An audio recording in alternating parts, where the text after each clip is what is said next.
Hello, people. Nice to be back once again, refreshed and raring to go. Make sure you get your comments in the live chat. We're just seeing Maria Sakkari taking the court, as are some of the other players. Let's share the live scores screen so you can keep up to date with what is going on around the grounds. Let's share that with you guys now. I think I can do that like so. So you'll get to see my little face and, more importantly, the scores as they happen. So as you can see, everyone's pretty much warming up. Let me know what you think about some of these matches. This is on the men's side here. We've got 4 matches that are about to start. Christian Garin. In fact, I'm wearing a Chile T-shirt today in deference to the Chilean who'll be playing Alex de Minaur. I guess de Minaur is the slight favourite for that. Boris van der Zandschulp, of course, who had a great run at the US Open last year, is also in action.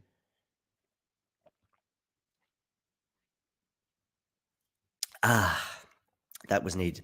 Against Mutet.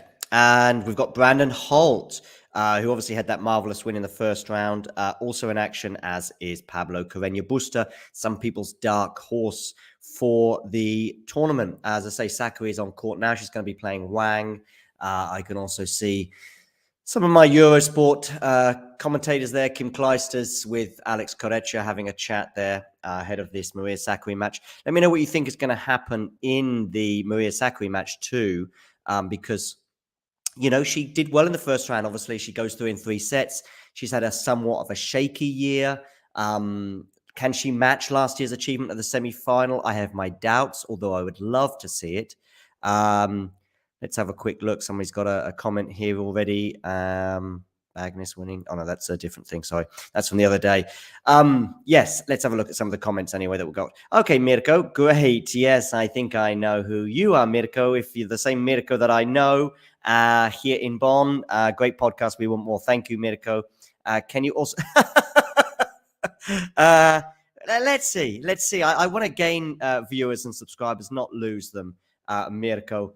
But sadly, no Serbians in action right now. Of course, one famous Serbian has been prevented from coming into the country. Let's have a quick look as well what other women's matches we've got going on today. As I said, we've got Sakkari now warming up. And on the women's side, we have obviously Sang against Wang. We've also got Ons Jabeur about to get underway, as is my dark horse for the tournament, or at least to go far, Shelby Rogers, who I think I have going as far as the semi-finals.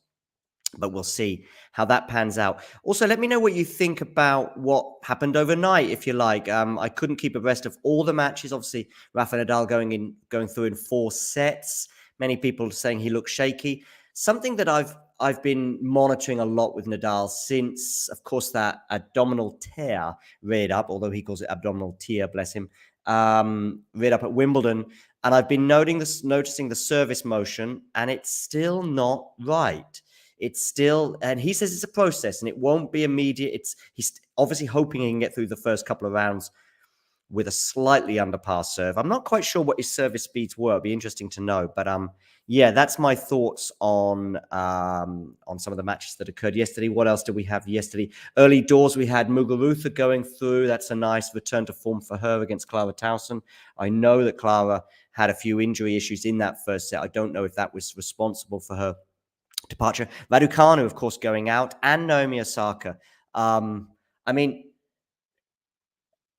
I had Raducanu going as far as the quarterfinals. I know Jean said he didn't think she would make it past Alice Cornet, and that's exactly what happened. Tough first round. Lots of people making comments about what she's been saying as well. By the way, Sakkari is still warming up. As soon as that match gets underway, I'll let you know. By the way, there's some... I think this Ons Jabeur Mandlik match is particularly interesting.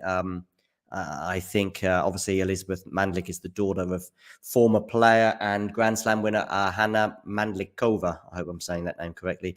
The coach of, who then also went on to become coach of Jana Novotná. Still Maria Sakkari et al. Warming up. We've got the We Love Serena things going on there. Of course, she's in action later on this evening. It'll be interesting to see how she gets on.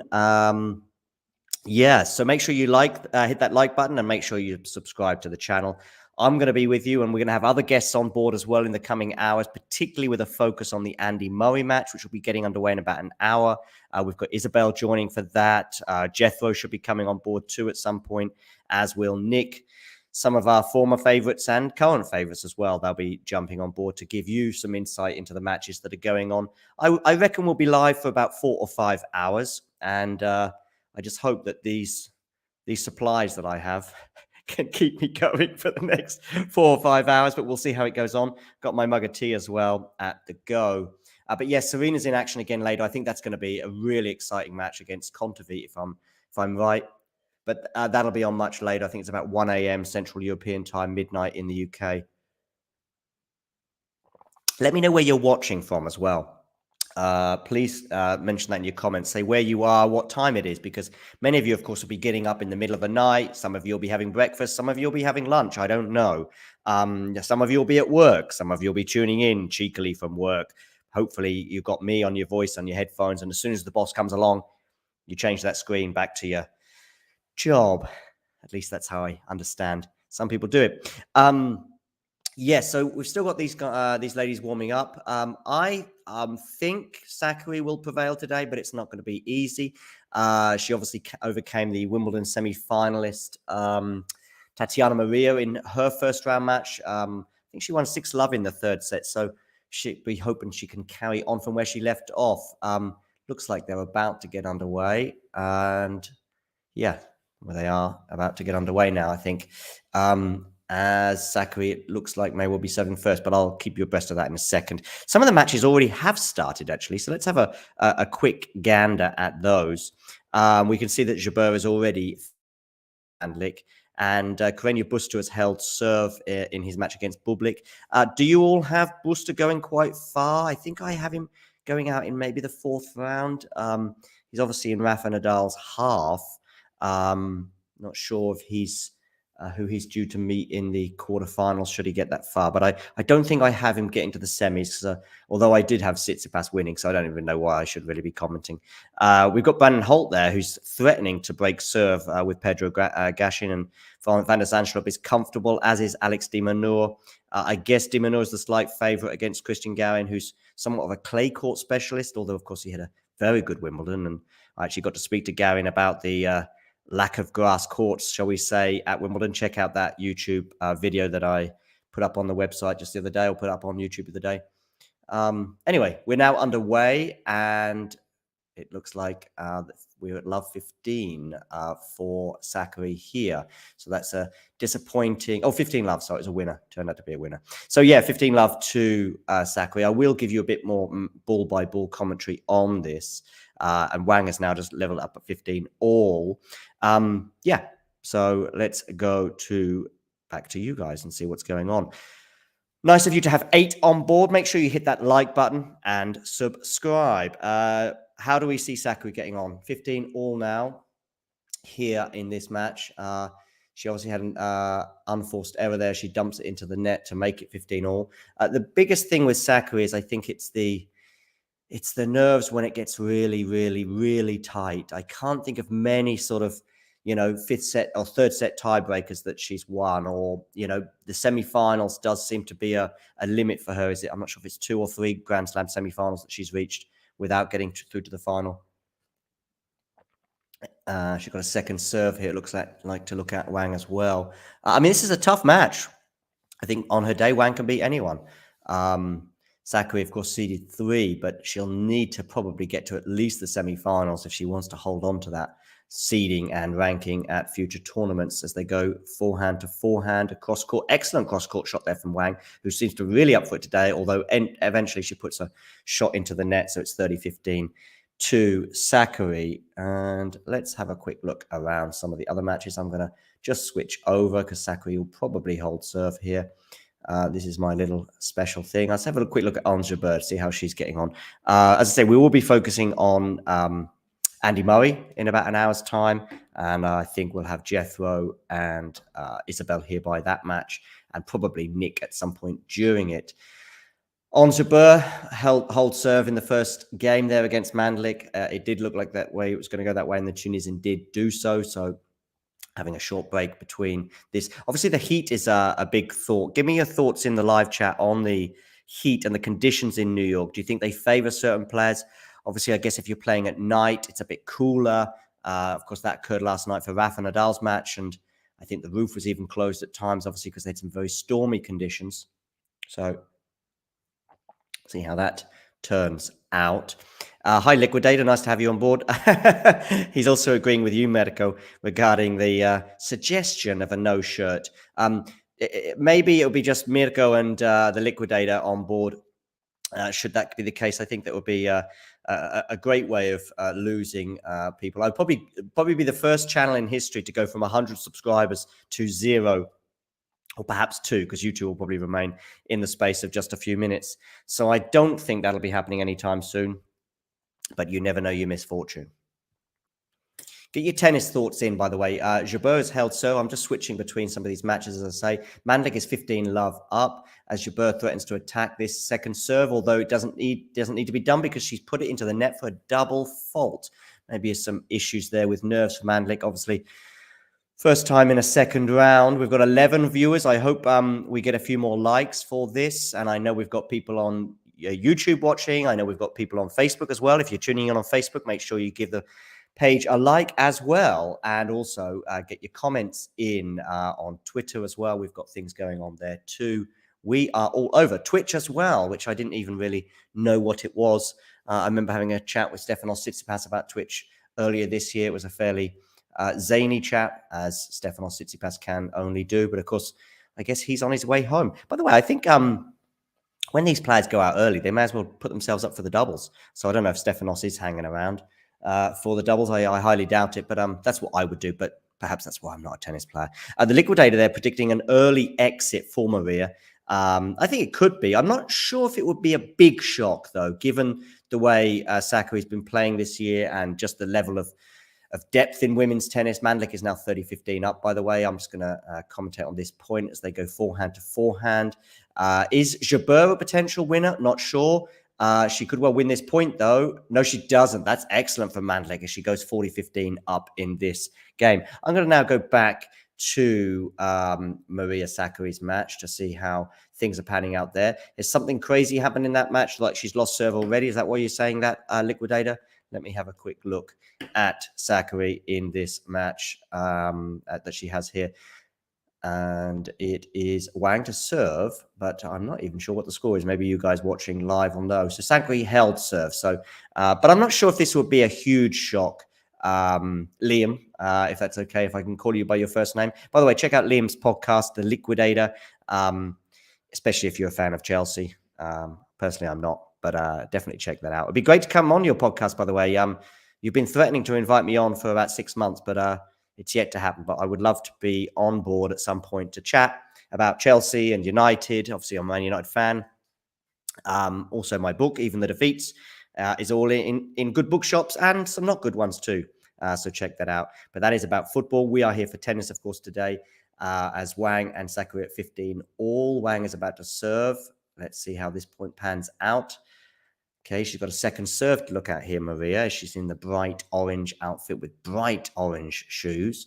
Will she be having a flash performance? Let's see. It's kind of like a flame-like outfit that she's got on, and there's a double fault there from Wang. 15-30, so a little sniff at the Wang serve here for Sakkari. 15-30 as the sun beats down on the stadium here. In New York. I say here in New York. I'm in Germany, but the match is being played in New York. But I will be in New York next week, which is exciting. So 15-30, Wang to serve, goes into the center of the service areas. They go forehand to backhand, backhand from Maria. Forehand goes long from Wang. 15-40. Are you sure about this shock exit from Maria, Liam? 2 break points for Maria as well. Long way to go yet. Anyway, let's see how this point pans out. 15-40 for Sakkari here to look at. So an excellent first serve from Wang, by the way, is the backhand of Sakkari, which is looking quite solid so far. Gets in, doesn't quite reach that, so it's 30-40. So Wang saves 1 break point. I'll probably be sticking with this match for the time being because this looks a bit more competitive. It's obviously early doors. And In the others, of course, Ons has held serve against Mandlik. I'm not quite sure how that one's panning out, but Wang to serve here, trying to save us another break point. The second one of this game. Let's see how it pans out as Wang gets in a serve. It lands in the box comfortably. Forehand of Sakkari goes long. Unforced error there from Sakkari. She won't want too many of those today if she wants to progress both today and also in the tournament as a whole. Goes long. Deuce.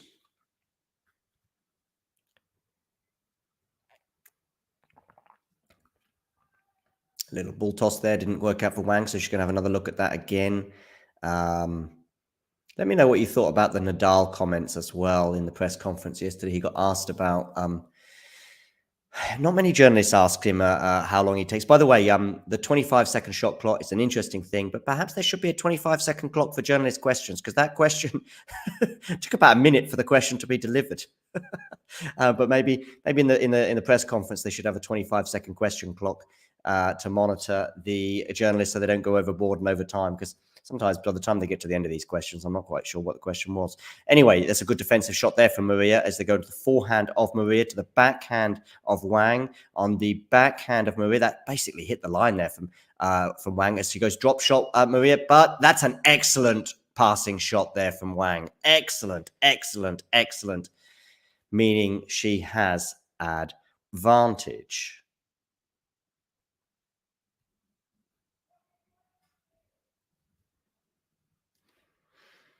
Yeah, cross-court pass there from Wang. Excellent work. Advantage Wang. So it's a game point for Wang. So let's assume that she holds. I'll go have a quick look at some of the other matches that are going on, see how they're panning out. We've got De Minaur is threatening to break Christian Garin's serve. Van der Slanschlup as well is under a bit of pressure on his serve there with Moutet. Obviously, these are all very, very early. Brandon Holt has already got a double break up on Pedro Cashin, so he's very much in charge of that first set. And Bublik is a breakup on PCB. I think if Bublik was to emerge in that match and go through, that would be a surprise. Buster, of course, played team in the first round, 4 sets there. Yeah, so it would be a big shock if Bublik was to go out today, but long way to go, just a breakdown in that first set. Mandlik has got a break up on Ons Jabeur. Hanya will be very disappointed with the way that's beginning there. Obviously, Hanya we had on the show to talk about Ons Jabeur on Saturday. Shelby Rogers against Kuzmova is going with serve. Fingers crossed Shelby Rogers can prevail today, if only for my bracket. But yeah, Hannah Mandlik, a break up there. That's an interesting one, especially for a wild card. That would be a shock. That would be a bigger shock for me than Wang beating Sakkari, which, by the way, Wang did hold. So it's now 15-all here with Wang and Sakkari, and I'll come back to this match in a second. Yeah, Bublik, if he can hold serve here and just consolidate that break, that would be big. And Brandon Holt is now 4-love up on Cashin. Ooh, Brandon Holt is beginning to become the story, aside from probably Serena Williams, of the tournament so far, perhaps, particularly if he was to go through today. And De Minaur and Garin stay on serve. So let's come back to this Wang match that I'm watching right now, which is going with serve. Wang was under a bit of pressure there on her serve, 15-40 down, but managed to hold. Liam having some doubts about his Sakkari suggestion. See how that pans out.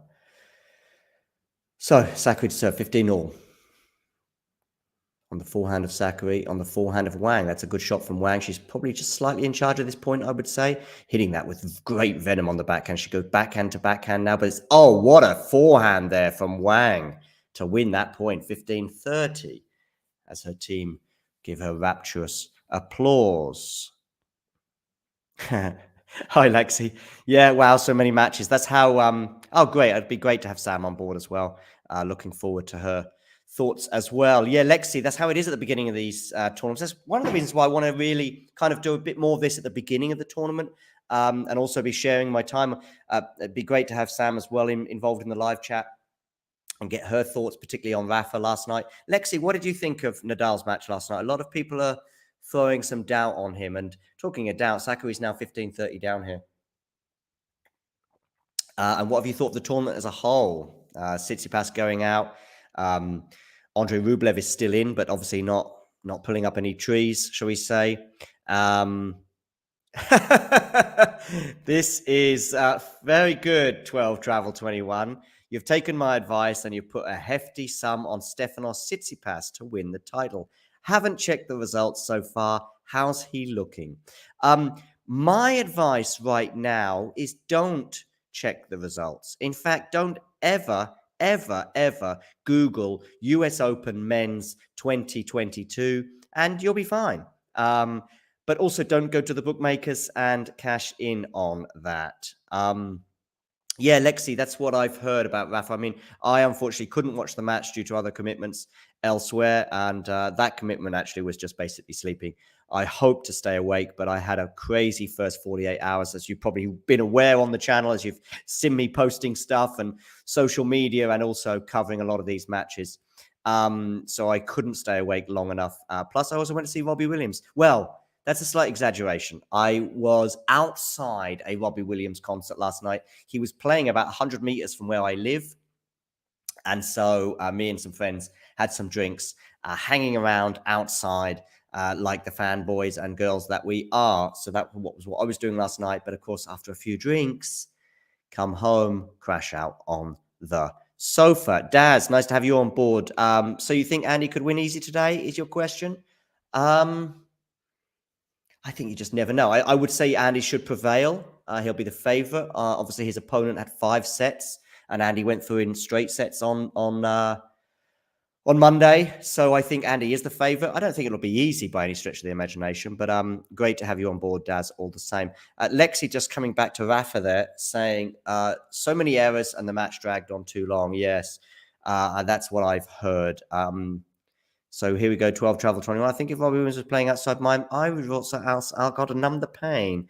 Very good, very good. Liam there saying Daz is everywhere. He's ubiquitous. Well, Liam, Liam I'm trying to think what the word is. You've got 2 pseudonyms, I guess. Well, Liam and also your podcast. Makes sense. I know where you're coming from.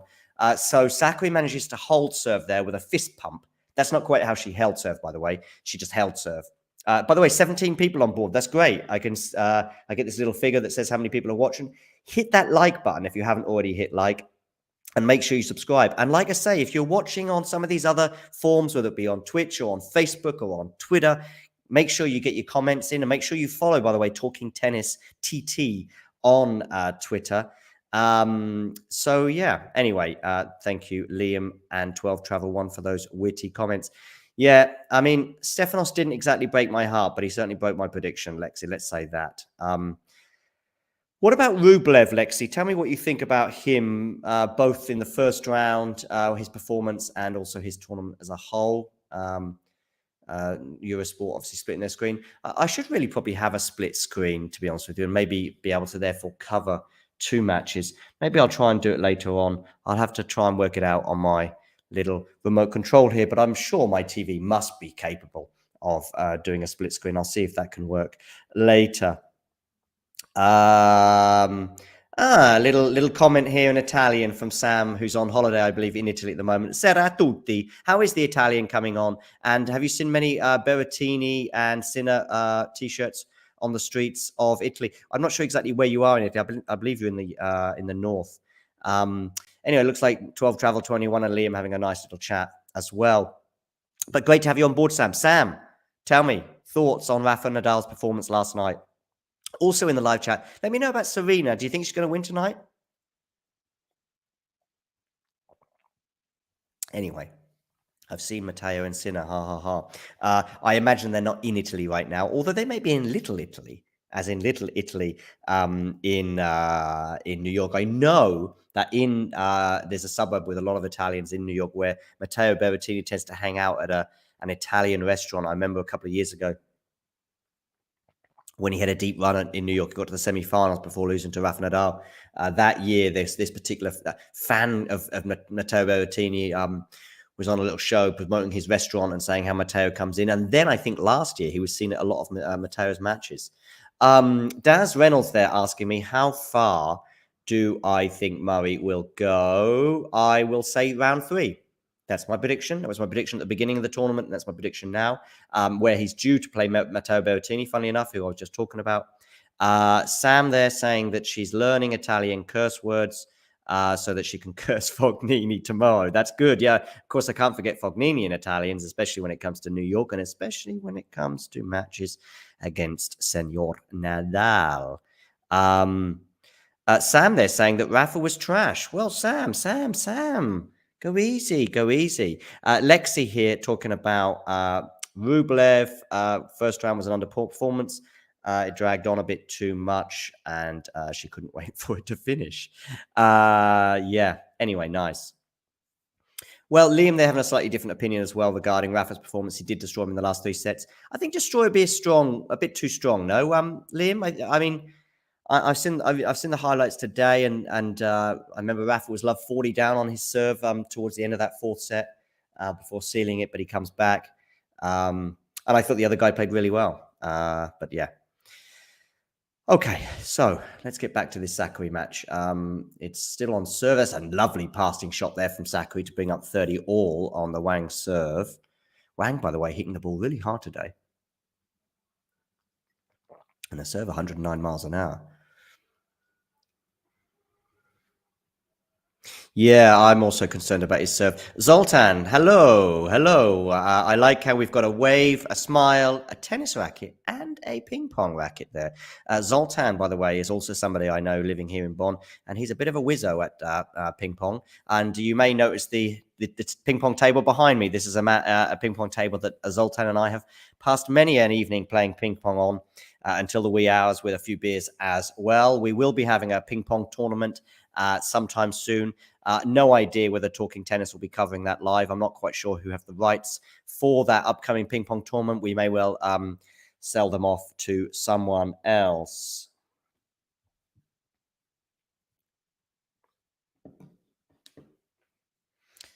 Cool. Looks like we might be having a nice little guest to come on as well. Let's have a quick look if we can do this. Be hopefully having Vanch on board just for maybe about half an hour, although it's up to him. He can stay longer if he wishes. We'll hopefully have him sharing his tennis knowledge.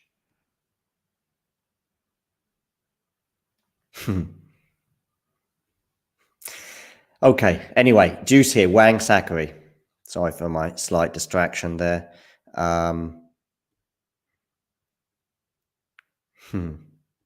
Yeah, Juice. Sakkari threatening to break serve here. I will invite Vanch very shortly, so he should be joining us to give his thoughts on the US Open so far and some of these early matches as well.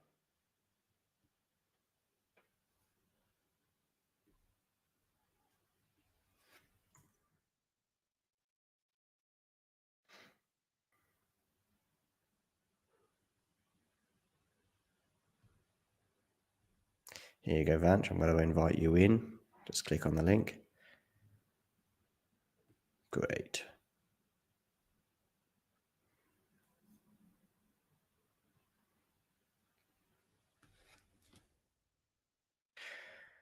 Okay, cool. Back to the action here. So Sakkari's got a break point, and she breaks 3-1. Apologies for the silence there. That's no good for you guys. You want to be keeping abreast of all the action there, but I had to just send a quick link to Vanch so he could join us and tell us his thoughts.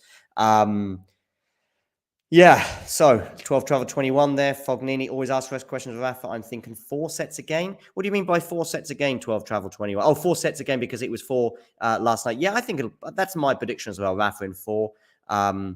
I do remember, that, of course, Rafa playing Fognini at the Australian Open where he won in straight sets a couple of years ago. But yeah, Rafa's form still scratching around a bit, I think. So we'll see. Looks like Liam also agrees for Rafa in 4 as well. But anyway, talking of which, anyway, I'll change the subject slightly back to today. Sakkari is now breakup 3-1. And yeah, things are looking good for her in the first set, although Wang wins the first point on the Sakkari serve. So it's love 15 now. Gonna have a little sip of tea. Get your comments in. Get your thoughts. Make sure you click like. Make sure you subscribe to the channel. Sakkari to serve, love 15. She's hoping to consolidate the break. Going 4-1 up will be a big step towards holding this or winning this first set. It's a second serve, I believe, here for Wang to have a look at. And we've got Vonch in the green room, so to speak, or in the background. He'll be joining us very shortly. Vonch, before I bring you in, just get me your thoughts on yesterday's action, but also the first few games that we've seen today. So you can get ready for that question, which I'll be posing to you very shortly. I don't know what match you're watching right now, but I'm on Wang Sakkari. You may be on the same match as well. As they go backhand to forehand on Wang, as she goes to the backhand of Sakkari, now backhand of Wang. It's sort of 50-50 this point at the moment, I would suggest. Backhand of Sakkari going down the line, but it's not good enough. And that's an excellent backhand from Wang to win the point. It's now love 30. She's got a sniff at the serve. Hi, Vonch, can you hear me? Hello, John. Can you hear me now? I can, yes. So tell me, first of all, what did you think about yesterday? What did you think about Rafa Nadal yesterday? So I thought Rinky Hijikata put up a really good performance. Really did himself proud. Obviously, Rafa, I thought, came out a little bit scratchy in the first set, like you would expect. He's short of match play. Obviously, only played the one match in Cincinnati to Borna Coric since he withdrew from Wimbledon. So he's still looking to sort of get his legs underneath him. I thought he was dropping the ball a little bit short, sort of in the one service game that he got broken. Yeah. And he was able to bounce back pretty strong in the start of the second set. He started hitting his backhand a lot cleaner, which for him is definitely a key on hard courts. One of the big things he's improved under Carlos Moya since 2017, especially going after his backhand more fearlessly and attacking with it. His serving started to improve.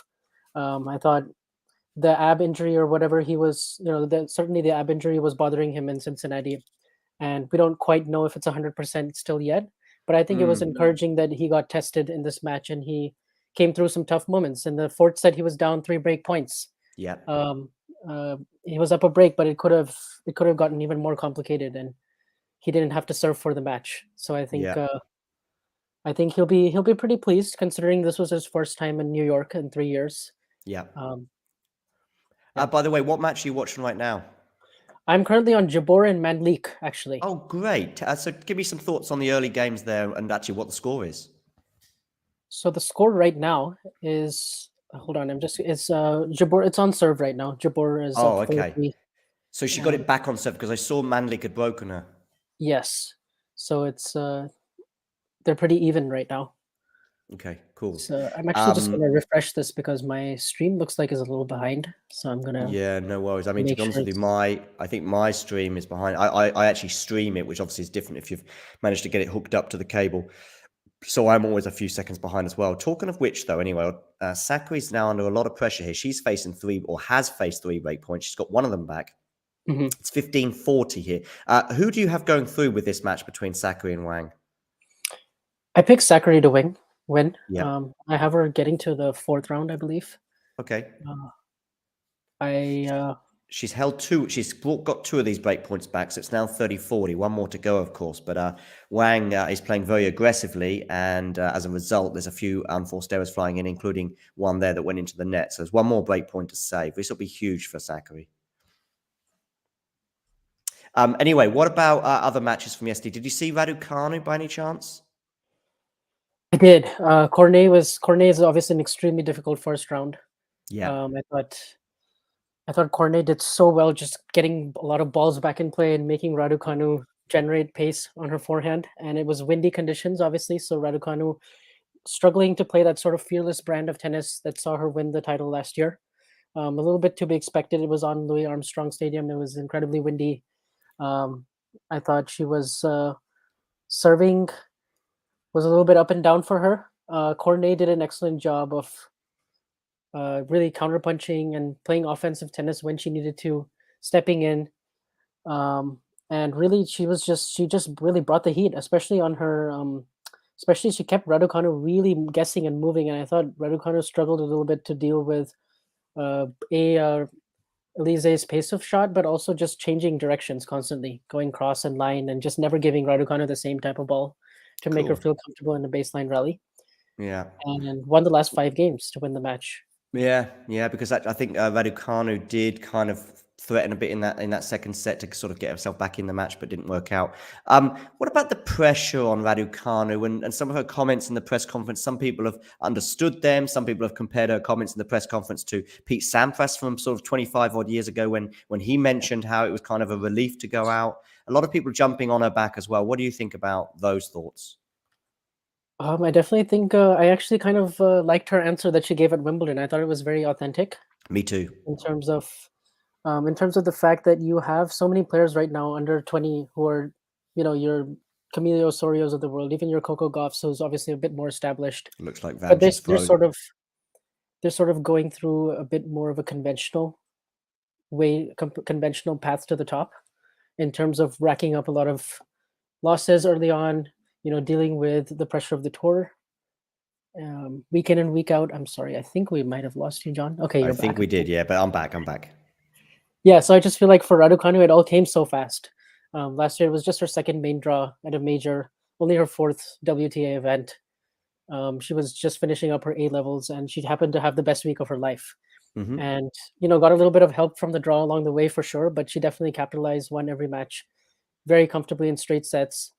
Was always in the lead and was able to find that pressure-free, joyful tennis with no weight on her shoulder. And clearly, that the last 1 year have been extremely difficult for her. So personally, I'm just glad that it's over for her, and she can sort Yeah. of have a fresh, clean slate on it all. Yeah. Mandlik is, by the way, just broken serve, and she'll now serve out that set against Ons Jabeur. So that is Yes. interesting. Brandon Holt, by the way, is flying through this at the moment. He won the first set 6-1. Have you got any thoughts on Brandon Holt? Yeah, very impressive qualifier. Obviously, from USC men's tennis. So shout out to them because I went there for grad school. But Tracy Austin's Okay. son has definitely been playing a lot of challengers and working his way up the rankings the last year or so. And he put up a really good performance against Fritz, He did, who yeah. came back from a set down, Yeah. had to save like 4 set points.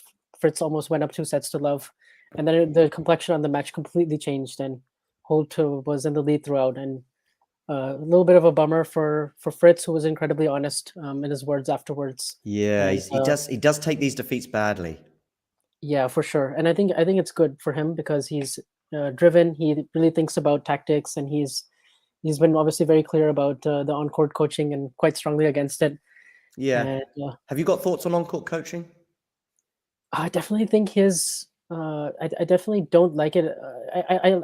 I'm okay with this trial period because I think we'll get a lot of different viewpoints on it. So I was open to Hmm. them trialing it out, but I definitely just the fundamental aspect of it, I'm sort of against Me because too. tennis is just that's what's so unique about tennis, that you have to Yeah. figure it out. You have to have that analytical mind to be able Yeah. to problem solve within the moment. And if Yeah. you're having conversations with your coach, even if it's just not full blown conversations, but you're getting snippets of tactics here and there, and you're getting more than just words of encouragement, I feel like it can that dependency is not so much um, what tennis has always valued, like for many years. So I just feel like I'm overall, I don't think I'm for it. Yeah, I feel the same. By the way, Rublev emerging in 5 sets yesterday over Laszlo Gier, goes 2 sets up and then gets back to 2 sets all. I have got a question for you in the chat. I don't know if you saw the match. Probably you didn't because there's hundreds of matches going on. And with all due respect to that match, it's not the popcorn match that many of us would have picked out. But any thoughts either on that match or Rublev's chances at the US Open as a whole? Unfortunately, I didn't quite get to see a lot of this match. I did kind of see the score. I did check in for a point here or there. Rublev did well to get out of tough situations in the first 2 sets, especially the first set tiebreak that could have gone either way. Mm-hmm. Laszlo Gier has been tricky for him in the past. He's come through many of those matches, but it's been sort of really hard fought, and he's had to work really hard to hold serve, and that's kind of what happened in the third and fourth. I believe he got broken, and Gera really hung in super tough, made Rublev hit a lot of uncomfortable shots, especially on his backhand side, and Mm-hmm. was able to attack Rublev's second serve. Mm-hmm. And Rublev had to search for another gear, which he eventually found in the fifth. And his experience and his big match play, and obviously the caliber of opponent he has, got him through in the end. But I don't feel extremely convinced about his chances at this year's US Open, if I'm being really honest. No, me neither. Me neither. I don't think many people have him going super far. I mean, Rublev tends to sort of, not underperformed that often, so he tends to sort of get to the fourth round quarterfinals, and then when he plays somebody significantly better than him, he loses. There were some interesting comments from Rublev going back a couple of years, actually. I think it was the ATP finals of 2020, the last ones held in London, where he said, I think he lost quite badly to everyone he played then. It may well have been his first year, but he said that's just because I just need to get used to playing these players. I don't play them that often, of course. 90% of the time he's playing people ranked below him, and 10% of the time people above him, so to speak. And so he liked that experience. I think by the third match, I think it was I don't know what the terminology is, but it was nothing riding on the third match for him. And he did win that third match that year in the group phase. But I guess that is something you do need to sort of, you do need to be playing the Nadals and the Djokovic's and previously the Federers and perhaps even the Tsitsipas's and Medvedev's of this world a bit more often. But listen, Tsitsipas, what did you make of that? That was bizarre. So for me, because I didn't really expect him to come out playing that error prone in the beginning, like super erratic, really missing his first serves by a lot, missing routine forehands, long. I did sort of think that maybe something was bothering him in the first two sets, because he did have a medical timeout in the third set. But when I read the press conference afterwards, he chalked it up to mostly just tightness, and obviously wasn't expecting that kind of heavy hitting from his opponent, who was really going after his forehand and really attacking Tsitsipas's backhand, making him uncomfortable on the return. Tsitsipas didn't really have any great answers on the backhand return, which sort of let him down, especially in the first two sets. Just really struggled to sort of get going. His energy levels were a bit too low. He looked like he was just doubting every move he was making. And then he eventually dug in and won the third, and he was even up 4-2 in the fourth. Yeah. And I just feel like at that stage, I thought he was coming back. I was convinced that this is going to be 5 sets. Yeah. Yeah, it looks like Jabeur has just broken Mandlik, and it's now 5-4. She has, yeah. I just put that up on the screen. If I might actually get you to, give some thoughts on the Jabeur match. So I tell you what, you watch the Jabeur match for a minute or two. I'll talk about this match that I'm looking at right now, because there's a game point for Wang at 2-3. Is she going to do this? No, yes, she is. So she's got it back to 3-all there. So you just concentrate on Jabeur for a minute or two, and then I'll get some thoughts on the Jabeur match from you. Anyway, it's 5-all here. So it's 3-all here after Wang holds serve there, and another. It's a really tight one. This. Are they on a changeover with Jabeur, or is the action continuing? It's 5-all right now. Jabeur serving. Jabeur's serving, yeah. So that's big for Jabeur, but I don't know. Of course, you're talking about a million things, and there's a million games going on. I don't know if you've managed to catch any of the last sort of 10 minutes or so, given the fact that we've been going off at tangents elsewhere. But that would be great if you could just keep an eye on that match a bit more closely over the next few minutes, and I want to get your thoughts on it. I'll commentate on Sakkari here. So we've got a forehand slice there from Wang. I don't see those too often from her. It's a net cord benefiting Sakkari there. Excellent forehand from Sakkari. A backhand slice from Sakkari. She attacks the net, and she wins the point because Wang dumps the attempt at the passing shot into the net. 15-love. Something about Maria Sakkari, and I'm sort of talking to the wider audience here. Get your thoughts in the live chat about Sakkari and her year. There's two things. First of all, her year has been largely underwhelming, I would suggest.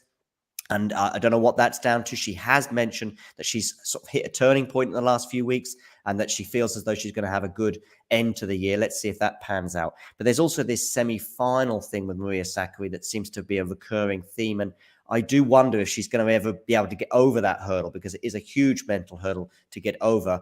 I think it's something like 2 or 3 majors now where she's gone out of that match. She's got another net cord there, by the way. Backhand there from the Wang, backhand from Sakkari. So that's 2 net cords she's had the benefit for in this game alone. And she wins that 30-love. She puts her hand up, and then does a little fist pump.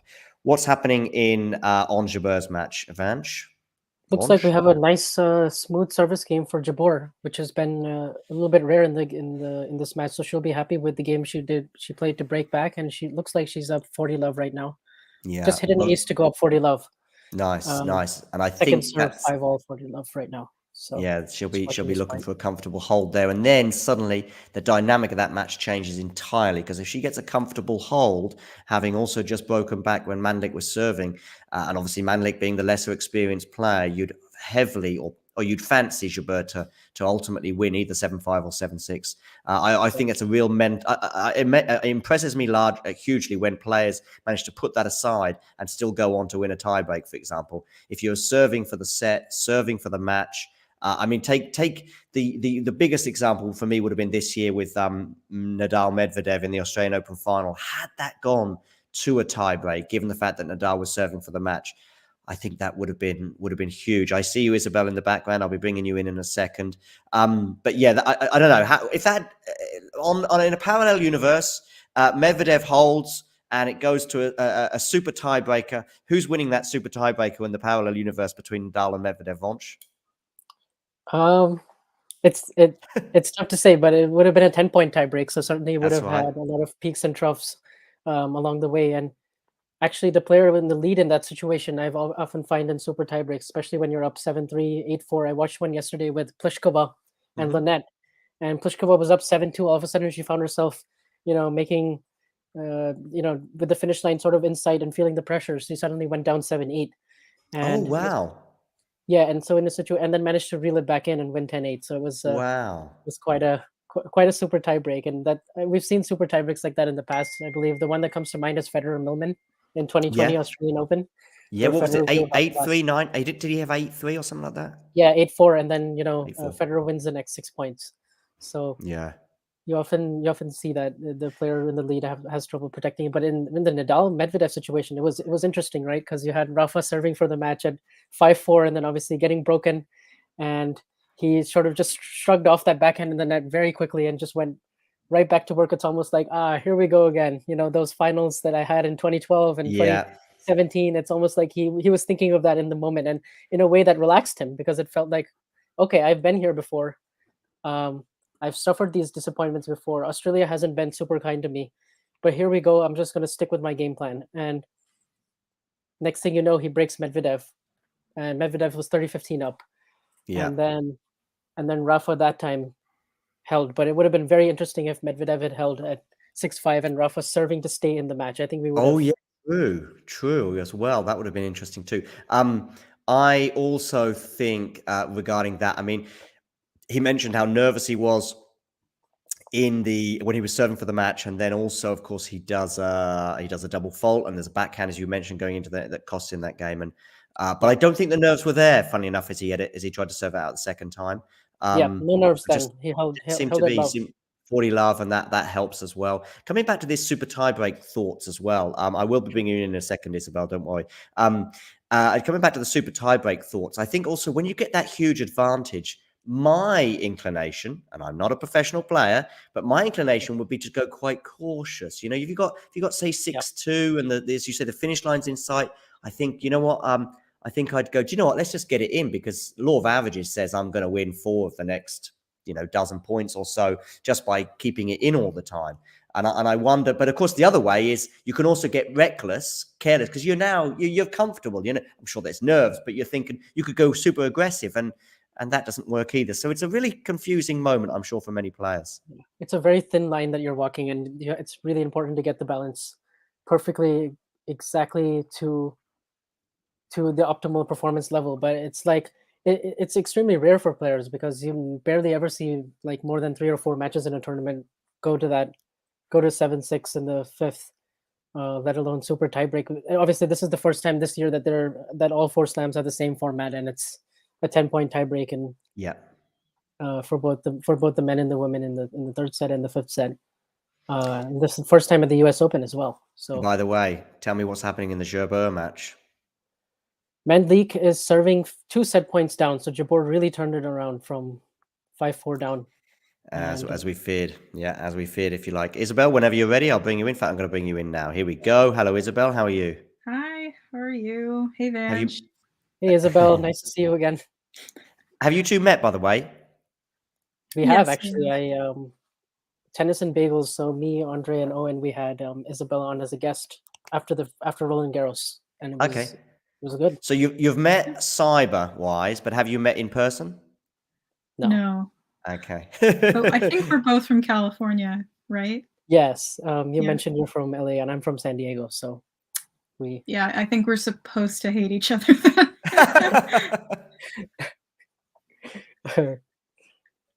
Great. Isabel, have you been watching any of the action in the last hour? I've got Sakkari on, who's, by the way, just broken Wang, so will now serve for the first set.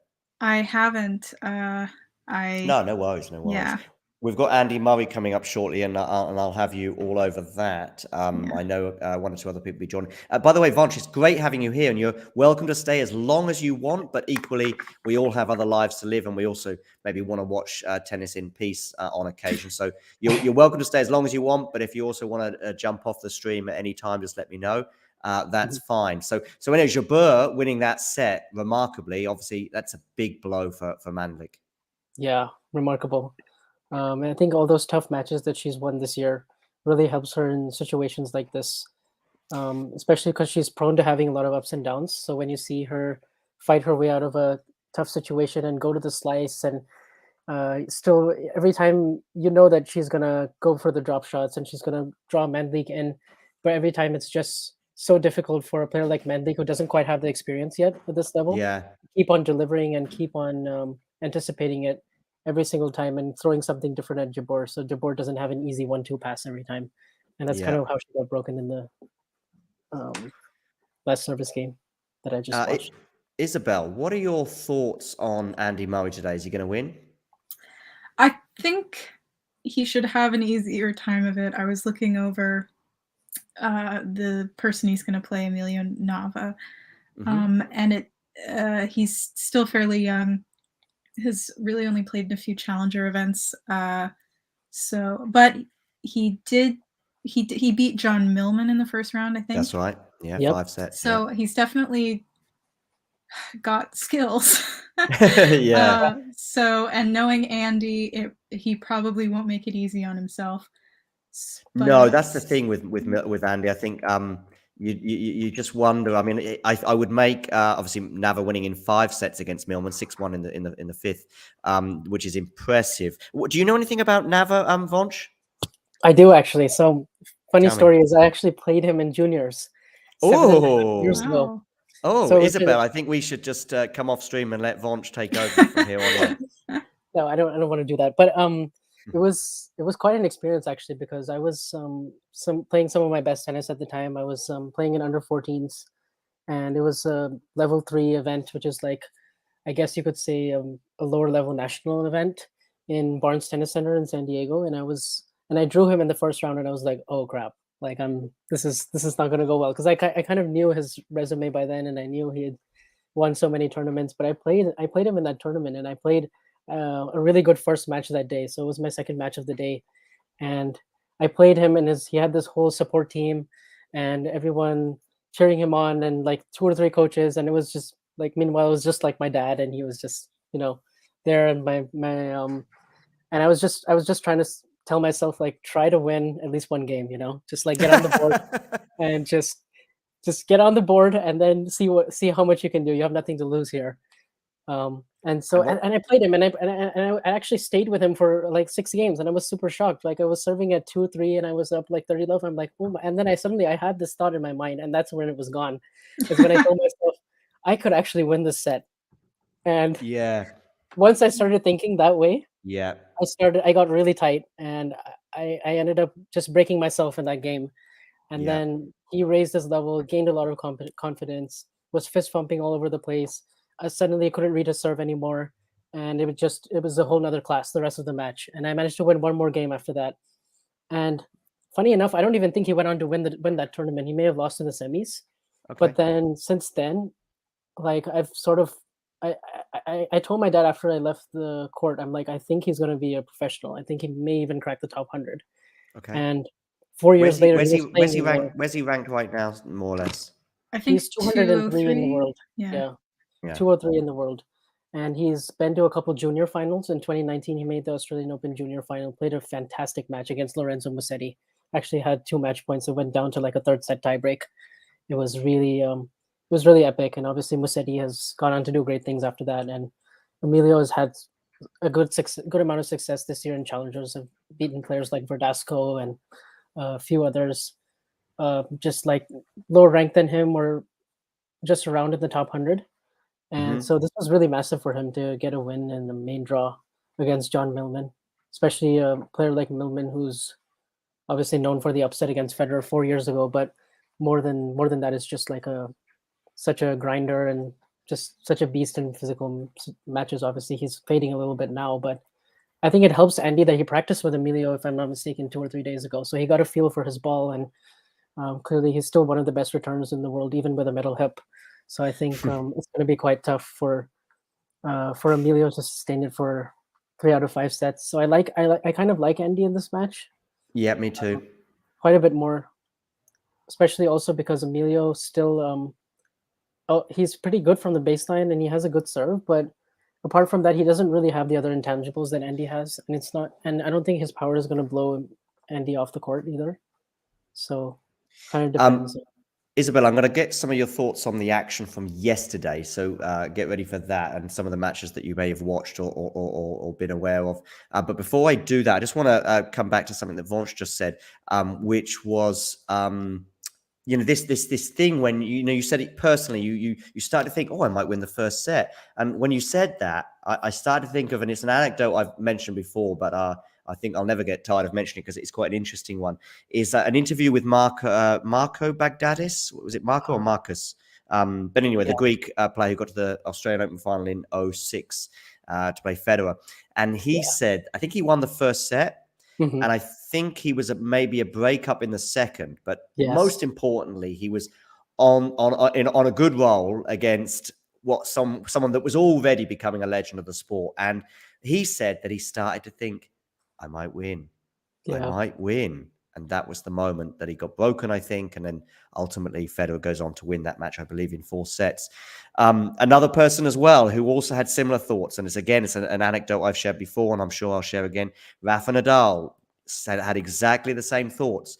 4 sets, the 4th set tiebreaker against Federer. I think he's a mini breakup. It's about 5-3. It's not when he gets the championship point. I think that comes a couple of points later. But he thinks, hang on a second, I might win Wimbledon. And he double faults. And Federer, of course, goes on unbelievably to win that tiebreaker. And I mean, I could watch that tiebreaker all day long. I mean, the point I think is that where the backhand pass down I think it's down the line, isn't it, from Federer to save championship point is just awesome. And how Nadal got that back that day, I will never ever know. Isabel, anyway, we've just been down memory lane. Let's come back to the present. What about yesterday? What did you see? What did you think? What matches stood out for you? I didn't get to catch any full matches, but I did see bits and pieces of a few of them. Since they're on so late here, I don't get to see the ones I actually want to see. Sure. I actually had my mother from California text me today, and she said yesterday felt like a bunch of finals. It was only the first round. Yeah. So it was a really intense day, I guess. I saw some of Shapovalov's 5-setter, which of course he had a 5-setter in the first round of a Grand Slam. Saw some of Sinner's as well. Okay, That also one was 5 a little sets. intense, yeah. And a surprise that he goes 5 sets at that stage, I would suggest. Yeah, I was definitely surprised. And I did see some of the Cornet and Raducanu match. Okay. Thoughts? Was disappointing, but also cool for Cornet. I mean, I do like her. Yeah, I mean, I like Cornet, and I think her story is remarkable. She says that she's only going to play 1 major next year. She's sort of on a sort of retirement lap of honor, but I wonder if she'll change her mind, given that this has been the best year of her career. Maybe that notion has helped. By the way, just coming back to the absolute immediate present, Sakkari won that first set 6-3. And it's 30-15 on the Wang serve. So fans of the Greek, and perhaps I would call myself one too, are obviously very happy with how that went. Keep an eye, Vonch, on Jabeur while Isabel and I chew the fat, as we say in the UK. Chew the fat, I think, is a Cockney rhyming slang expression meaning have a chat. Raducanu, are you a bit sad for her as well? And given the way she talked in the press conference afterwards, there was the cap down as well. I think she just didn't want to really be there, understandably so. I don't know if I would say I'm sad. I'm kind of not surprised at this early exit just based on her performances in the other tournaments this summer. And it's sort of kind of following the same pattern that we see with a lot of Grand Slam winners on the women's side. They win one tournament, they have a really incredible run, and then they just can't seem to continue that dominance. I mean, I think almost every player that we've had win the last few years has fallen into that trap, for lack of a better term. So I'm really not surprised. I mean, maybe a little disappointed, but it sounds like it's not surprising for a lot of people. From what I've read about what's going on with her, it sounds like she's had a lot of coaching changes and a lot of changes in her team, and she might be really lacking some consistency, and she just needs to really focus on getting her team together before she can have another good run like she did last year. Yeah. Listen, I'm big on Raducanu still, despite some of these early exits in this year. I think she's going to have a marvelous career. I'm also, and we've spoke about this before, I know when we sort of talked about the WTA year as a whole, Isabel, but you know, I'm a bit sick and tired of certain elements of the British media that were loving her a year ago, bigging her up, having her on every TV station possible, and those same people are now can't wait to kick her when she's down. And that is something about the British media in particular that bothers me. But the coaching thing is something else that bothers me. And these are decisions that she's obviously taken. And I'm not sure, you know, who's advising her on all of this. But, you know, she obviously dispensed with Richardson, who's a guy I would love to have on the show. And I have reached out to him. So if you are watching, let me know if you ever want to come on and chat Raducanu. I'm happy to also just talk, you know, an amazing way about that run, and maybe just focus on that 2 weeks really, rather than anything else with her former coach. But it was a surprising decision that she got rid of him so soon after the US Open. I say got rid of him. I think he was sort of temporarily on board anyway. It wasn't like he had a long-term contract, but there didn't seem to be a plan, if you like. And it's obvious. And she did get asked about her present coach as well. She talked about how great the last 6 weeks have been. But then she also said, in the same moment, she said, I don't know what don't know what the immediate plans are with the coach. Vaughn, do you want to have something to say? No, I just thought Isabel brought up a good point about the coaching changes. He's had like 4 different coaches Exactly. since he won the title last year, and obviously let go of Richardson, who was on that trial period, and maybe at that point I thought, okay, maybe the first one I thought, okay, maybe will make sense because she can sort of just develop from here, and maybe if she sticks to that coach, it would be great. But then Torben Belts was gone, and it just seemed like the father as well in the camp had a lot to say with a lot of those changes as well. Oh, okay. Could be wrong about that, but he definitely had maybe some influence there, and maybe she's just thought I could do this my way and just hear different voices from so many different people, and then just kind of put the pieces together. But it's very clear that usually doesn't work out well. Like, you need to have one consistent voice in your camp. All the great players that we know, like, they've had consistency in their coaching, and that's how they've had a reliable team from the beginning that can help build the building blocks of her career, especially for the unconventional path that she's had, which is, basically get all the way to the top, but without the building blocks along the way. So hopefully she's able to stick with Dmitry Tursunov. Yeah, but I'm not sure she will. Just got that vibe from the press conference and other stuff. I got that too. She also mentioned I'm not sure, and I haven't really thought about it long term. And I feel like at this point she needs to have a plan, because a year ago it made sense that she didn't have a plan, because she wasn't expecting to get very far past the qualifying. And so for her to win was just a big surprise. But now at this point, I think, it's very important to have a clear plan, especially how many tournaments is she going to play the rest of the year. Is she going to enter in some challengers? Is she going to enter in 250s? She's going to be around 80 in the world. So a big ranking drop. So it would be interesting to see how she schedules herself. Yeah, I'm sure she'll be back in a big way sometime soon. But you're right. I think if she just won a couple of, if she won 250, I think that would be an amazing 6 months if she could win one of those in the next sort of few months before Australia. By the way, what's happening with Jabeur and Mandlik? Because that match has really flipped in the last sort of 20 minutes or so. Yeah, it's really flipped. Mandlik has lost the last 5 games, and it looks like Jabeur is threatening to break again it's deuce right now. Mandlik serving at love 3.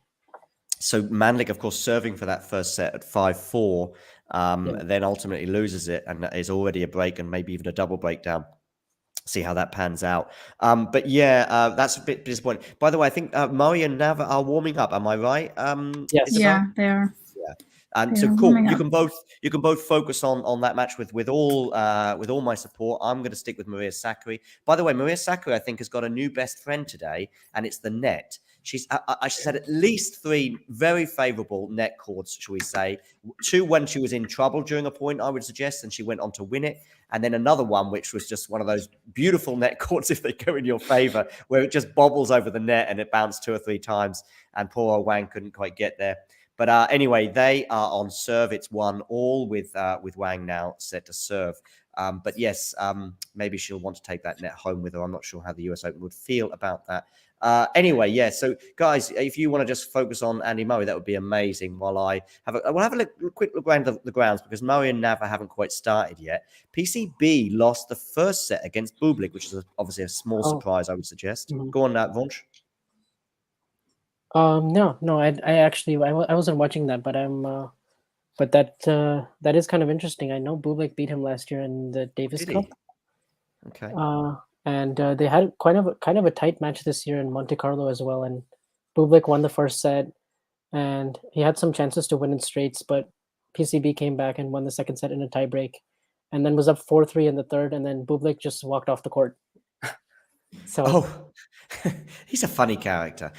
Isabel, I'm going to come to you in a minute. Some thoughts on Serena, her match, obviously the night, her retirement, and also her upcoming match later on this evening. So I'm going to come to you in a minute about that. But before I do, Brandon Holt is 2 sets up on Pedro Cashin, which is just an insane story. Van der Schonschlup lost the first set against Corentin Moutet, of course, was a lucky loser. There was also something else that occurred yesterday that needs to get some thoughts from you, at least, Vonch, on, and I will come to you in a minute, Isabel, but did you hear or are you aware of how Cam Norrie went through against Benoit Paire, and do you know what I'm referring to?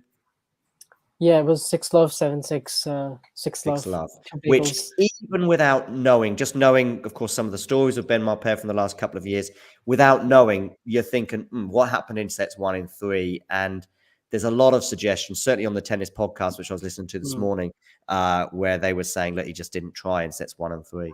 Yeah, not surprised.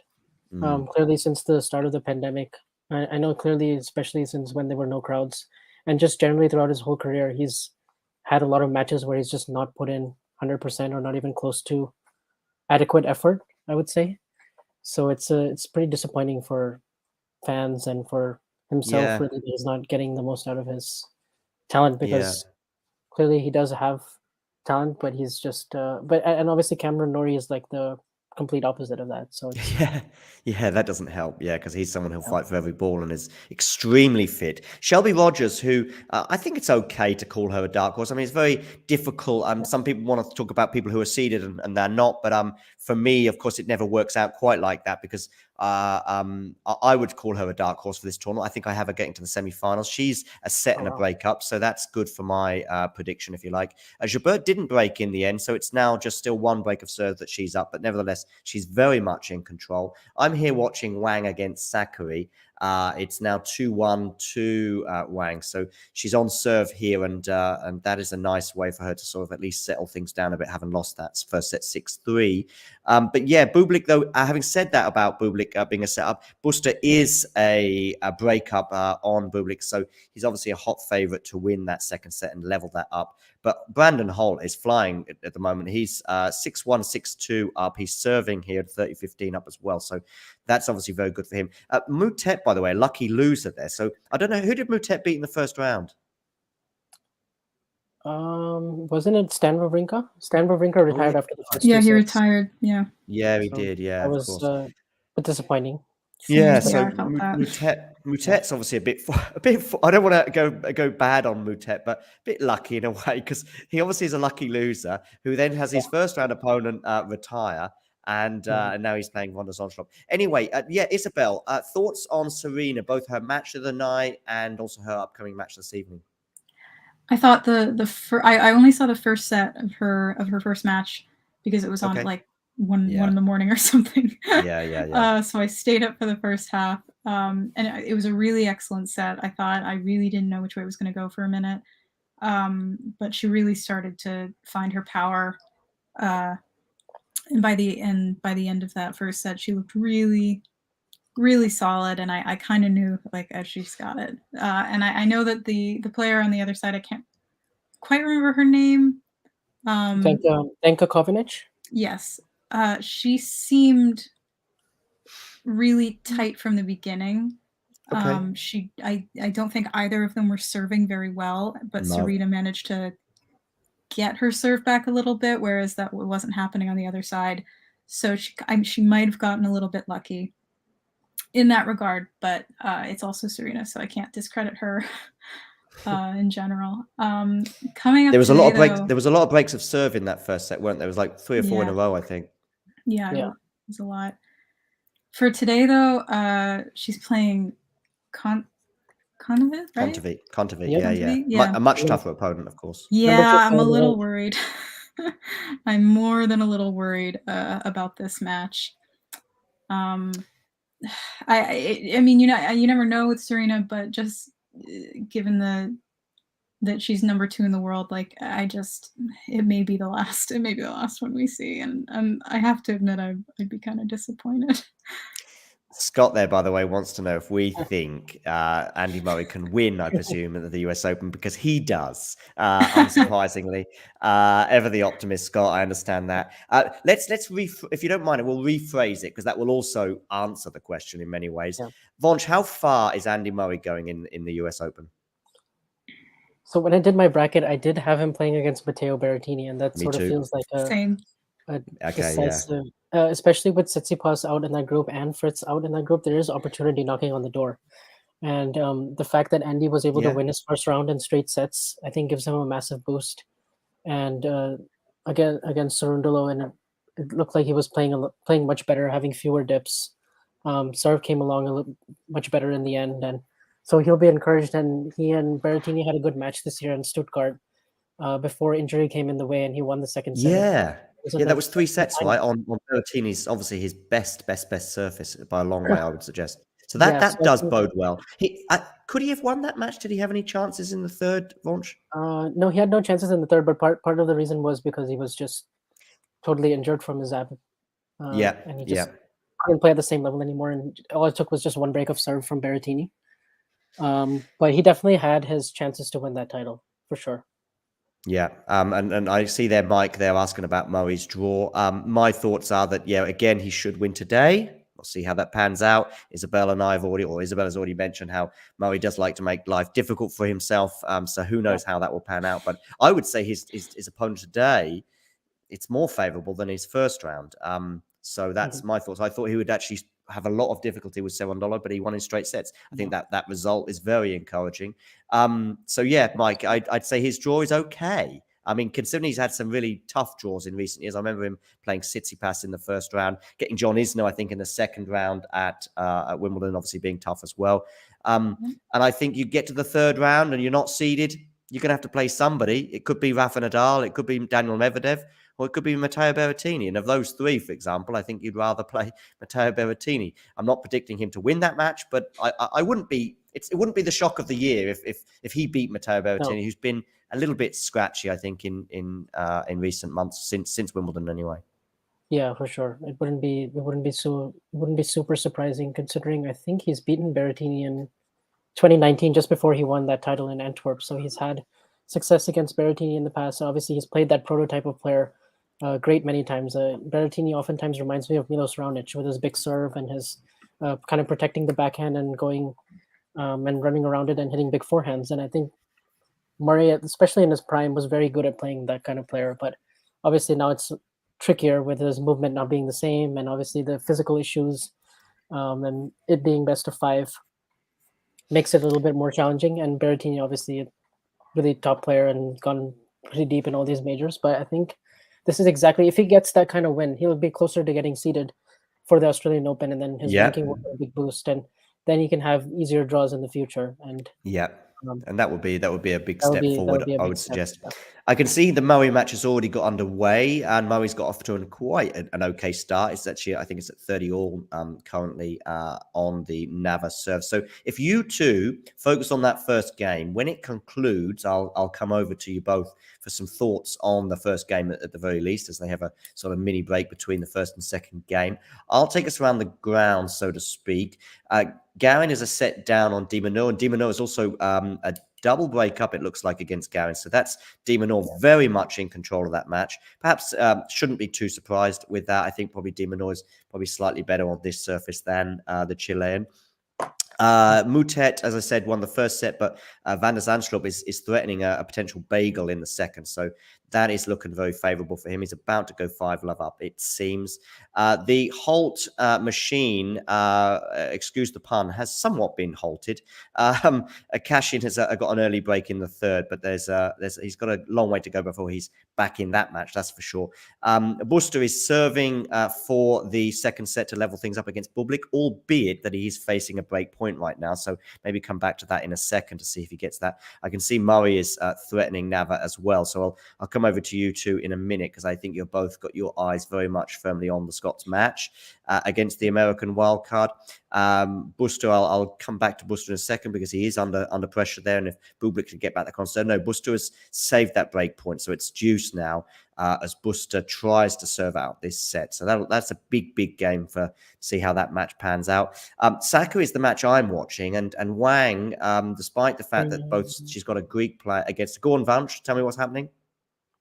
Jabeur actually got broken back when it was 3-love, and Mandlik got one of the breaks back, but Jabeur just hit an awesome backhand winner off of second serve to break again. So she's up 4-2 now, and looks like she's going to hold for 5-2.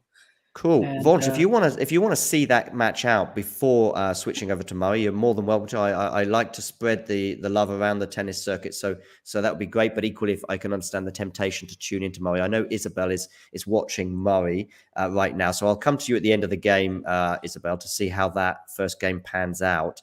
I can see, as you said, Mandlik has got one of those breaks back against Jabeur, but still really it's an uphill struggle for the American to try and get back in that match. Obviously, Ons Jabeur just one game away from victory. It's 5-2 now, so it looks like she's got this in the bag. Yeah, should have it in the bag with her obviously just one game from victory. Wang is sort of wrestling control, although she's at deuce here. I'll actually just concentrate on Wang Sakkari for a few seconds as going backhand to backhand. A nice backhand there from Wang. I'd say she's slightly in charge at this point, and she's got it. It's advantage Wang, and she does a fist pump as well. And understandably so, an excellent winner from Wang there. So she's got advantage game point to really seize a good one. They've gone for the close call. It was a very close call. Bounced just on the line there, just about, I'd say, a centimetre, maybe 2 in. So you could call that lucky, but you could also call it precise as she threatens to take a 4-1 lead. Let's see if she does so here. She's serving. She gets the first serve in, although it's not the hardest of first serves. It's a nice backhand from Wang again, though. She's loving the backhand, though, even though Sakkari's attacking it. And it's a mistake to attack it because actually she ends up going wide, Sakkari, on that. So she does hold serve. So it's looking like close to being one set all, although it is just the one break of serve, I believe, that Wang has there. But Sakkari would be disappointed that she couldn't break back. So that is Sakkari 6-3 first set for her, but 4-1 to Wang in the second. Let's have a quick look at Buster. Buster is a break point again. He's facing a break point. Andy Murray is doing quite well in that first game. I will be coming to Isabel at the end of that game. I know I've got Vonch keeping an eye on Jabeur to see if she can finally seal that match. Obviously, really that had a huge turning point at the end of the first set when Mandlik was serving for that. She couldn't quite do it. Shelby Rogers is looking very good. She's 7-5, 4-1 up. And that actually 4-1 includes a double break against the qualifier Kuzmova. So she's 30 all, but could well go 5-1 up very shortly. So she's very close to the finish line, shall we say. Just on Jabeur really quick. Go on. Shelby Rogers will play Jabeur. Ooh. So that'll be a blockbuster third round. And I think that's where, for me in the bracket, I took a small gamble and went for Shelby Rogers to prevail in that match, largely because I think, home crowd, but also she did well last year. I thought Shelby in beating Ash Barty at a similar stage. Yeah. It was on the Saturday, so probably was the third round, I guess, when she... Yeah. Who knocked Shelby Rogers out last year? Raducanu? Raducanu in the fourth, yeah. Yeah, there's a good chance of Raducanu being the answer to that question. Who knocked X player out? I mean, it's probably her and Leylah Fernandez, were obviously responsible for 12 exits at least, and many of them big scalps, such as Osaka. I remember Leylah knocking her out in 3 sets. I think that was when we really started paying attention to Leylah Fernandez. Be interesting to see how far she can go this year, especially as the 12 months for Leylah. Funny enough, Leylah's 12 months and Raducanu's 12 months have been fairly similar in many respects, although I think maybe it's because I'm from the UK and of course I'm reading more British media. Raducanu seems to have been getting it a lot more in the neck than Leylah Fernandez, as Sakkari goes on the attack there with a forehand, and it is long, I believe. Yeah, no, it's just must have scraped the lines. 15 love. So Jabeur is obviously on the verge of victory, but let's think about Andy Murray. He's not quite won that first game yet. It's actually deuce in that one. So once again, I'm going to have to ask Isabel to hold on before we come to her thoughts about that first game. But I will be coming to Nava just double faulted, so now Murray has break point. He's had a break point before, right? Yeah, he's had a few. He's had a few. I'll be getting Isabel's thoughts on that. I think he's had a few break points. I'm not sure how many, but I'm keeping an eye on the score. Yeah, he's his third. By the way, back to Buster and Bublik. Bublik broke back. So that's back on serve. However, just 30 seconds or 60 seconds sort of behind, if you like, in terms of keeping people updated. He's broken back. However, he's now love 30 down on his serve. So Buster may still yet seal that second set. But that has changed somewhat. And Cashin, by the way, has more than halted the halt. He's actually now got a double break in the third set, but he's still 2 sets to love down, of course. Van der Zandschulp is very close to winning that second set to tie that up. And Dima Noor is flying as well, threatening to go 5 love up. And that is very close to a bagel against Gavin, because that would be 5 love and then he would be serving. It's not 5 love yet. It's 4 love, but he's got a break point on the Gavin serve. And Andy Murray's first game against Emilio Nava has finally concluded after what feels about 30 years. Tell us about that first game. Isabel, please. Yeah, I'm just a couple seconds behind, so you were a little ahead of me there. Sorry. But I think Andy had 4 break points in total. And little disappointing. But they've also had some really impressive rallies just in this first game. I think the longest one was 18 shots. Okay. I'm sure. Looks like my stream is so far behind. I just saw Nava hitting a cross-court backhand winner at deuce. Yeah, that was a nice winner. Vance, you can probably, since you've played him, you could probably tell me more about this. But from what I'm seeing, it seems like there are going to be a lot of long rallies in this match. It seems like they're both really excellent returners so far. Yeah, seems like it. I actually missed quite a bit of that first game. I just started watching from deuce. But that was some impressive tennis from Nava to save 3 break points and hold a serve. Be interesting to see how he returns Andy's serve now, and if Andy feels some pressure in the next service game to go big. Yeah. Have you got by the way, Jabeur, we have some Jabeur news. Jabeur's won that 6-2 there. So that'll be a little upsetting for Mandlik, who obviously was serving for the first set but couldn't quite close it out. Shelby Rogers is very much in control of her match and is very close. I think she's 2 points away from victory. So that should be good news for Rogers and her fans. In fact, she's now got 2 match points. So that is cool. Isabel, and I guess Vonch, you're going to switch over to the Murray match and join Isabel for the Murray party? Yes, I'm watching Murray right now. And it looks like Botic just won the second set against Mute 6-1. Okay. And also looks like Karenia Busta has leveled up against Bublik and will now serve first to start the third. Yes, he has. I'm not watching Busta. I've still got Wang against Sakkari on, and it's just 1 break up for Wang at the moment. But she's love 15 down. I'll probably do a bit of commentary on this match very shortly. But just before I do, PCB, obviously there many people are sort of saying he's going to go far. I mean, he's been a semi-finalist here before in 2020, lost the first set, also didn't manage to close it out with a break, but as so often happens, then quickly got another break or rebroke, if that's the right expression, Bublik. And so it's one set all there. I guess you would now favor the Spaniard for that. I'll come over to both of you because you're obviously focusing now on Murray and that second game as Murray looks to level things up at one game all. But I'll come to you in a second on that. But Cash-in is 4-1 up. That's a double break on Holt as he looks to try and get back in that match to make it 2-1. That, in terms of at least the scoreline, that would be a surprise. By the way, Sakkari now is at love 30 here. So she's looking to get this break back. It's 4-2 to Wang in this set. And yeah, this is a particularly interesting moment, I would suggest, in this match, because if Sakkari could get it back on serve, that would be huge. Talking of huge, though, Wang has gone big on that backhand cross court, and it's just landed in. Again, we're talking about centimeters, but it's enough to get it to 15-30. That was a big winner there from Wang. Wang playing very aggressively today, and she's perhaps too aggressive with that shot because she's hit it into the net. 15-40. I'll take us through this point because it could well be a break of serve from Sakkari before perhaps returning to the Murray match if he, depending on how long that for a second game lasts. But it's still, we've got 2 break points here for Sakkari, so I'll focus on this because this could be a turning point in the match.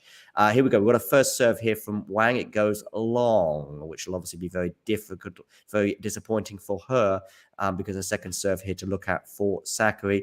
And I think she may go aggressively on this. Let's have a look. Sakkari on the forehand. She does go big and she dumps it into the net. So it's 30-40. 1 breaks point saved there for Wang, but 1 more to go.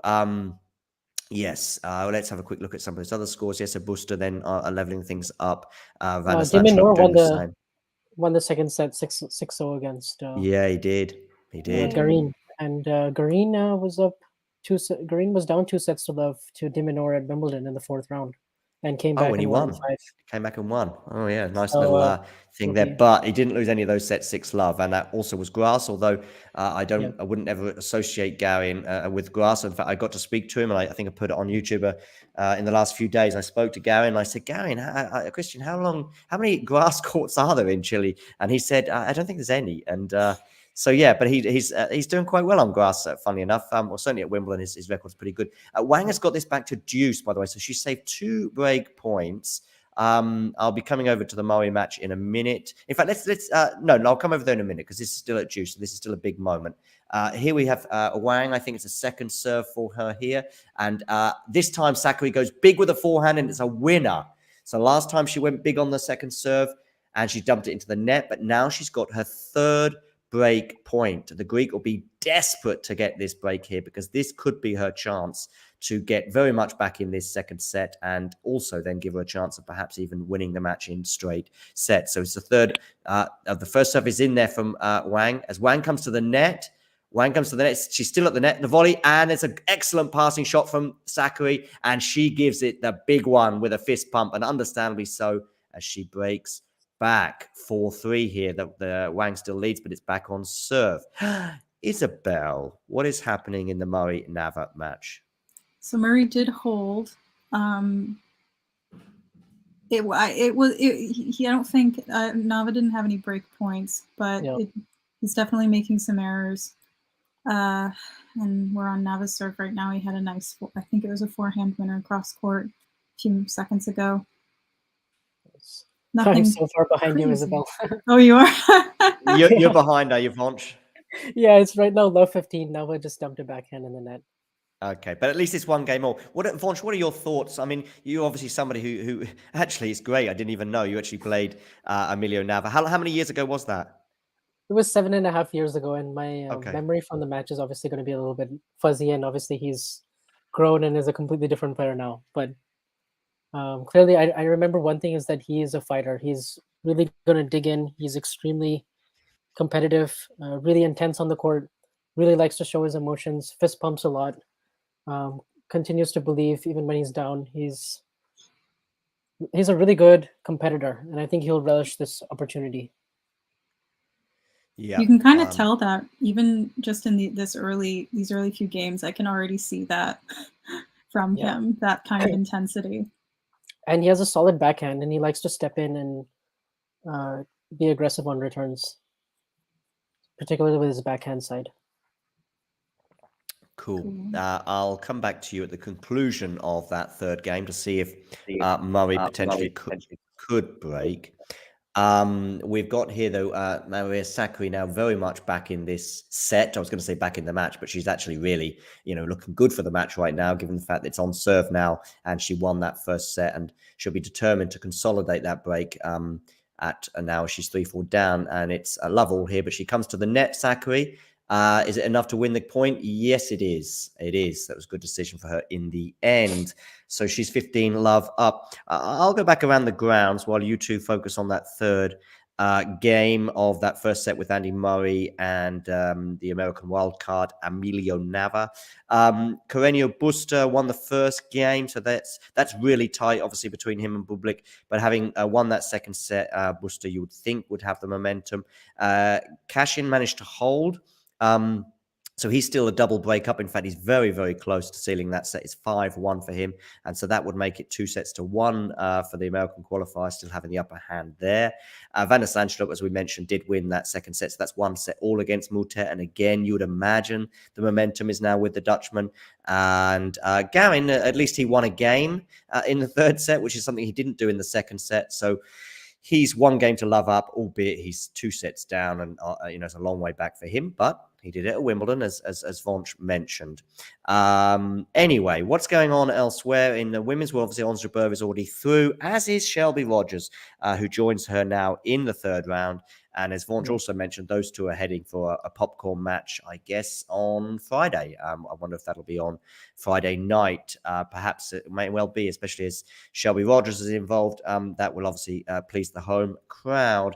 Here, Sakkari is, 15:30. Let's talk us through this point here, 15:30. See if Wang can bring up a couple of break points just before we go to the Andy Murray match. She goes long on the first serve there, Maria Sakkari. So she's got a second serve here, Wang, 15:30, as she hopes to take advantage of any wobbles from Sakkari. It's 15:30, second serve, and she gets the second serve in, but it's a comfortable one for the Wang on the backhand, as Wang hits a forehand across court. Forehand across court again from Wang, and she goes deep there, Maria Sakkari. Sakkari now dumps a forehand into the net. It's 2 break points. Isabel, what's happening with Murray and Nava? They just took a break after Nava's service game, which he won pretty handily, I would say. So nothing at the moment. Any thoughts on this match so far, Vonch? Not too much. Just on serve at the moment. Still looking to both players just finding their way through their service game so far. Obviously, Nava had to save 3 break points in the beginning in his first service game, so this was much more straightforward. They both held at 30, so it looks like it's I don't know what happened to Maria Sakkari here, but let me tell you a couple of things. First of all, so basically, let me just tell you that first of all, she's lost her serve, and that Wang has broken, so she's now going to serve for this second set, Wang. But this was a bizarre point, and it was bizarre for 2 reasons. Because Sakkari was in charge. She comes to the net at one point, and sensibly so, because Wang was on the defensive. Wang manages to get it back in play. Very good job from her on that front. But basically, Sakkari really should put this away. She lets it bounce, makes sense, and she goes with a big forehand. But I think she didn't go big enough because she was a bit conservative. Wang again gets her racket on it. So that's the first mistake from Sakkari. But then she makes an equally big mistake because she lets it go. This is the defensive shot from Wang. She lets it go thinking it's going to go long. It doesn't go long. It lands in, and Wang breaks serve. So 2 big, mentally big moments from Sakkari in the space of just a couple of seconds. One was I think she didn't go big enough with what was an attacking shot. And secondly, an even bigger mistake was when she could have got her racket on it.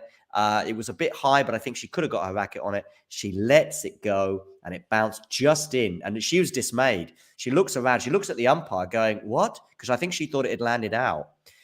Anyway, Wang is serving now for this second set, and it's 15-all. Srihari, and I hope I'm saying your name correctly. Nice to have you on board. Andy, Scott, Hans, Emilio Nava the win. Nice to have you on board, Srihari, and that's great to see you here. you guys are obviously focusing on that Murray match. It's out on serve at the moment, but I'm going to just probably take us through the closing stages of potentially this set, with Wang here serving. She puts the first serve into the net. It's 15 all.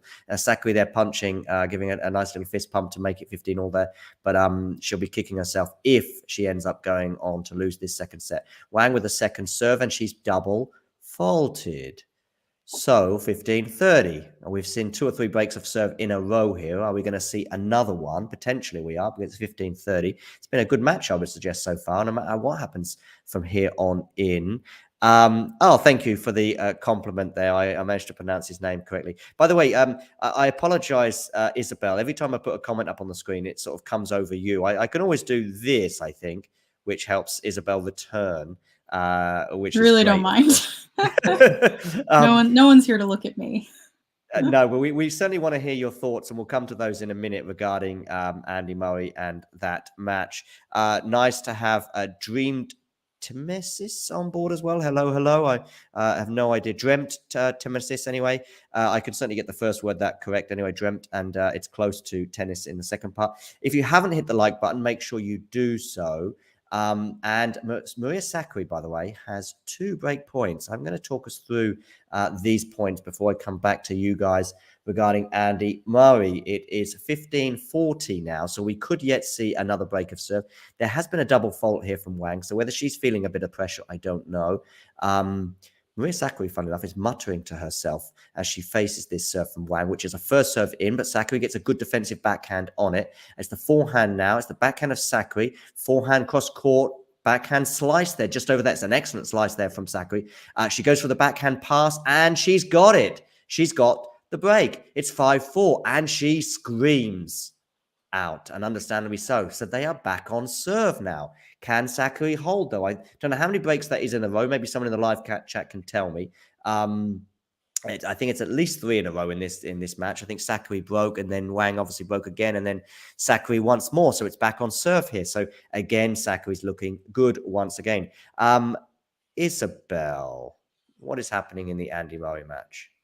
It's 2-all. Nava's serving at 15 love. We had a couple of good, decent rallies, not super long, but some they're doing pretty well. Doing a lot of court coverage, I would say. I'm kind of impressed with Nava at this point. I know that Vench said he can be a little emotional on court, but I so far really like his sportsmanship. He's definitely applauded a couple of shots from Murray, which I always like to see from players admiring each other. There was this one point where Andy hit a really good slice defensive cross-court pass, and Nava just applauded it. I thought that was great. Because Nava was expecting to win that point. He hit a really good return, and he came in on it. Yeah. Yeah, it's a funny thing. I mean, Vonch obviously playing at a much higher level than me, but it does also feel quite natural when I don't know, you lose the point, and if it's an incredible shot from the opponent, it just feels, for me, it feels what's the word? Yeah, just natural or spontaneous. It's just like, yeah, well, what can you do when somebody hits an amazing shot against you? You just got to applaud. So that is nice to see. Talking of sporting stuff, what did you make of the Cerundolo thing with the double bounce the other day, Vonch? Oh, actually, didn't see that one. So I. But are you aware of the story? There was a double bounce, and Andy Murray gives him a. Actually, funny enough, I'm gonna have a little go at Jack here. He was on that stream, and Jack's immediate reaction, because of course it's always difficult to tell, especially with the volume down and the commentary down.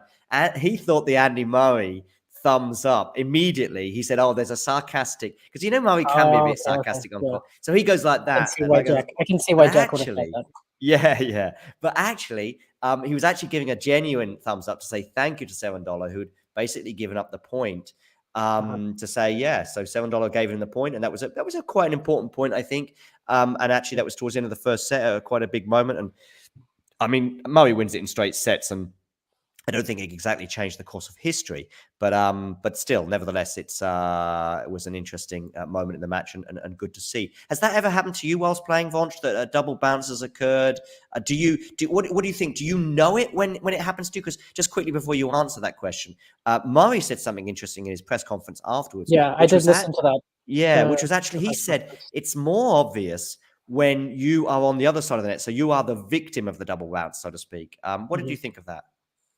I think there's quite a bit of truth in that. I think in the moment you're so focused on chasing that ball down, and you really Yeah. want to get that in one bounce, that sometimes you might just not catch it, like just completely unintentionally, because you're just your racket is in the air. But generally, if it has some topspin on it, that it's probably bounced twice, because it's just like I think it's more obvious for the opponent, because he or she has hit that shot and they know how it's coming off their racket. So it's Mm-hmm. in that moment you just have to make like a judgment call and just kind of run with it, because especially when I was playing in juniors, we didn't really have umpires like always sitting in the chair watching, and it was more just on you to call them yourself. Yeah, I think I pretty much agree with everything that you said there, Vonch. And also, I think you might not know. You might, let's say you're the beneficiary of the double bounce. It's you who's chasing the ball down. I think you might not be sure. I think you might think it might have hit the ground twice, but you just don't know. I would say probably 70-80% it falls into these categories of uncertainty. I think maybe 20% of the time you do know it double bounce as the beneficiary. But I think a lot of the time it's so close. Obviously, it's really close, because otherwise the umpire would or should catch it. That I think you just don't know. And of course, if you don't know, you're not going to stop midpoint or do anything else, because you don't want to be giving up a point for your opponent. So I understand that. Isabel, where are we at in the Murray match right now? We're still at 2-all. It's deuce at the moment. Deuce 2, I believe.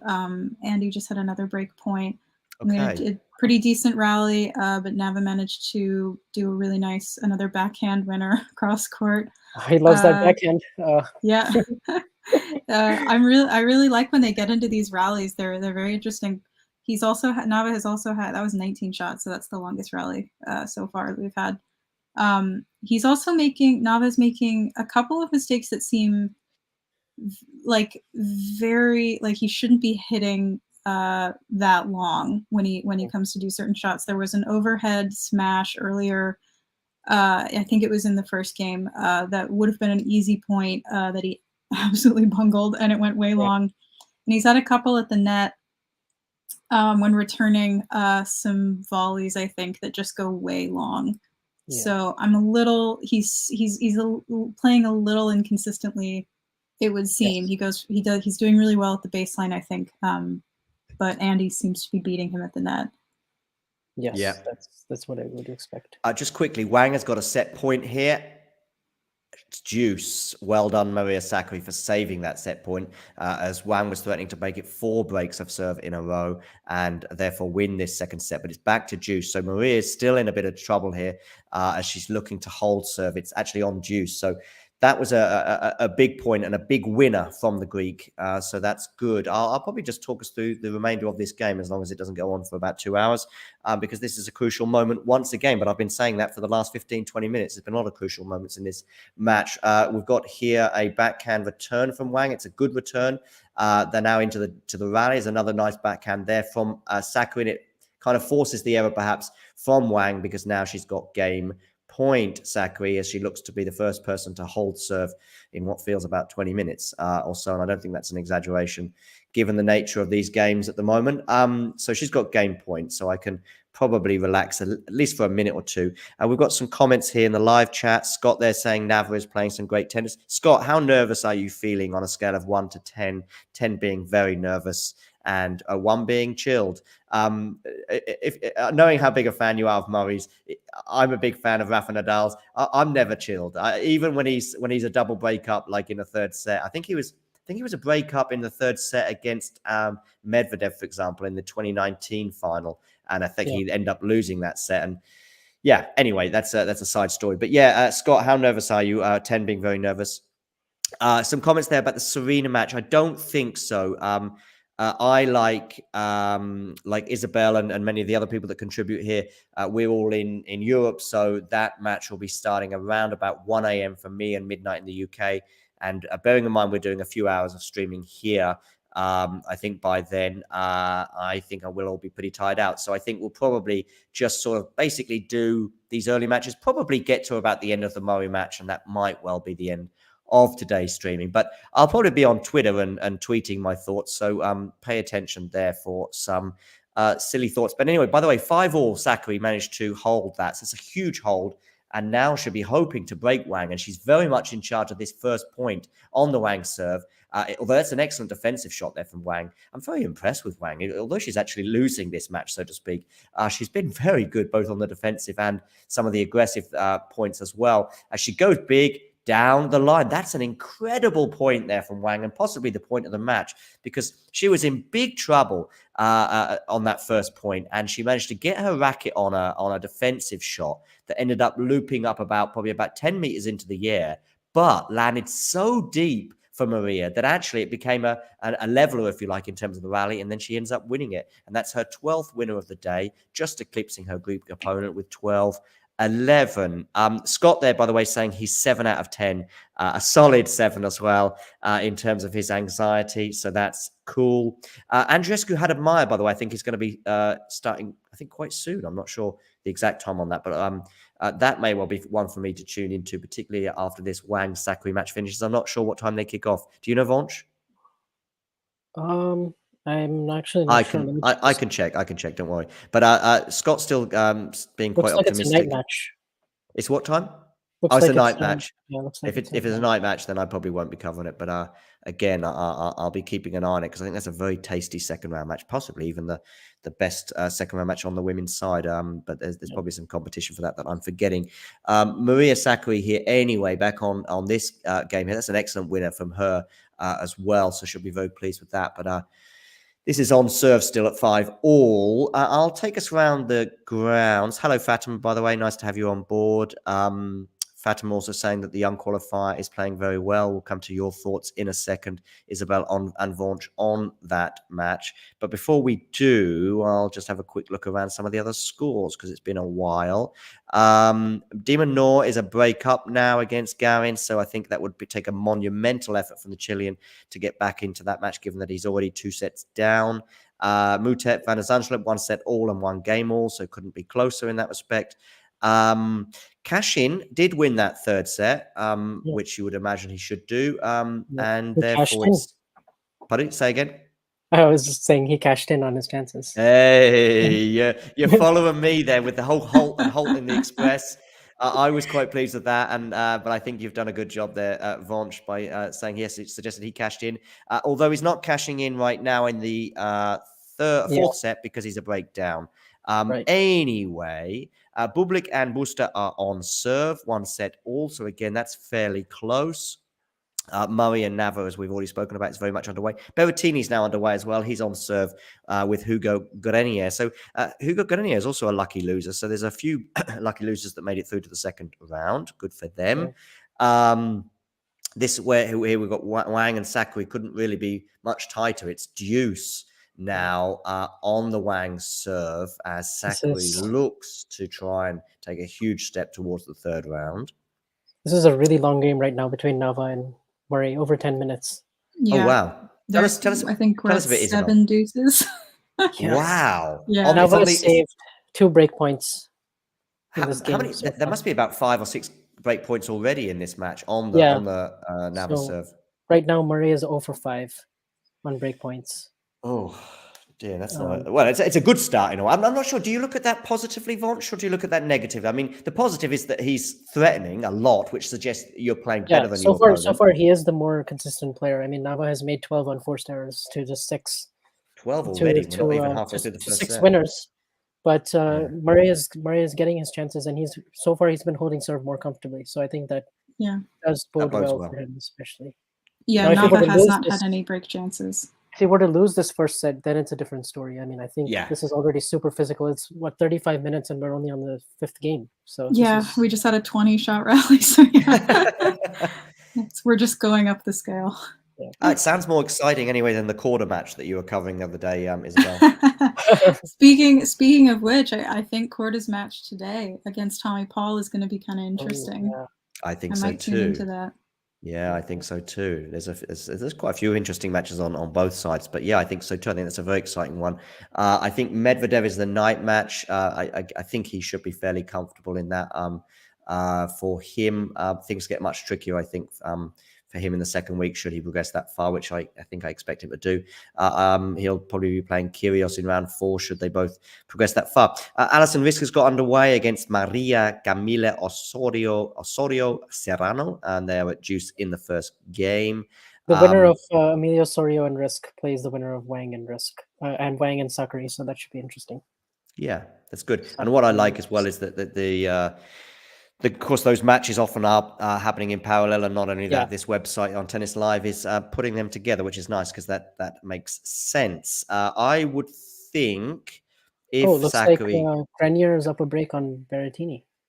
Oh, yeah, so he is. Bloody hell, these lucky losers are doing okay. But yeah, I would think if it does end up being Sakkari against Risk, I think I would favour Maria, and then suddenly she's in, potentially in the that would be the 4th round if she was to win that one. So suddenly then things are looking much rosier for the Greek. And talking of which, she's at deuce here. I'll just talk us through this point. I know you're in the middle of a marathon game with Andy Murray, but we'll come back to that in a second.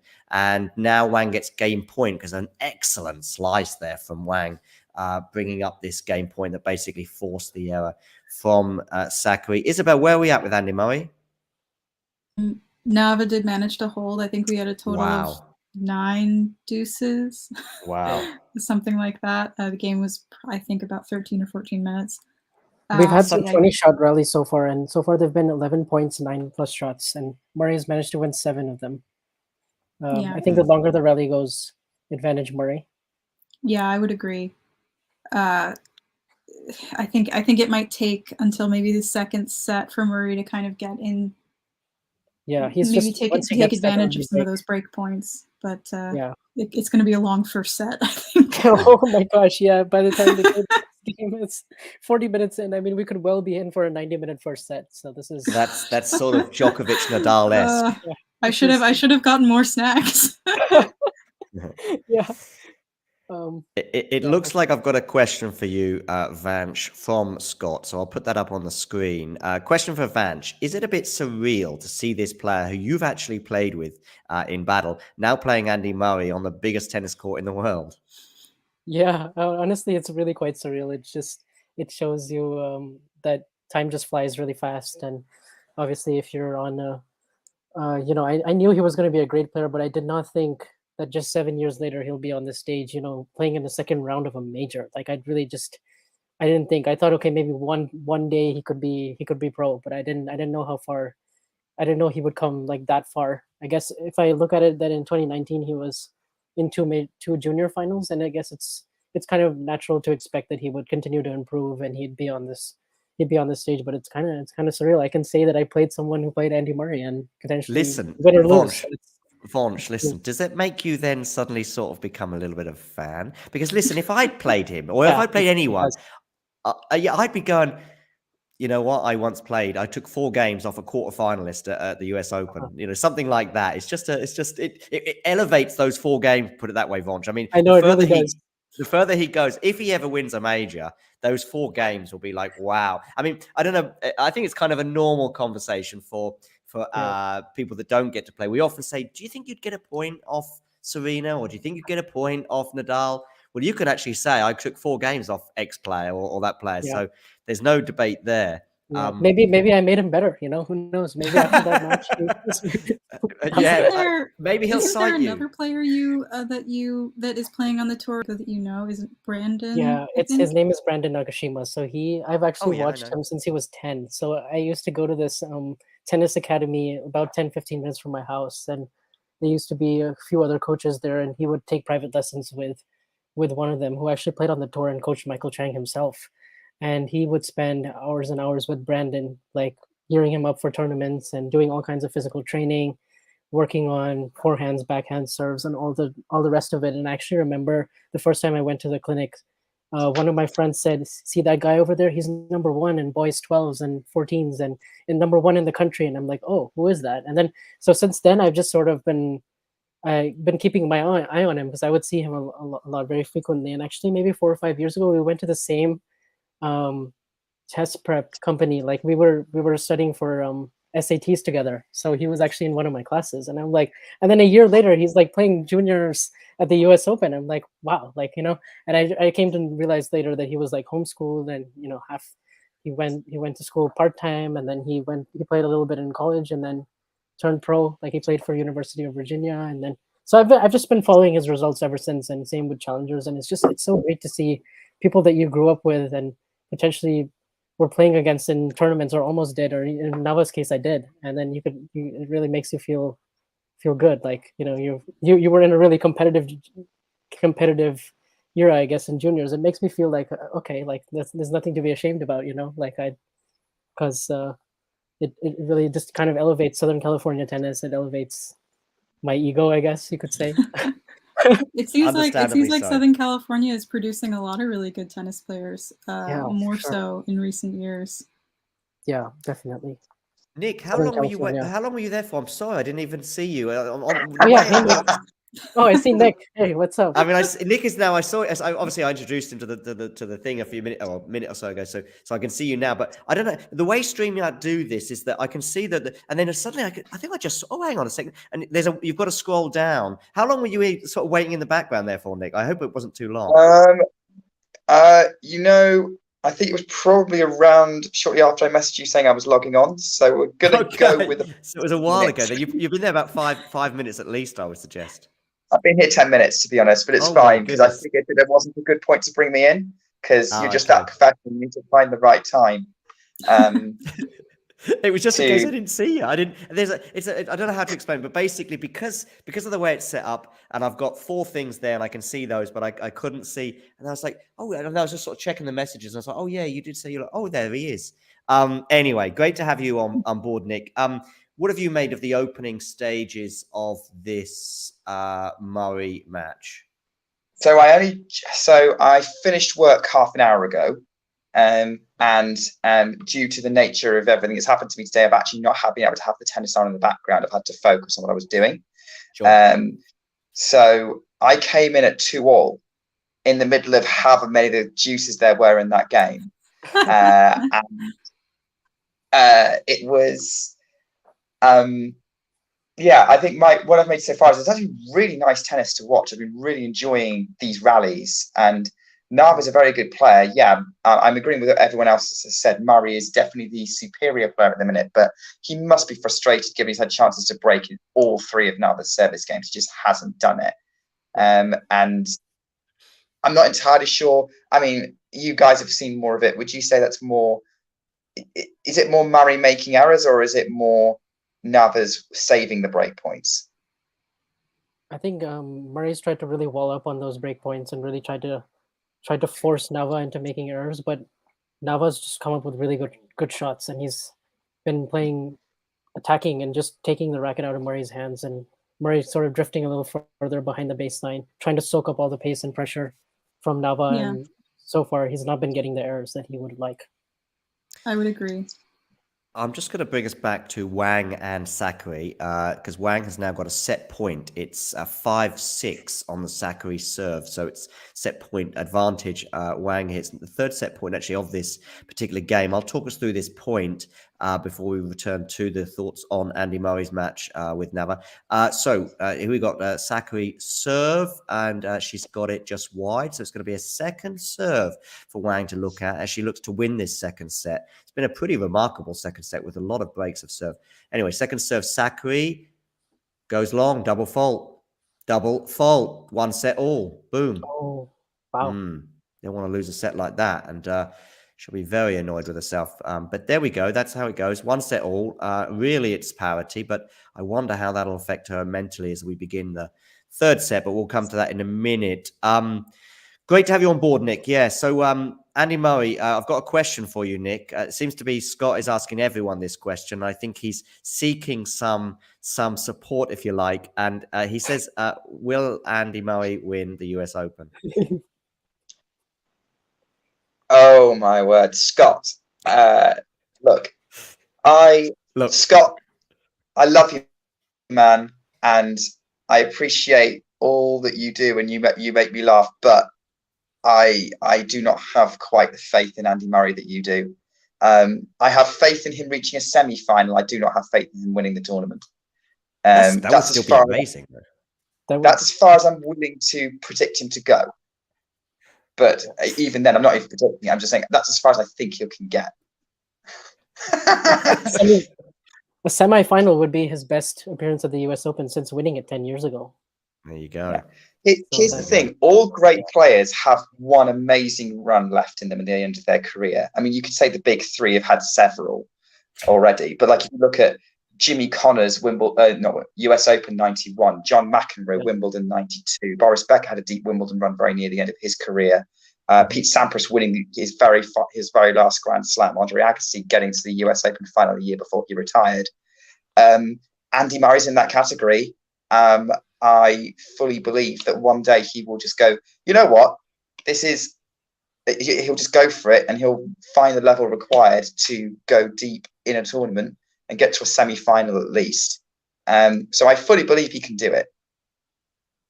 There you go. Despite not predicting him to win, you've got the forgiveness from Scott. Listen, regarding Murray, does anybody know if he was to beat, let's say, potentially Berrettini? Although last time I saw Berrettini was a breakdown in the first set. But let's just imagine he plays Berrettini in the third round. We're a long way away from that right now. As of course, he's got to negotiate this match against Nava. But who would he potentially play in the fourth round? Because he was slated to face Tsitsipas. But now Tsitsipas has lost, and so is Cressy. So he would face either Fucsovic, Davidovich Fokina, Galan, or Thompson. So very winnable, fourth round if he gets past Berrettini. So that's going to be his biggest challenge. And of course, Nava is giving him an absolute handful right now. This is no given that he wins. Yeah, absolutely. How is that? How is this going? This particular game or this particular moment of the first set, Isabel? They've both had slightly easier holds for the last few games comparatively to the other ones we've seen. Andy is looking a bit downtrodden, I would say. There was a moment during one of the games where he was just like walking with his head down, and he looks a little sluggish. I think he's getting really frustrated, and I kind of want to shake him and be like, don't do that. Focus. That's normal body language from Andy at this point. And listen, I'm not even watching. I've got Wang and Sakkari who are now into the third set here. But Isabel, you saying that to me is like, I think I've seen that a few times from Andy. These emotions is exactly how anyone who likes watching Andy Murray feels watching him sometimes. Every time. Yeah, he's not quite the same as, who would you say is the least sort of demonstrative person? Somebody like Yannick Sinner, perhaps? Because I think a lot of people talk about Rafa, but actually you can see Rafa's face. I've seen him, particularly, I remember that match against Djokovic in 2021, and I think he double faulted during the tie break, and certain moments that you can just see it. I mean, and the Bamos is, the thing with Rafa, he can get like break back or break serve in the first set against the world number 200, and he's given it the big fist pump. I think he gave it a big fist pump last night when he got the first break at the beginning of the second set, and it's funny. But who would you say, Vonch, that springs to mind as being the opposite of seeing what's going on their face, if you know what I mean? Like least demonstrative, you mean, on the court? Yeah, I don't know how I didn't word that question very well. I apologize, Vonch. But if we've got Andy Murray, as in like we know exactly what he's thinking and exactly what he's feeling, and who would be the opposite of that? I mean, Yannick Sinner is the first person that springs to mind for me. Yeah, I know Ash Barty when she was still playing. She was extremely reserved, very businesslike, very occasionally did celebrate. She did give off a massive fist bump when she won the Australian Open, but generally I would say she wasn't very demonstrative on the court. Would you guys agree with that? Oh, absolutely. That's a big shout. It's a good shout, to be fair, whether she's retired or not. I think I can open that up to former players too. Here's another question for all of you. Let's go with Nick. Have we seen the end of Ash Barty, or is she coming back? I don't think she's coming back. Yeah. Isabel? Right. I agree. Yeah, I don't think so. Yeah, I'm the same. I think she was really at peace. She was really at peace with her retirement, and seems like she just came and conquered and won and left. So Well, I'm gonna stick my head out and be the only one of us four to say that I think we haven't seen the last of her on a tennis court. But listen, I'm not exactly Nostradamus when it comes to predictions, because I also said that Tsitsipas would win the U.S. Open, and I think You're not alone there, though. I know. I think he didn't have a very good first round. I mean, losing 11 games in a row, my goodness. In fact, regarding that particular point, I mean, I went onto Twitter. I was obviously deep into the Serena matches. I think pretty much the whole tennis world were. I went a quick look on Twitter, and actually, even Pam Shriver said, because obviously we're all doing the same thing. What's going on in the Tsitsipas match? You know, because it's almost like we're all watching Serena, but what? Yeah. He's lost 11 games in a row. Yeah, I'm actually going to have to probably go back at some point and see if I can catch a replay or extended highlights of those first two sets, especially. Yeah. Yeah, I didn't come in until a bit later because the group chat was blowing up about the Tsitsipas match. So Yeah. I thought he had it in the bag from the beginning, and then all of a sudden, he had some work on his elbow during the match, but it also didn't look like while he was playing that it was bothering him. So Yeah, I don't think he was really injured. I think it was also some sort of mental problem. Yeah. What's going on with Murray? Somebody tell me. It is 3-4-30. Oh, I guess my stream is actually a little behind, so you guys can probably. I've got a deuce at on Murray's serve. It's 3-4 at the moment. This is Murray's first service game that's gone to deuce. Yes. So far, he's held rather comfortably, right? Yeah, I think so. He's had a few more unforced errors. He's getting a little angry. I think I just saw him yell at himself a little bit. So I never know with Andy when he starts to get. I think this is Nava's first break point.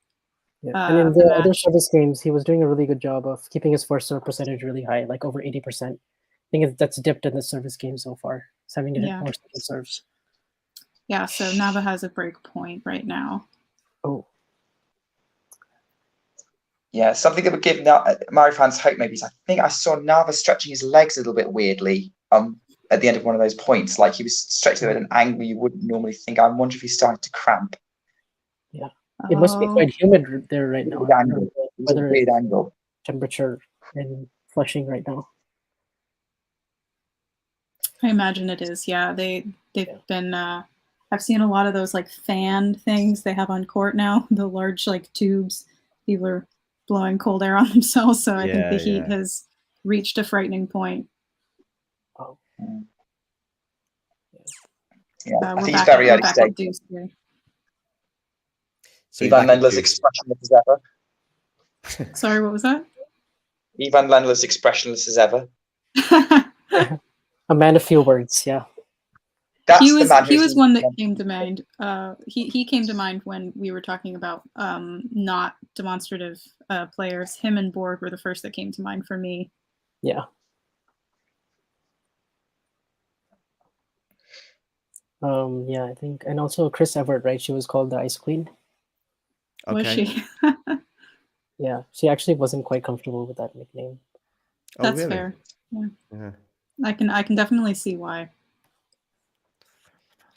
Yeah. A lot of people say Federer was fairly enigmatic points, but actually I think he shows a lot more fire than most people think. I think he's actually quite gritty, and I think his fighting has really come out, especially in his last few years that he's played on tour. He is actually really quite an emotional guy, so I wouldn't put him in that same. Do we think that Federer is somebody? What do we think about Federer and pressure? Because obviously he's won 20 majors, so you got to be pretty good under pressure. But I've heard an interesting theory, and I used to have the same theory about Michael Schumacher, the Formula One driver. I used to think that they were just so good and so much better than many of their opponents, if not all of them, at various points in their career, that even though they weren't great under pressure, they actually, because they were just so good, they still managed to win. So I've heard this with Federer, and it reminded me of my thoughts on the Formula One driver Michael Schumacher, who often people obviously thought he was pretty good under pressure, winning 7 world championships. But actually, when it got super, super tight, Schumacher, and then also with Federer as well. As in, like, it's now a fifth set against Djokovic, or he's serving for the championship again, or serving for the match, against Djokovic. Certainly a couple of times I think he failed to do so in huge matches. That actually he did get tight. Any thoughts on that from anyone? Oh wait, hang on a second. Did Nava just break? Yeah, I guess he did. I've got him. He's got a second break point when we're mid rally. He got that break point with a really nice backhand down the line winner. And yeah, he just broke him with a smash. Oh dear. Oh dear, Scott will be really celebratory right now. Yeah. Sorry for that tangent there, Vonch. Vonch, are you a Formula One fan as well? I am not. I have watched a couple of races, but I wouldn't really call myself. Oh, okay. I'm sorry. I apologize. It's your picture on Twitter. You look like you're on the starting grid of a Formula One race. I have no idea where you're at. Actually, I was at the San Diego Open, and that was just a backdrop of the crowd. And I was actually wearing the same shirt I'm wearing right now. Oh, okay.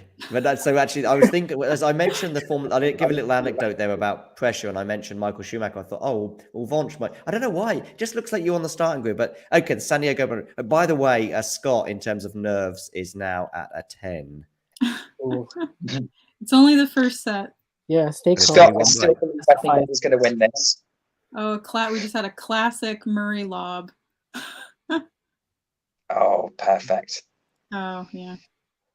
What's the score right now, Isabel, exactly? So it's 5-3, love 15. So he's serving for the first set, but he's got a love 15 there, Murray. Well, we'll come back to Andy Murray in a second. Wang and Sakkari on serve 1-1 at the beginning of the third set here. So this is an interesting moment. It's actually love 30 for Wang. I'll come back to Andy Murray in a minute because he may well be facing set points or perhaps have break points of his own. Let's have a quick look to see what's going on elsewhere because it's been a little while. That's the women's singles there. Okay, so we've got Wang, Sakkari. Riska's got an early break against Serrano in the first set. Berrettini is 2 breaks down. Yeah, he's 2 breaks down to the lucky loser, Hugo Grenier there, who's serving for that set, albeit it's at deuce. But 2 breaks, you'd obviously fancy Grenier there, who's obviously 2 points away from winning that first set. That's a real surprise. Andy Murray's doing quite well in this game, so he may well get a break back. We'll see how he goes. But he's had so many break points. Who knows what's going to go on with the Scot? Pablo Carreño Busto, I think it's not a huge surprise. Having won that second set, he's gone on to win the third, so he's now 2 sets to 1 up there. It seems like he's steadied the ship. Holt and Cashin, a really interesting moment. 5-all in the fourth set as Cashin looks to level that up at 2 sets all. And Moutet, in joining the lucky loser party, he's very, very close. In fact, he's just sealed the third set as it happened there. So he's now 2 sets to 1 up on Van der Zandschulp. Garin got the third set as well. And Garin did get the third set. And I don't know, I think he was at least 1 breakdown. I think it was 1 breakdown alone. So that's incredible from the Chilean, who is known for his mental strength, as you highlighted, Vonch, obviously being 2 sets to love down to De Minaur at Wimbledon. But it was 4-2 down. So he won 4 games in a row. Wow. That's very impressive. I mean, basically, you start to wonder if De Minaur is maybe playing that match in his head right now at Wimbledon, where he was 2 sets to love up. And interesting. Very good I wonder point. if that's playing in his head a bit. I mean, I commented just a loose comment, basically, at 2 sets to love and 4-2. I was like, he's 2 games away from winning the match. And he's also won. He's won probably at least the last game of the first set. He then won the 6 games there. So that's 7. And then he'd have won a good 11 out of 13 games, something like that. It may even be more impressive. It may have been 12 out of 14. But let's say he's won 11 out of 13 games. And at that stage, Garin was staring down the barrel. But now he's gone on to win 4 games in a row to get that back to 2 sets to 1. So that'll be very interesting to see how that pans out. Although good for De Minaur, he steadied the ship a little bit. He's got an early break in the 4th set, albeit it's just 1 love. But let's talk about Berrettini there, because Grenier has a set point at 5-2, which is fairly insane. 2 breaks down, set point for Grenier, lucky losers. What is going on with the lucky losers at the US Open? Because they all seem to be doing quite well, taking advantage of the fortune that they obviously had at the end of qualifying. Anyway, although Berrettini's got that back to deuce. Nick and Isabel, did you guys catch that 27-shot rally? I just went back to watch it again because I didn't see all of it. Insane. I loved it. Yeah, so they've had 17 points so far, 9+ shots, and Murray's up 9-8, but it's a lot closer than it was in the early stages You would of this. think this is the kind of match that would play into Murray's hands with that kind of stat. Yeah, it definitely was, but this shows you how good of a competitor Nava is. Oh, wow, that's a great. Murray does have a Jimmer with break a point now. Oh, yes. Looks like I'm like 2 points behind you guys, so I will just. Sorry. Oh dear. I We'll have to come. I will actually not say anything because otherwise. You will come to you for reflection, I think, at the end of this game, however it pans out, Vonch. But Isabel, do you want to talk us through this exact second we're at? Okay, no problem. So we're at 30-40. First serve is in. Murray manages to get it back. Nava does a really nice forehand return, lobs back from Murray, but he manages to get it in. Oh, really nice shot at the net, to Nava. And now we're at deuce. Another one. Was it a winner? Another one. I don't think it was a. My terminology is probably a lot worse than the rest of yours. It wasn't a winner, but it was a nice volley at the net that Murray just couldn't get to. Yeah, it was a winner. It was a winner. Cool. That's what counts a winner. Yeah, as long as it doesn't, touch. As long as they the don't get a personal racket on racket, it, and if they don't get a racket on it, then it counts as a winner. Cool. Maybe Maria Sakkari's always done this throughout her career, but she's muttering to herself a lot at the moment that she's facing serve. And I tell you what, she's just broken Wang, which is a huge break of serve for her at the beginning of this third decisive set. Anyway, she likes to mutter to herself. Muttering to yourself is one thing between points, but doing it at the moment that you're receiving a serve is interesting. I don't know if that would put me off. Maybe. Anyway, Grenier has won that first set, and I think Murray's got another break point. He does, yeah. He does indeed. I would really love, on a separate note, I would really love for Sakkari to stop playing 3-set matches. I really just want her to win in straight sets and get all the way to a final. Yeah, I'd love to see it. It frustrates me. What are your guys' thoughts on her dress? You like it? I haven't seen it yet. It's fiery. Funny enough, actually, it's the shoes that really stand out the most. They seem to be an extra level of shininess. It's orange and white, and it's about 50-50 on the orange side. But I think it seems to be sort of flame-like, her outfit. But it's the shoes that really stand out that seem to give an extra shine. And let's see if it can propel her to US Open glory. Go on. There was a little mini drama, not big though, it seems. I don't have the sound off, so I don't know exactly, but it looked like we had a long rally at Murray's break point, and it looks like Murray hit a shot that Nava caught the baseline, but Nava really thought it was out, so he hit kind of a lackluster sort of return that ended up going long, and he kind of stood there at the baseline, like looking at the chair like this. But it seems that it was in, so Murray has broken him at this point. So great. Nick, are you happy?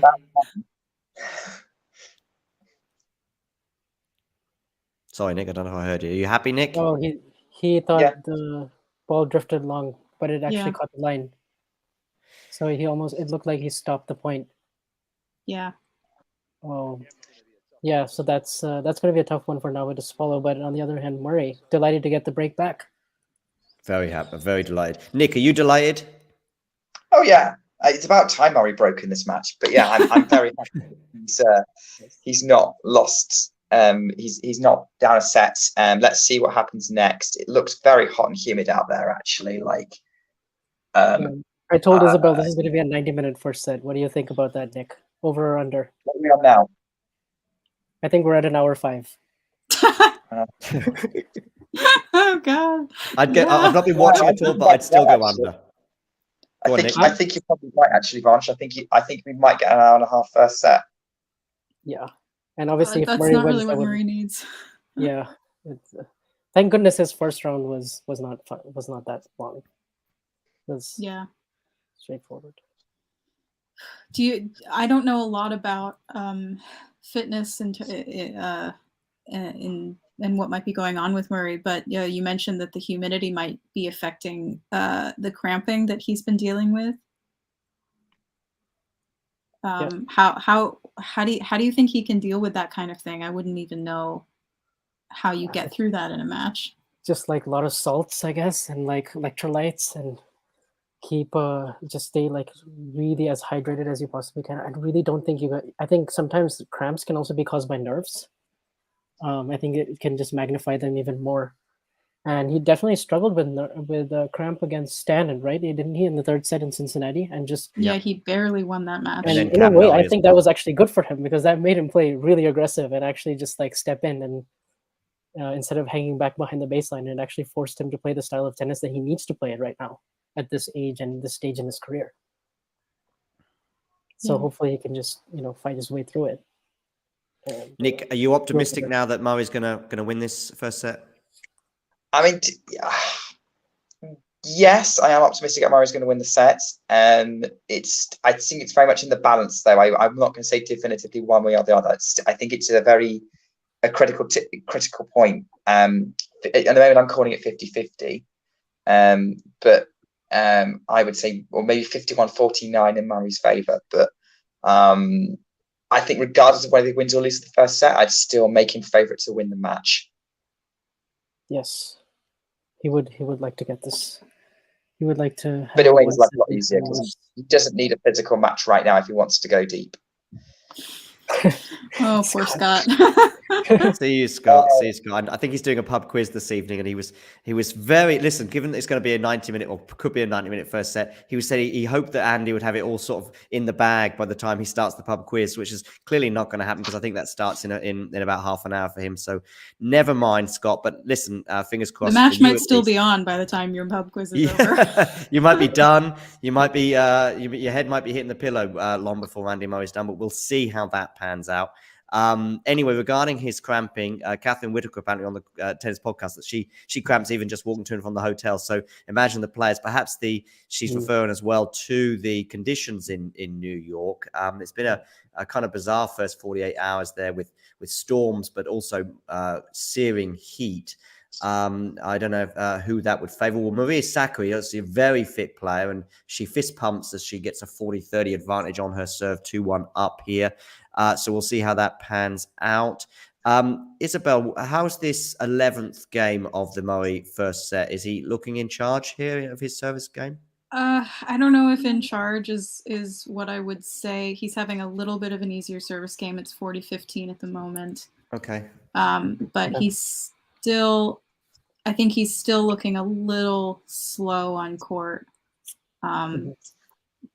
I personally, I think earlier in the match, I don't know if you noticed it, Nick, he's winning a lot more when he gets to the net, but I think he's been staying really close to the baseline most of the last few games. So I think he really needs to start moving in more, but I also understand if he wouldn't want to expel a lot of energy doing all the running that he normally does. So, but that's I wonder what his stats are right now for net points won, because every time he's come forward, he seems to have won the point.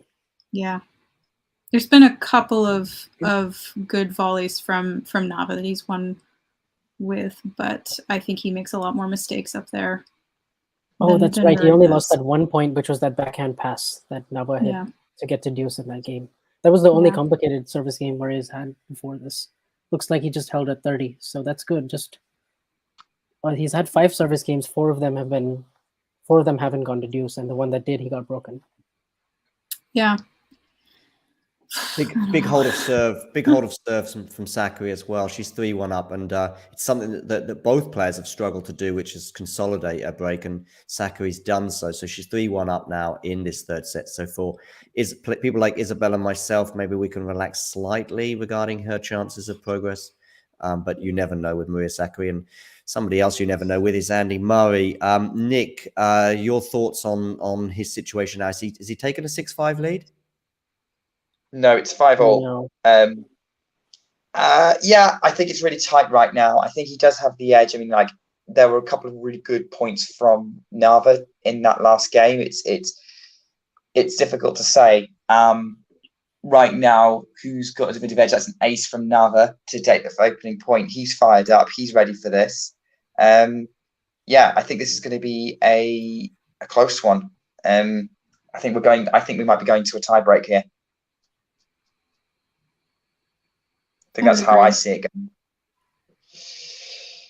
You think so too, Isabel? Yeah, I think a tiebreak is coming, and who knows how long it'll be. And I don't know who would have the advantage in a tiebreak. So yeah. Looks like Nava is holding rather comfortably in this game. He's up 40 love. Yeah. You following the live scores? Yes, because my stream is so far behind that I essentially gave up. Yeah, I think your live scores are now ahead of our streams for Yeah. Oh shoot! Okay, yeah, I'm sorry. It just went to 40 loves. I'm a little behind. It's one of the reasons. It's not the only reason, but it's one of the reasons why I tend to sort of focus on one match, because I think I don't know where I'm probably ahead of Vanch, let's say, normally, and perhaps I'm slightly behind Nick and Isabel. Nick and Isabel, are you pretty much equal? Isabel's slightly ahead. Oh, okay. Okay, right now I'm at 30 love Nava. So, and it looks like my life score is actually 2 points ahead of me. So maybe yours is only 1 point ahead of. So yeah. So I'm on a stream, so I'm a little bit behind. But it's one of the reasons why I tend to sort of focus on other matches, so I can really enjoy. Because I have to say I've done this a few times, and if somebody is 15 seconds ahead or 15 seconds behind, but particularly ahead, I do, or even 30 seconds, it does sort of take away some of the feelings about the match. So I tend to I'm quite happy watching Sakkari and seeing how that pans out. And she's obviously a breakup in this decisive set. Berrettini's taken an early advantage, so he's trying to obviously get that back to one set. All he's 1 set to love down, but he's got an early break against Grenier. And Alexandrova, and I'm probably not saying it correctly, has beaten the American wildcard Peyton Stern, so she's safely through to round 3. I say and safely. She will face, by the way, the winner of Stephens and Świątek, which should be a good match tomorrow. So hang on a second. Oh, that must have been from last night then, was it? Alexander Stearns. That was a match that restarted today, was it? Yes. Okay. Yeah, of course.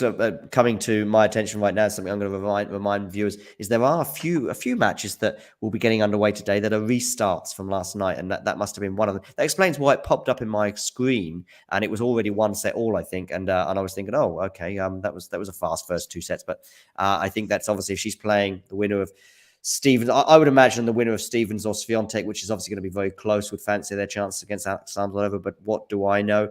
Risk has got a break up against Serrano, so she's close to winning that first set, but not quite there yet.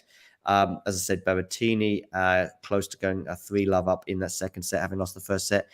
Andy Murray is in a real tussle with Nava. Yeah. They must By be the close way, to Pedro 70 minutes. Cachin did win the 4th set, so it's now 2 sets all against Holt.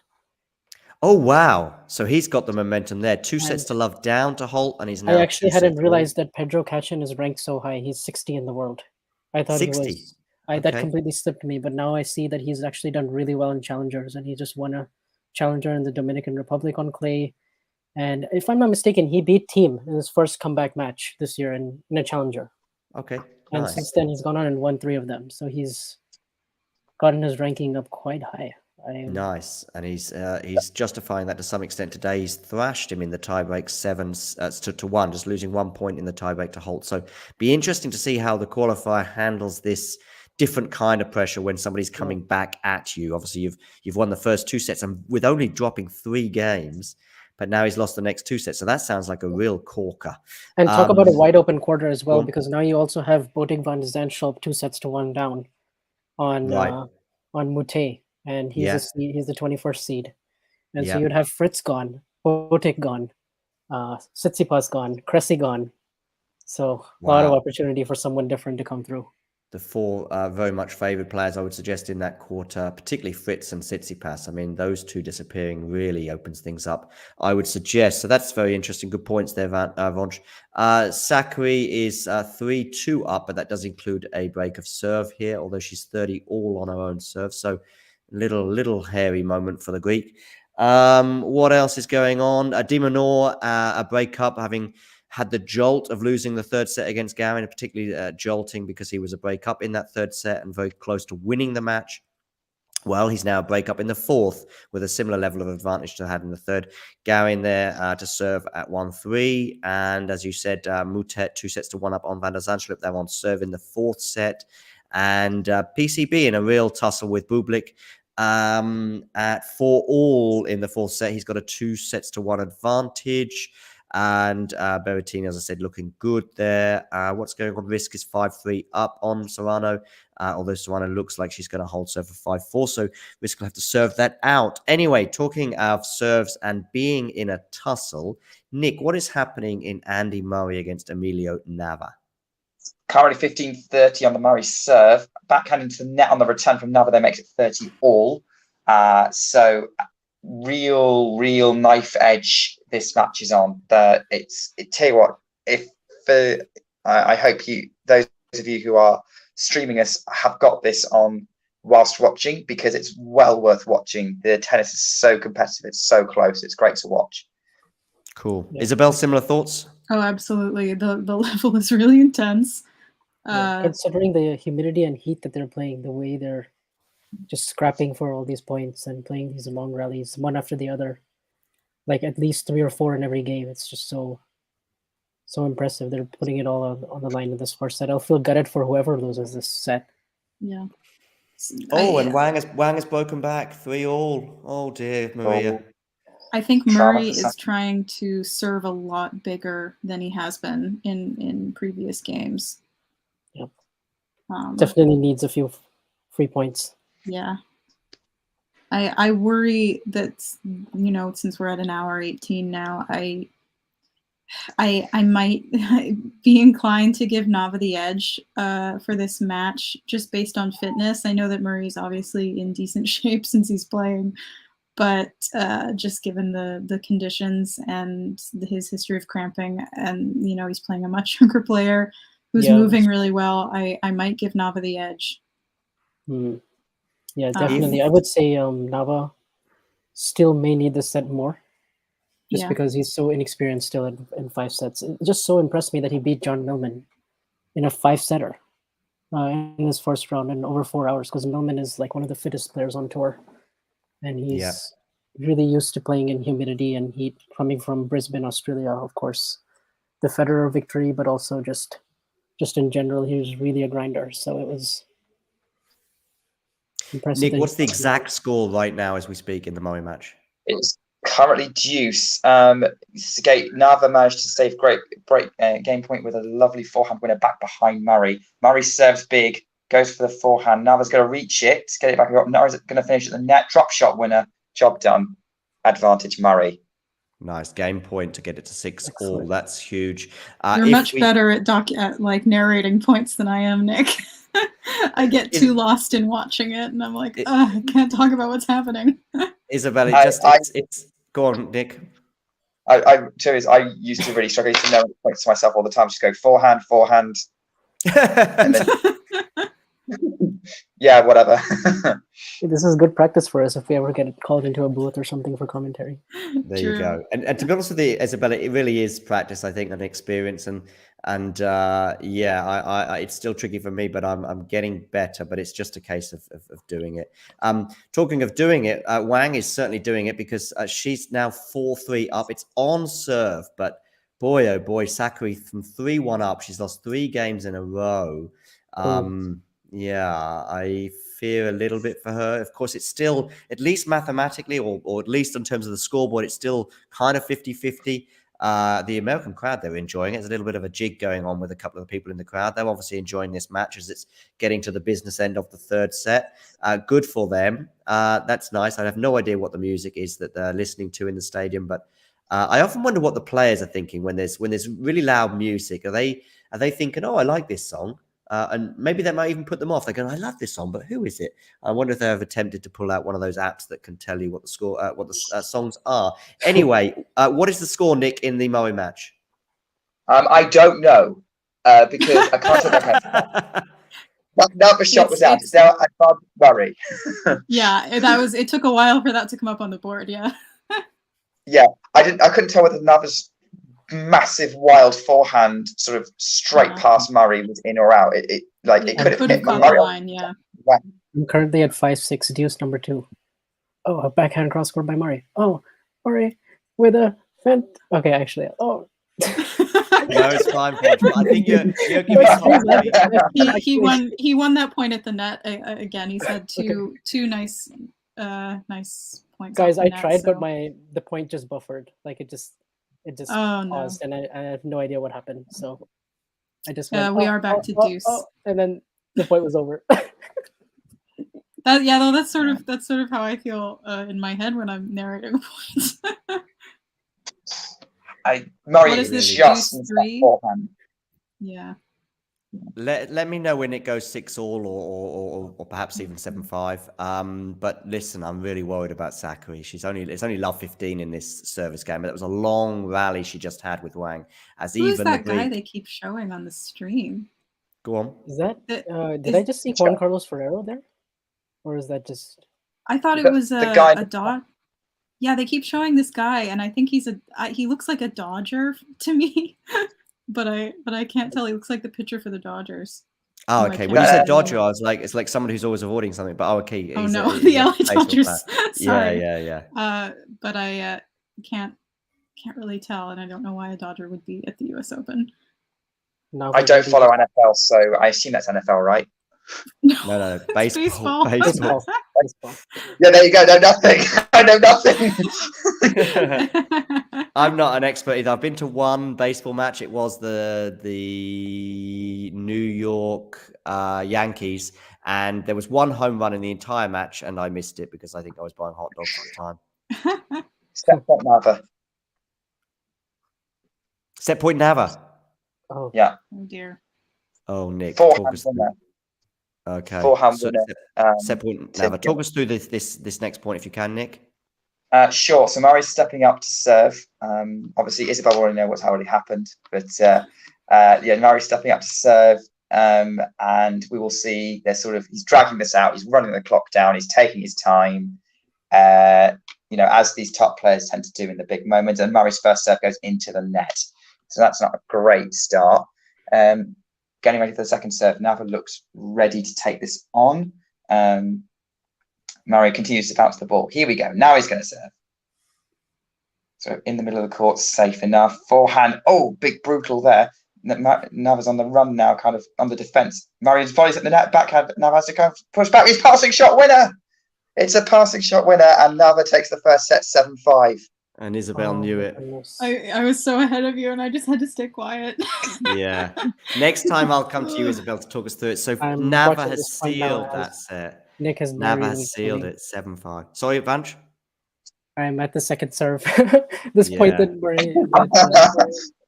You were on it. You were really on it, Vanch. I think it's been almost exactly an hour and a half. Yeah, an hour 24 right now. Oh, and there's the passing shot. Oh, what a squash shot! He was way off the court, stretched out. He actually hit some really good shots on the run in this game. He hit 2 really good forehands cross court on the run. I'd say a lot of what's made this is the fact that Nava's defense and his movement is on par with Murray's. I think they're counteracting each other really well. This is also one thing I remember from watching him recently and also playing against him is he's really fast. Yeah. So he can chase down balls, on the stretch. He has such explosive movement. If you saw in those points, he was really stretched out wide, but he just took full swings and he just got himself back in the point, or at least neutral, if not back on the offensive. So that's not very encouraging for Murray if players can match him in that department. Big hold from Sakkari. She gives that a huge scream of delight to hold for 4-all. It's really, really tight now, of course. She does it twice, actually, and holds her hands up as she delightfully greets that win of that game, because it's 4-all now. It's now on the Wang serve. So suddenly, of course, it's now Wang who's back under pressure, so to speak, as they go cross-court to cross-court here. As this game gets underway at 4-all. Backhand from Sakkari to the forehand of Wang. Forehand of Sakkari now. It's deep into this rally, and that's an incredible winner from the Greek to bring up love 15, and she really gives another fist pump for that. It's love 15. Long way to go in this game yet, but that's a great start for her. And that hold from her was huge. Obviously, she's lost a lot of the momentum. She was a breakup, of course, 3-1, lose 3 games in a row. Then she's very much under pressure on her serve. She holds. It's 4-all. Love 15 as they bring up the backhand winner stat. It's 7 apiece on that. We've got a first serve this time from Wang. It's now on the forehand of Wang to the backhand of Sakkari. Forehand there. Forehand to forehand as they go. And that's an excellent winner, 15-all. Vonch, give me your thoughts on that first set, Andy Murray's. Yeah, it was an extremely physically taxing first set for both players. Impressive from Nava to break Andy twice, especially because Murray was serving better of the two throughout the set, especially early on. I thought Murray will be gutted that he didn't take one of his 5 breakpoint chances earlier in the set. He had a look on one or two of them on Nava's second serve, and those are points that you would expect Murray to win or at least cash in on one of them. On the other hand, it's got to be a bit deflating to lose a set in hour 25 minutes like that in this heat, especially with the cramping issues that Isabel was referring to earlier. And I'm just looking at the stats, and they've both ran over 6,700 feet, which is over 1.3 miles. And I'm not sure how much that is in kilometers because I don't know. I live in the How many US, miles so is it? How many miles is it, more or less? 1.3 miles ran in that 1.3 first miles. set. That's about 2K. It's about 2 Yeah, kilometers, so which is a lot for a potentially, tennis first set. yeah, potentially got to do that 2 or 3 more times. Nick, I'm going to come to you in about 1 minute for your thoughts on that first set and how that sort of got away from Murray, arguably. But before I do, well, let's have a quick look to see what's going on elsewhere. So we've got Jamie or Juami Muna and Carbayas Baena have just resumed. And Baena is 2 games from winning that match. Some of you, again, I'm going to highlight this once more. There was a lot of storms last night in New York, so many of the matches were coming towards their conclusion, if you like, perhaps, and they've had to resume them. That's one of those matches. Baena there is 2 games from victory to seal that in 4 sets. De Minaur, as we've mentioned, is now close to winning that match. He obviously wins 2 sets to love. He's a double break. In fact, he's got two match points right now, De Minaur. If I was quick enough on the TV, I would switch over, but I'm not going to because this is obviously going to be faster. And De Minaur has won 4 sets, beating Christian Garin. Any thoughts on that quickly, Vonch? Yeah, that must be a really good result for De Minaur, especially after the heartbreaking loss at Wimbledon, where he had a really good chance to get to the quarterfinals. And I think he really likes these courts. These are quicker courts, especially since 2020, and he's made the quarterfinals here before. And seems pretty impressive that he won this match in 4 sets, including a bagel in there. Seems like he served much better. Looks like he won 81% of his points on his first serve. So that's always good if you're De Minaur and you want to finish points at the net. And looks like he was really good at that as well. I didn't get a chance to watch the match, so I'm just sort of looking at the stats and kind of making a judgment on this match. But it looks like he's gonna face who does he face the winner of in this? I'm actually gonna check. Baena, maybe? Baena Muna? Van der Zandschulp, maybe? De Minaur. Oh yeah, he faces the winner of PCB and Bublik. Oh, okay. So, okay. Tie-breaking run right now. Oh no, it's not. The Bublik's 2 points away from potentially take it to a 5th set. Oh wow! Just quickly, by the way, I've just seen that Murray set point that Nava won. Unbelievable! I mean, Murray is in charge of the point. Murray, I think, kind of wins the point on 2 separate occasions, perhaps. But the second, maybe there was one moment. I think there was 3 moments that Murray had. There was one where I thought he may well have won it. Excellent defense from his American opponent. Then there was another one where really Murray probably should have gone a bit bigger as he comes into the net. But the winner, the cross-court winner, is just insane and potentially shot of the championship. But recency bias may be affecting me there. But that was an insane cross-court winner. And of course, he just does a celebration. Very cool. Not obviously cool for Murray fans, but very cool in the way he just sort of, what do you think about that, ladies and gentlemen? Well, I'll tell you what I think. It was unbelievable. It also stands out that Murray won 8 out of 10 points at net in that set, but the 2 key points that he lost was defensive shots on the stretch winners by Nava. So that tells you how good his defense is and how explosive his movement is, that he can hit passing shots from these absurd positions. Yeah, particularly the backhand down the line and also this shot that you just described on set point. Hats off to the American for that. I mean, it's just, I'm sure that'll get highlighted at the end of the day's play, no matter how that match turns out, because that was an incredible point. Maria Sakkari here is at 30 love. She's 4-5 though, so She's obviously under a lot of pressure here on her serve because, of course, if she was to lose this game, it would be curtains. Nick, I'm going to come back to you in a minute just to give us one or two thoughts on Andy Murray, but Sakkari brings up 40 love there. Just before I do that, another quick round of the grounds. I mentioned some of these other matches that are going on at the same time. Holt and Cashin are on serve in the 5th set, but the momentum clearly with Cashin. Obviously, it was 2 sets to love for the American, but the Argentinian has got parity there at 2 sets all. And of course, we've got Bublik and Busta in a tie break. I think we're on the verge of a tie break. But oh, hang on a second. Bublik is on the verge of, sorry, it's 5-6 in that match. And Bublik has a set point with advantage there, as I think Nick highlighted a minute ago. Murray and Nava have now started that second set. So I'll come to you, Nick, on your first thoughts regarding those first 2 games in a second. Berrettini is yet to win the second set, but he's very close to doing so, to making that 1 set all. Wang and Sakkari now 5 all. So the pressure goes back onto Wang there. And Risk won the first set 6-4, so she's looking good against her Colombian opponent, Osorio Serrano, no matter how you wish to shorten that. But yes, the pressure now back on Wang as she serves at 5 all. This is tight tension times. Nick, what is happening at the beginning of the second set with Murray and Nava? So Nava holds fairly comfortably. Murray clearly very frustrated at losing that first set, and I can completely understand why. But I have to say, my thoughts on that first set was that Nava went out and won it rather than Murray losing it. I think he just dug that win out. But Murray is very frustrated. There's been a few shots that have just been hit out of pure frustration at points.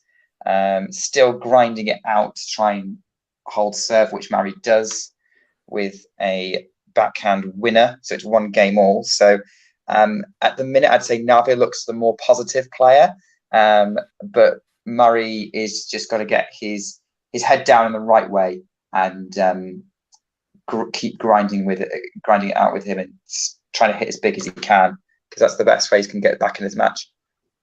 Yeah, for sure. And he's going to want to make as many first serves as he can, even if that means, maybe going a little bit more on his second serve at points in this.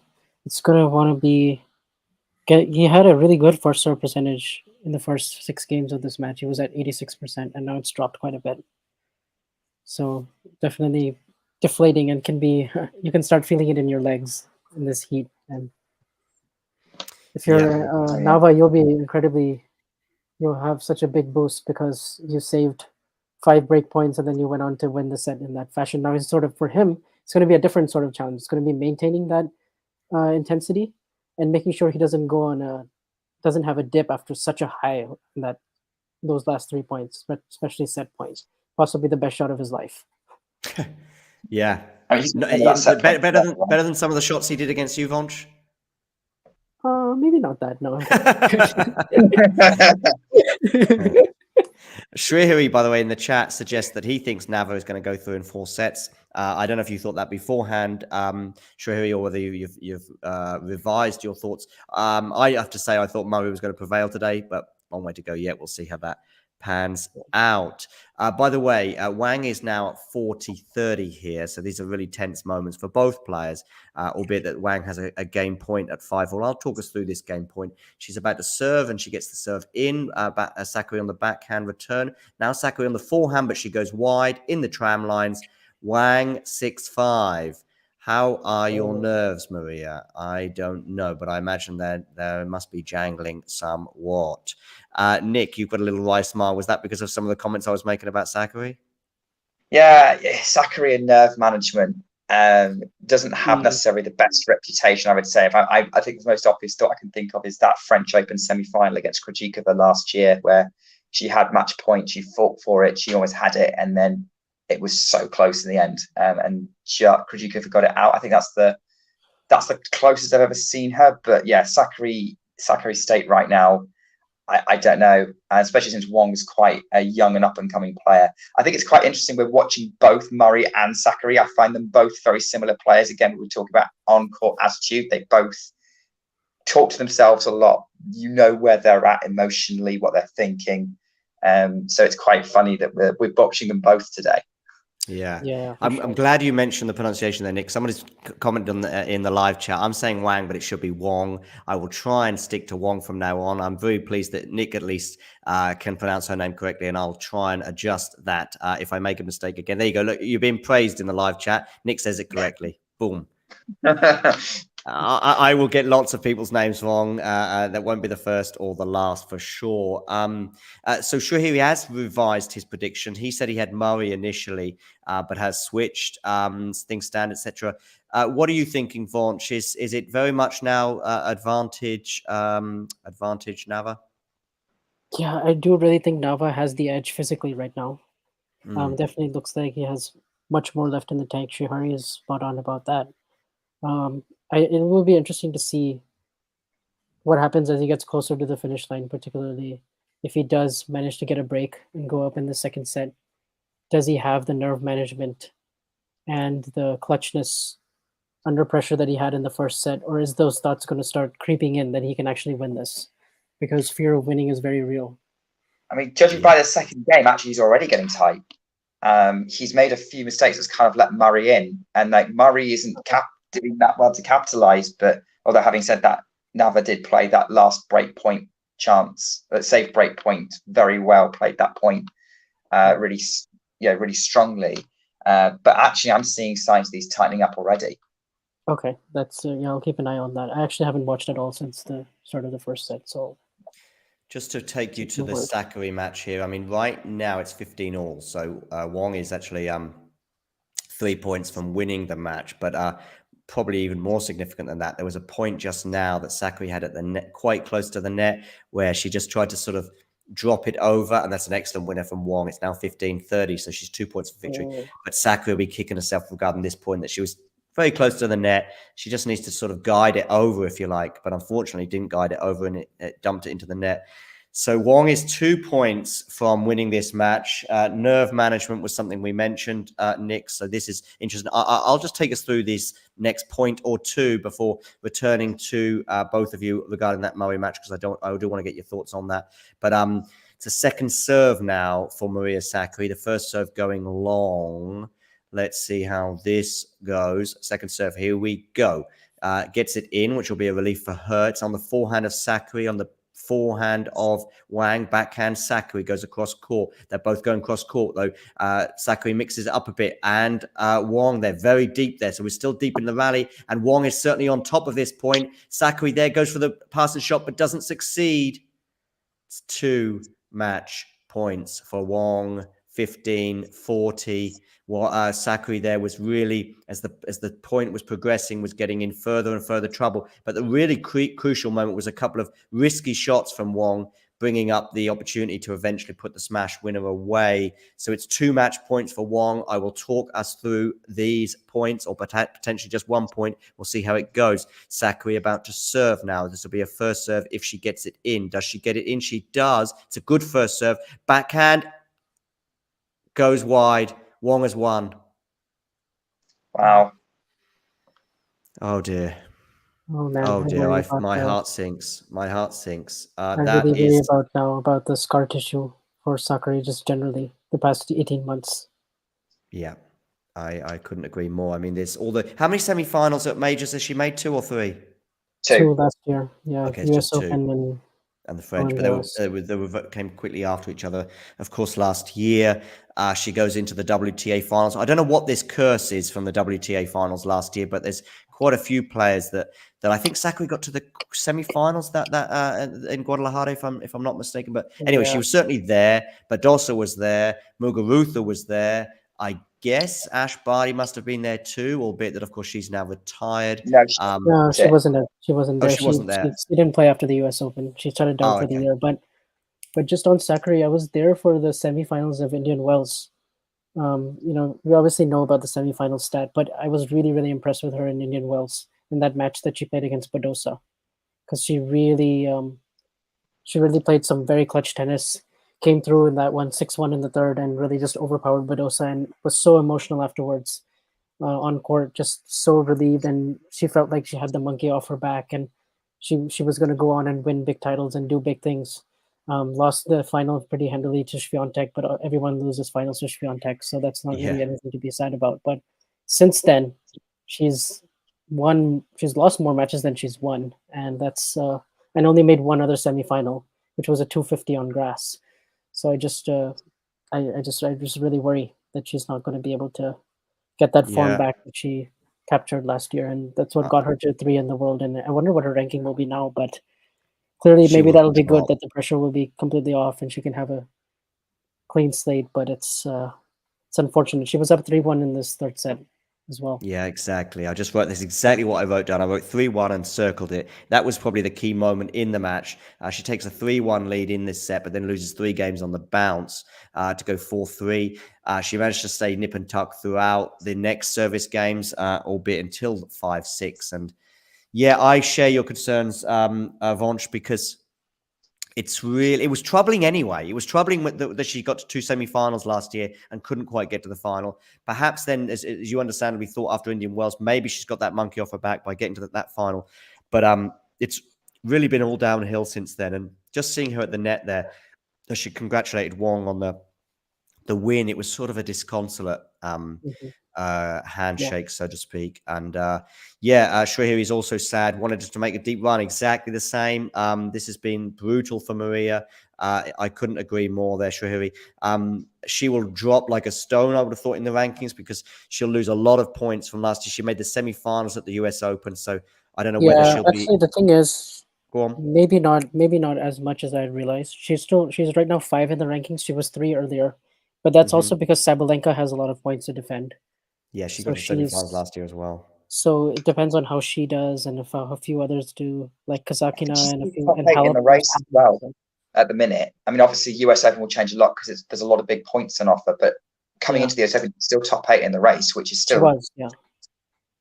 The Indian Wells run and a few other good results at the beginning of the year. I wonder what she is now. She's currently at 7, but yeah, there's just quite a lot of fluctuation at the top 10 of the top 10 right now in the WTA. So maybe she won't drop as much as we thought she would.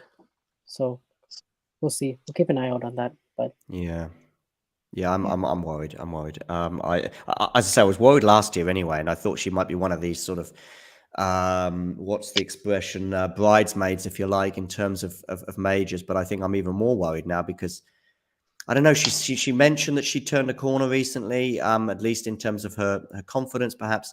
But the performances on the court haven't reflected that supposed turn. She's got all the tools physically. I wonder if she's just so hard on herself and just so almost just wants it too badly.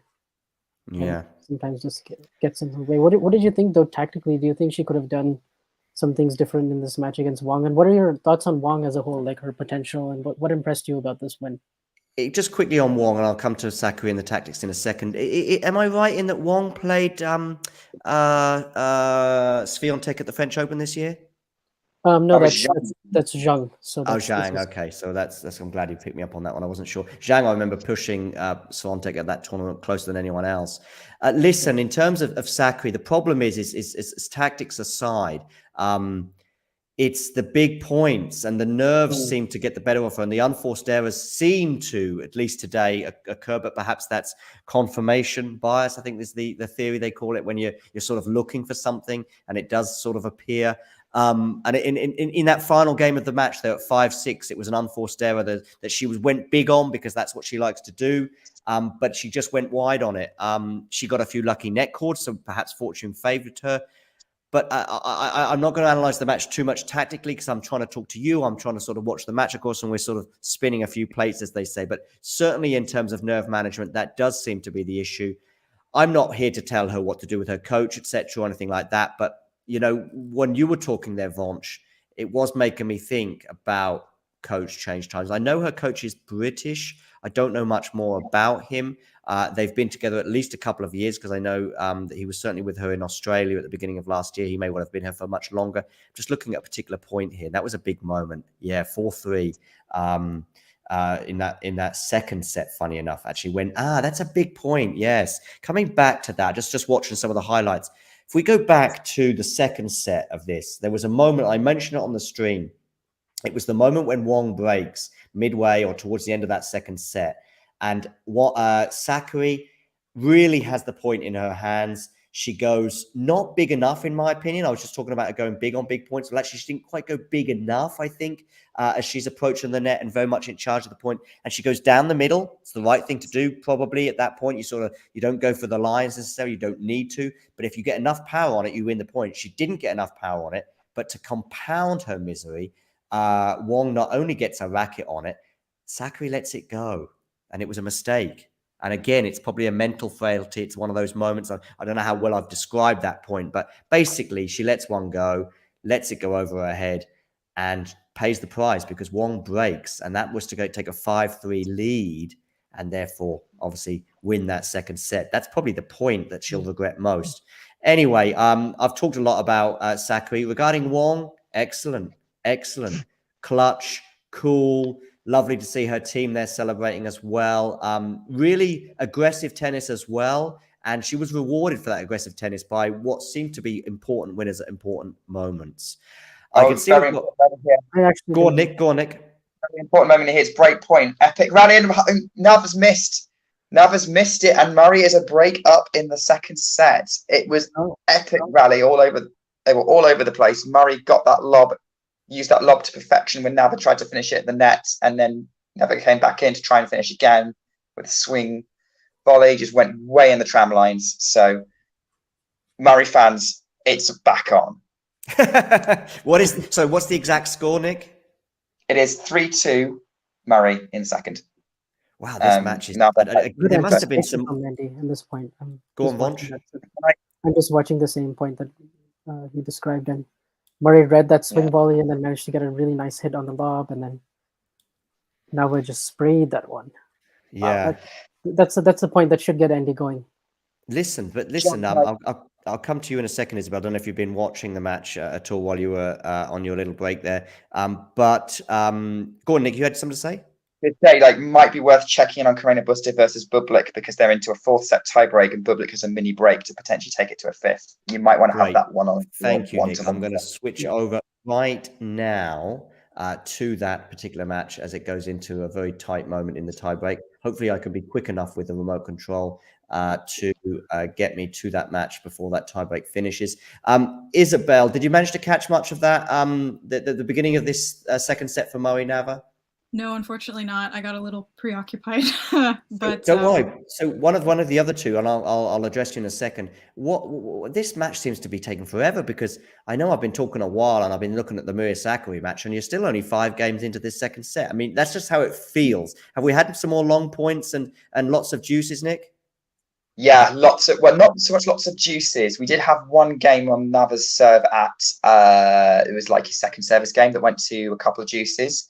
But yeah, lots of long rallies. Still very physical. They're both moving well. They're both defending well. Yeah, this is a match of long rallies more than anything else. But yeah, we've only had one juice game so far this set. Yep. And Murray has won 8 of the last 9 points and is just broken for the second time. I guess the key stats so far is Murray is 2 for 10 on break points and Nava is 2 for 3. So, but it's a good thing that Murray is a break ahead, and especially that point that he just played should give him. This is why Nava's got that first set right. It's because Murray just didn't make the most of his opportunities, and that's why he's the one slightly ahead, even though Murray has got the more opportunities. I mean, what I would say is that this feels like kind of where we were back in the first set a little bit, but this time with Murray being able to get the breaks, it'd be interesting to see in this scenario if he closes it out, because Nava's going to keep fighting. Yes. And it doesn't seem like physically he's too tired. So, yeah, as I said, I know Nava's got the younger body, and maybe the longer the match goes on, the more it'll favour him. But right now, physically, I'm still favouring Murray at this moment in time. For sure. I'm still trying to find this match. Berrettini against no. Rania. That is. I've got the live score up for that one. It's match point Karina Buster. Oh wow! Oh, maybe I should. So he's brought back from that. I mean, the other match, the match on Louis Armstrong that I kind of marked as potentially being a bit of a blockbuster, in the women's is Madison Keys against Camilla Giorgi, two big hitting power players, both 1,000 champions. Yes. Yeah, I totally think that agree. could be quite entertaining if Giorgi's on it. Wow, I hadn't realized that Carreño Busta saved 6 set points before the wow. title. Oh wow! I wish I could And find there were, it. let's see, 1, 2, 3, 4, 5, 6, 7, 8, Yeah, don't worry, John. 9 Bustas got it now. Bustas. He's got it, has he? Yeah. God. Wow. Okay, yeah. So Carreño Busta against De Minaur in the 3rd round. Oh, Okay. that's I don't going to know, be good. I don't know if anyone else is looking forward to this matchup, but I saw that Iga and Sloane Stephens are going to be playing in the next this round. That's right. I'm Very looking forward to really that. excited for that. They played in Cincinnati, right? And Swiatek won in think 2 so. tight sets. Yeah, But it was Do pretty you think close. it's going to be a night match? I think it probably is. I can probably well, tell you. actually, you know, I'm not sure because I was looking at the schedule today, and it's not going to be on. They haven't released a time for it yet, so I don't think it's going to be on in like the 2-3 a.m. region for us. So it might be on in the afternoon tomorrow. Which would be Yeah, really I would helpful. guess it would be a day match, to be honest. Yeah, because I was having a look at the matches they could have tomorrow, look at the draws, and like the only matches that I would say are night match worthy are Nadal versus Fognini and Swiatek versus Stephens. Oh, actually, you Yeah. might be right. It might be at night. Yeah, With Stephens being a former champion here. And Yeah, I don't two want it Grand to Slam- be at night because I want to watch it, and I start a job on Friday morning. I can't stay up Oh. late. Nah, dang I it. mean, yeah, I can't keep staying up late for tennis. I've been operating at work on 5 hours sleep, and I'm worried they're going to notice at some point. oh man, this is how I feel during Wimbledon time, guys. Yeah, yeah, I can remember. imagine. Or I can Australia. you have Australia was always the time worst.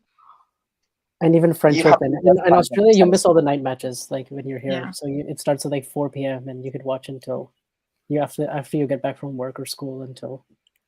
French bedtime. Open is okay with California at least. I It is. never really miss too many of the matches. I guess except for the first week when it starts at 11 a.m. Paris time, which would be 2 a.m. our time. But I Yeah. guess, but by the time you wake up, you kind of catch up on everything, and you could at least catch most of it. That's true.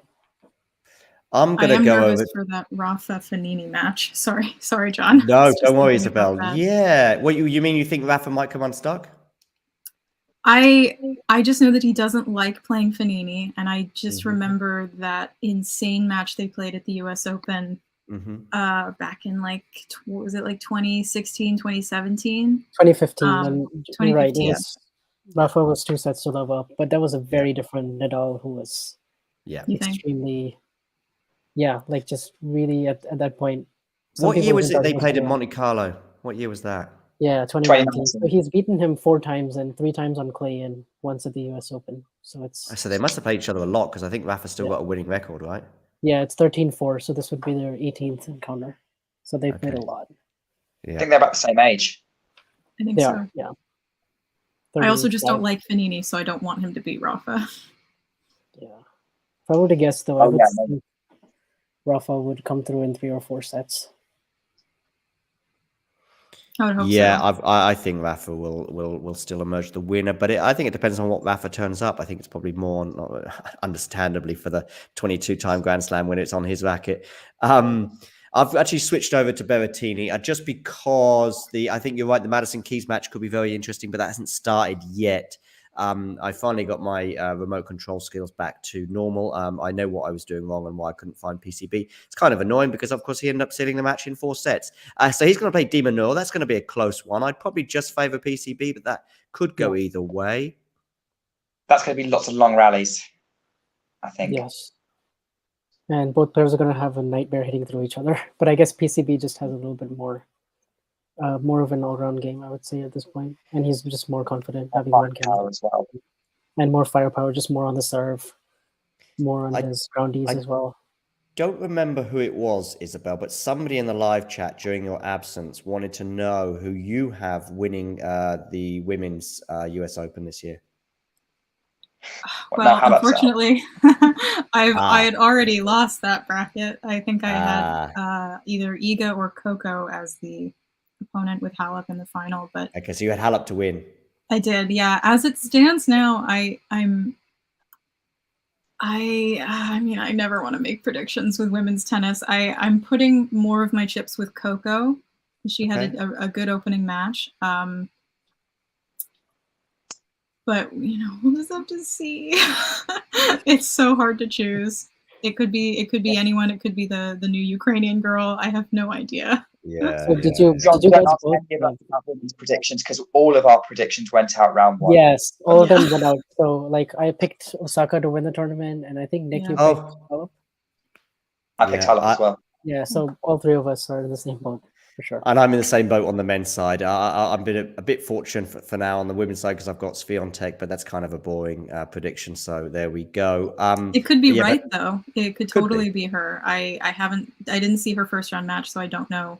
I know she won she got a bagel in the second set, but I didn't see the match either. But 6-3, 6-love. But of course, really, the draw obviously has a big influence. I think some of the players, such as Osaka, she wins that, and then suddenly she can go on a run and she wins the title or whatever. That was kind of my thought process for picking her. Is just I had figured a long time since Collins had played, but then I think she said after the match, after she pulled off that spectacular win last night, that all of her best runs have come after a long break and just not playing in any tournaments. And she said she had a really nice build up in training for once her neck pain got better for like a good solid 3 or 4 weeks, and then she felt really good about her game. So well done to her. She played really well last night. I was very impressed. Okay. Yeah, we can't in Europe always keep up. I planned to watch Rafa Nadal, but I barely slept in the previous 48 hours for various reasons. But obviously, the US Open plays its part in that. I think I even did a 6 a.m. as it is here, a show with just a review of the first day's play with Sarthak from India, who's been on the show before. So we had a chat about the first day's play because I really was into that first day. Second day, I finally reached a point where sleep caught up with me, and I fell asleep on the couch last night and then wake up about 6 a.m. this morning, as can often happen during these majors when you're trying to keep an eye on them. So I didn't even see Rafa's result until around that time when I quickly went onto Google and saw that he'd lost the first set, albeit he managed to prevail in 4. So I managed to get Fatima's question up there for Isabel. I found it in the end, the comment. It was quite a while ago now.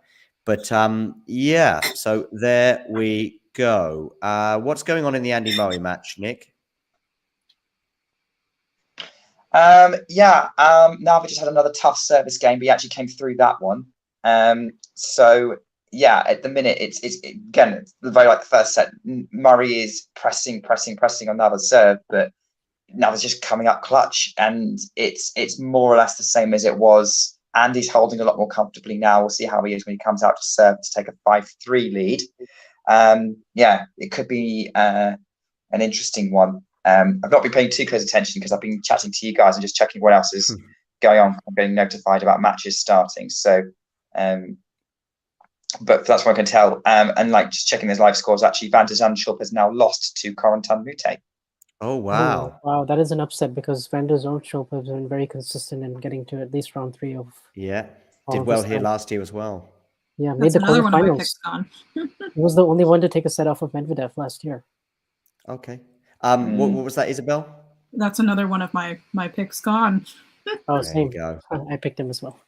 Yeah, I mean, I certainly had him to progress beyond the second round. So, yes, that makes sense. Oh, wow, this cash-in Holt match. Maybe I'm going to switch because I think Berrettini will prevail here one way or another. I'm actually going to switch to this cash-in Holt match because it's currently on serve in the 5th set, quite deep into that 5th set, and it looks like it could be very, very interesting. So let's see if I can, at least I've got a bit more time on my hands, I think, to find this match. I couldn't find the PCB one in time because he's prevailed against Bublik.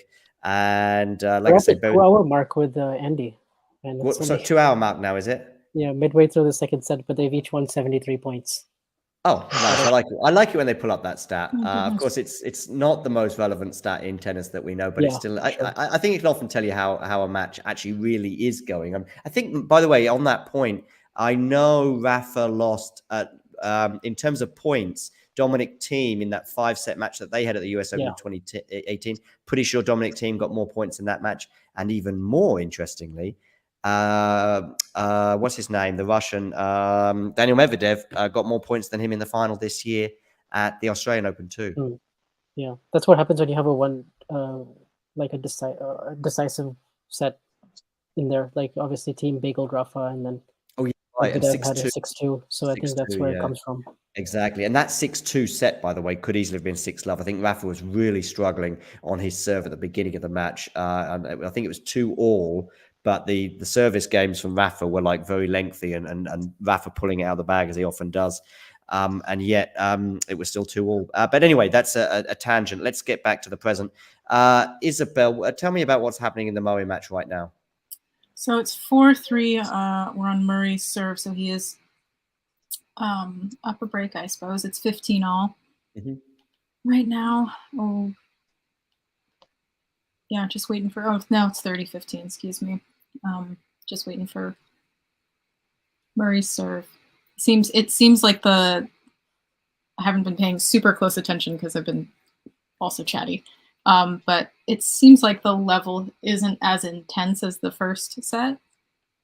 I don't know if you guys feel that way. What do you think, Ronch?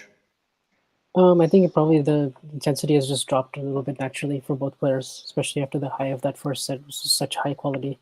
I think it's a little bit more scratchy from both. A little fewer, probably just more errors overall, but just still a grind fest, still a lot of long rallies. Yeah, definitely. Which benefits Murray more, actually. Really? I mean, yeah, it definitely benefited Murray in the first set. It was Nava who came up with the quick points to save break points, and he just found like really good first strike tennis. But now it's I wonder what the stat is now for long points. Is Murray still winning most of them? I imagine he still has a lead, right? I don't have the stats up. I don't have the. Let me just check, actually. Yeah, you go check. Maybe you should watch the match with the stats up. You can be the stats guy. Yeah. Well, take over Jack's position. They sort of just flashed it on the screen in the first set, so I had it with me. But now I'm going to actually see if I can find it. I'm still searching for this match. I'm going through some doubles matches right now that I don't really have much interest in. But anyone who does, Alex Popwin is in. This might be a really unpopular and very controversial opinion, but this is one of the reasons why I just don't like these first two rounds at majors. There's just so much going on. I just can't keep up. Yeah, it's tricky. I kind of agree. It's intense. Like once the third round starts, I feel like I can actually watch matches from start to finish, and that's what I like doing. Listen, I think there's a couple of things. I know Wimbledon have fixed one of the issues on this, which is that crazy middle Monday situation that you always nickname Manic Monday. So at least that's something. I know it's still the fourth or third, I think it's fourth round, yeah. So at least that's something. But I think the French Open, starting on the Sunday might help. It's still tricky. It's still tricky, of course. And I wouldn't want to see. Honestly, I don't think anything can really solve that problem. I mean, middle Sunday is a good fix, but at least by then you're already at the round of 16. So at least 75% of the players are out by the time you get to the third round. Start even on the Saturday. Start on the Saturday even, maybe. 4-day first round. Yeah, well, 4-day first round could be a bit crazy, but somehow do it so 3 days and then 3-day first round, 3-day second round. I mean, by the way, it doesn't fix it much because I still remember the French Open this year, and I'm like, oh, this is into a fifth set, oh, this one's into a fourth set, and I'm still struggling. So, and the French Open at least is 15 days. Maybe just stretch an entire major out over the course of a month. Oh my God. That would do wonders for my sleep schedule, I'm sure. Oh man, that would be. Yeah, it's just by the time you get to the third round, I feel like you can really just kind of zone in, and then it feels like a Masters 1000. Yeah, I agree. I tend to not. It's not that I don't pay attention during the first two rounds, but I definitely don't watch as much of it because there's just too many, and often the players that I like the most aren't usually playing super difficult matches. This tournament has been kind of insane so far, so I am definitely paying more attention, but usually the best matches come around the fourth round for me, so that's around the third round is when I start paying more attention. That's when players start finding the rhythm, get into gear. Most people, that's when you get the real classics fourth round onwards. They're both when they've kind of played themselves into form. I think on your point about Masters, actually, I find Masters almost just as hectic to catch up with because everyone playing is top 50, and they're usually really good matches from the start. I remember watching Canada and Cincinnati this year and going, "There's so much good going on particularly on the WTA side, at the same time very early on. And those early rounds really do feel very consequential, don't they? Because there's such top players playing in the first rounds. Whereas here, it's like, obviously don't want to disrespect any of these names, but it's like you have a lot of inconsequential matches to the eventual outcome, which is like, it's amazing for the players, obviously, to get to as far as they can, but it's just has so many more matches. It's set point for Andy Murray on the Nava serve. Go on, talk us through this, Nick. 15-40, Nava serve, second serve. Murray gets it back into play. They're going up the middle of the court. Murray loops a backhand up. Nava goes on the attack with his backhand. Murray moves him around. Forehand into the net from Nava, and Murray seals the set 6-3 with a double break. We're back on. Yay. Back on, and also he'll serve first now at the beginning. I am still trying to find it. I just can't find it. I'm honestly, it's nuts. I can't find the cash-in matches. So the same thing with PCB, because some of these things on Eurosport, it comes up and it says who's playing if you click the next button, but sometimes it doesn't say. Are you on Amazon Prime, Sean? It's Eurosport. For me, it's all part of the Amazon Prime package, but in Germany, it's dressed up as Eurosport. Anyway, I'm still just flicking through, and I don't think I'm going to find it. I'm just checking the score, see if anything interesting is happening elsewhere. It's 4-all in this one. It's a really interesting moment for Brandon Holt against Cashin. I think Holt has got a game point on his serve as it stands. But anyway, Murray's got that, so that's a moment to breathe. A few more errors in that game from Nava, but Andy's got to feel pretty good, having got that set in his bag and serving first to start the third. I hope Definitely. So. This third's going to be crucial, I think. I think if Nava wins this third set, Andy's going to find it a real struggle to get back to win this match from 2-1 down. I mean, he can do it, but at this stage in his career, I think he'd struggle. If Andy gets this third set, it's going to come down to whether Nava can keep the required intensity up to take it to a fifth. Yeah. Two stats that stand out to me from that set. Second serve points won, Murray 71%, Nava 27%. So, wow. And then also more forced errors from Nava. So that means Andy causing a lot of those errors, which is good. He seemed to have played more aggressive in points in that set, and Nava just lost a little bit of his patience.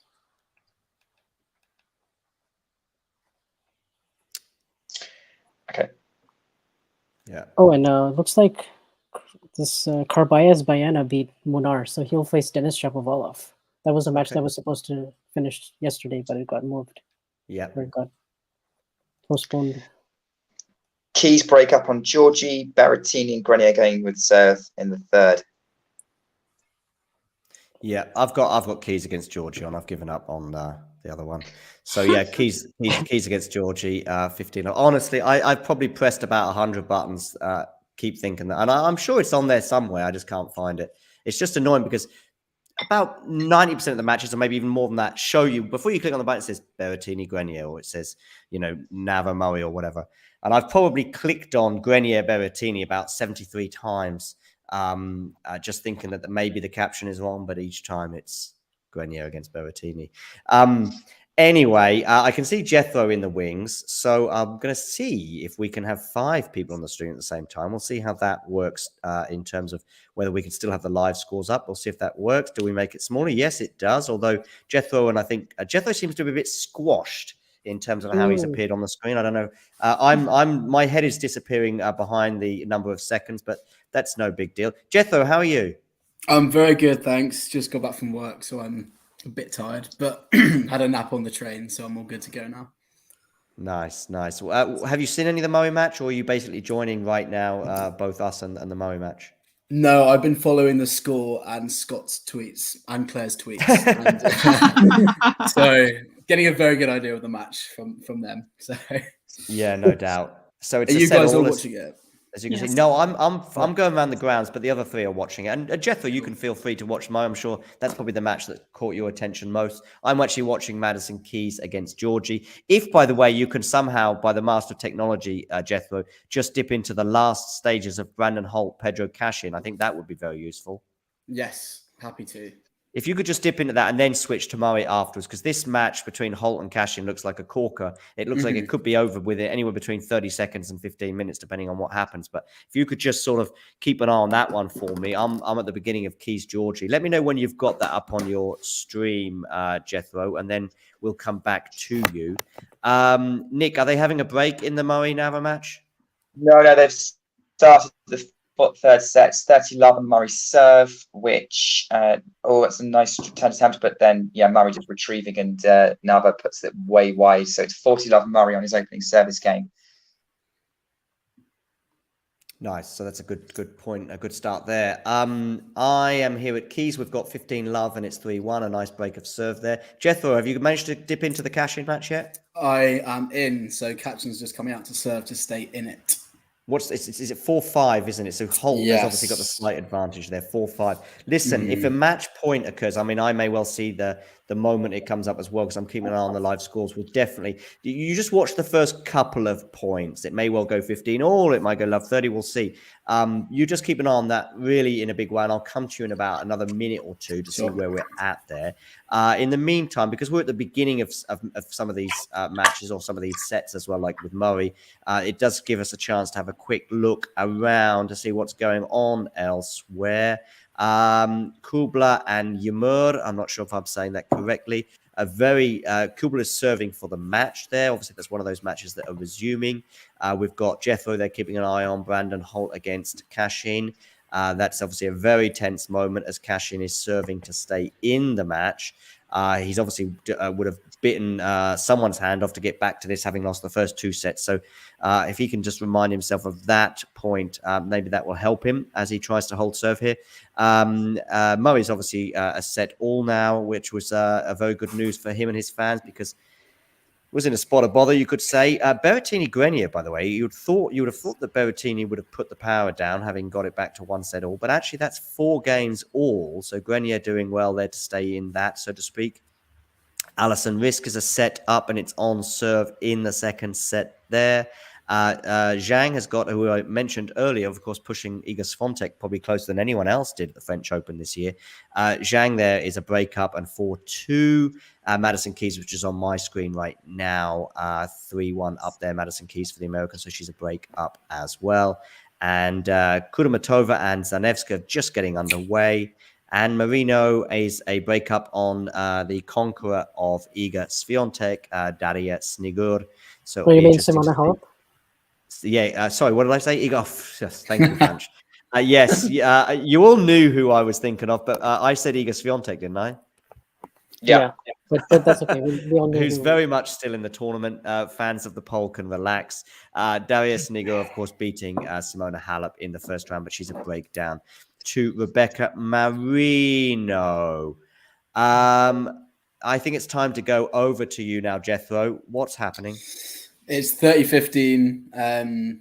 Holt just dumped a backhand of the net.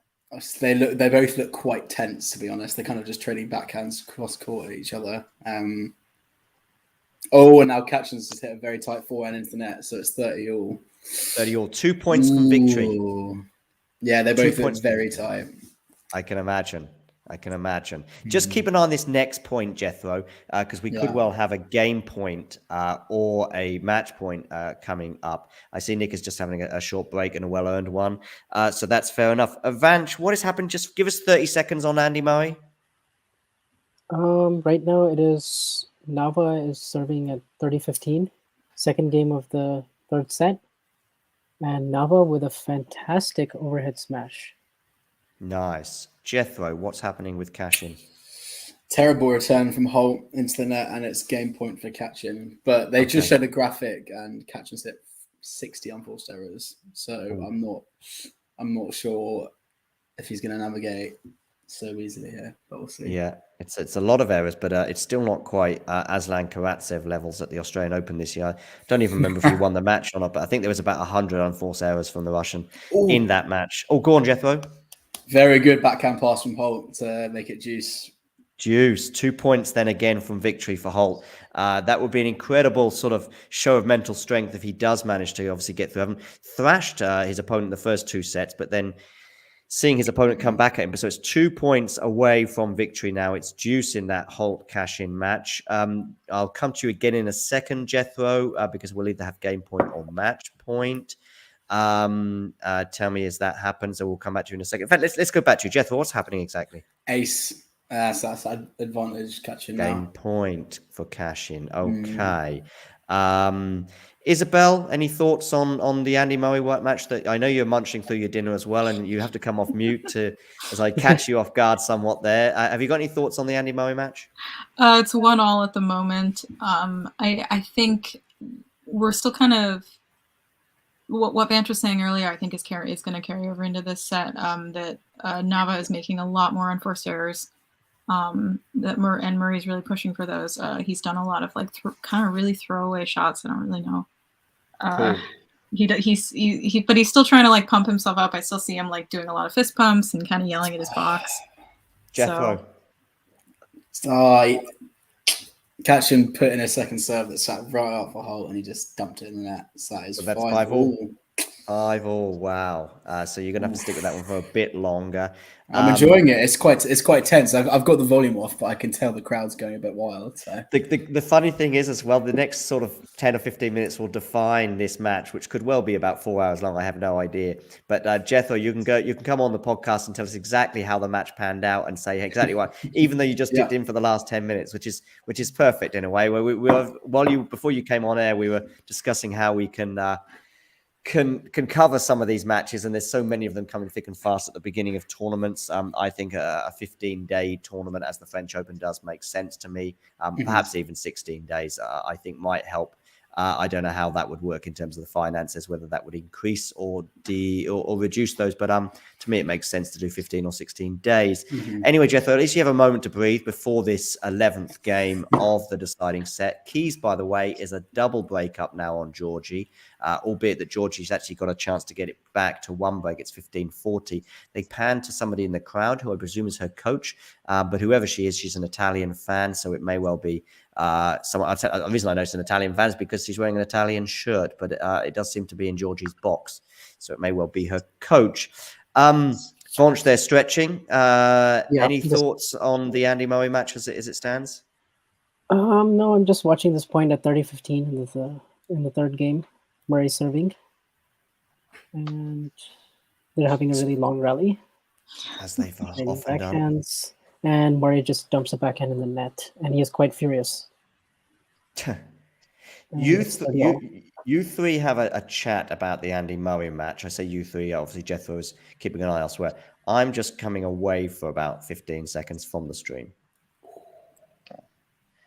I think this point's going to be quite critical here, because if Nava gets an advantage early on, I'd say that he's just put a forehand way wide. Get the advantage early on, that could define the tone of the match from this point. So Murray does not want an uphill climb right now. Yep. Hey Jethro, you'll be somewhat relieved that Schwartzman, and pretty happy, I guess, right? That Schwartzman is in the second round. Jeez, I was in the office this morning, so I was a good boy last night, and I went to sleep after the first two sets of Rafa. And I was like, I'm not watching Schwartzman. And then I woke up at like 4 a.m. here and saw it was like 5-5 all in the second set after he lost the first. I was like, oh no. And then I saw what happened, and it's a bit of a shame, really, that it ended like that. Yeah. But I saw Schwartzman's post-match interview, and he gave a really good interview, but he was, quite, you could see he was really disappointed with how he was playing. Because he was talking really positively about how he'd been practicing throughout the week, and Sock's not the worst matchup for him. So I don't think he'll have any trouble. Not against Sock. I mean, I heard Sock played really well. It's kind of like last year, isn't it, when he absolutely redlined against Zverev and then physical issues. Yeah. So it's very similar shades of that. But hopefully, I really want Schwartzman TFO, because I feel like that would be a midnight. That would be a really good match. Yeah. He plays Popper in next, and then if he wins that, it looks like he'll play Kobler or TFO. Yeah. So hopefully we get Diego TFO. That would be good. They've played some really fun matches over. I think they played 3 times. I think we were talking about this the other night on a space. They played some really good matches, so I would love to see that. There are some who think Tiafoe is going to be in semis at least. Oh, really? Ooh. Yeah. Semis. Wow. I think Jack is one of them who has Tiafoe going pretty far in the tournament. Oh yeah, he actually. I had a podcast with him, and he thinks Tiafoe can challenge Nadal and really give him a good fight, and maybe even win against him in the 4th round. Yeah, Possibly. I had him losing in the 4th round to Nadal, but well, I do too. I had Diego losing, of course. So do I. Yeah. You can't bet against your man. It's like Claire picking Andy Murray to win the whole tournament. You know, you can't. Hang on. So if it's Diego and Francis and they play each other in round 3, if it's the two of us and the two of you on at the same time, like you both back Tiafoe to win that one, and Jethro and I've backed Diego to win that one. Interesting. Who's right? Oh, okay, yeah. See, I Let's do see if like I- Diego's chances if it goes like to a 5th set or it gets really physical, because sometimes Yeah. Tiafoe really struggles to put away matches, and he's blown like a lot of leads, and Mhm. could see because Diego's such a fighter, he always comes back and Yeah, I mean, even last night, I would have, even if I was watching, which I'm so glad I wasn't, because I would have been in pieces. But I still wouldn't have thought Sock's going to win in 3 necessarily. I still would have thought I can see Schwartzman just scrapping this one out, but we'll never know. Because I mean, I watched the highlights and it looked like Sock could barely move for that third set at all, really. So I don't really know what to make of Schwartzman right now. But Byers, what a match yesterday. Yeah, that was awesome. That was maybe the best set I've seen, especially on the men's side. That second set between Alcaraz and Baez. Oof, Incredible. through the roof. And poor Baez, he put absolutely everything into that set, and it was unfortunate, really, how it. Yeah, I retire think at he the end. probably would have lost like 6-1, 6-2 or so in the third set, even if he was healthy. I think the way Alcaraz played on both the set points that he won was incredible. I've heard a lot of comments about that match. I didn't see a single minute of it, but I do regret it because it does. Watch sound like- the highlights because the points were insane. Yeah, it was some of the points were a joke what they were playing. The court coverage and the athleticism. I want those two to play again so much that the minute they play each other again, I am dropping everything. I'm watching that match. Yeah, Yes. especially if they play on clay. I mean, that's going to be insane. Oh. Yeah. Anyways, what's going on? Let's see. Jethro, what's keep me up to date. What's going on with your match? Well, Holt held quite easily, and Catching was 40 love up, and now it's 40-30, so it's getting a bit dicey. Second serve, good return, very deep. Training forehands. Oh, he's missed a backhand. Game Catching.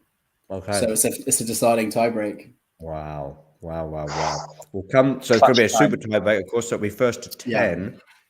I'll come to you maybe a couple of points in to see where we're at. I think this is going to take a while. Anyway, so that's interesting. So, what have I missed anything crazy, Isabel, in the Murray match? Murray has a break point here against Nava at 15-40. Nava was just really pissed about something that just happened, but I couldn't figure out quite what it was. He might have just been angry that he hit a ball long. I think I'm a little ahead in the stream, so Vange, maybe you could tell me what he was so pissed about. Yeah, maybe you can. Yeah. But he is there, but they both seem to be getting really emotional on court right now. But Murray does have that break point still. I think it's 30-40. Yeah, that was a nice point that Murray just played. Hit a backhand down the line, came forward, hit a nice volley into the open court, and Nava got there, but he was super frustrated that he just couldn't get that over Murray's head. Grenier Berrettini still on serve in that third set. What's going on in that match? I was following the score with that one. I don't understand. Me neither. I don't understand how Berrettini could lose the first set, and it's really tight in the third set, so this would be big. What's going on, Jethro? Just 1 point so far, which Holt took on serve. Okay. So and now it's 1-0 still on serve. Still on serve. But yeah, but I thought Berrettini looked so good against Jarry in round 1. I thought that was a horrible first round because Berrettini is not the most elite returner, and Jarry's got a monster serve, and he just absolutely swept him. Yeah. So I'm a bit confused. That's what's going on in that match. Well, I found an interesting match actually. I don't know how this slipped me by, but Alison Risk against Osorio has got quite interesting. They're into a second set tie break. Risk took the first, but Osorio is a mini break up in this. No, sorry, it's going with serve 2-1. But yeah, this could be very interesting. So I'll keep an eye on this. Jethro, what's the score? 2-1, still on serve. So catching. Okay, still on serve. Okay, nice. Nick, what are your thoughts on the Murray match that you're paying attention on?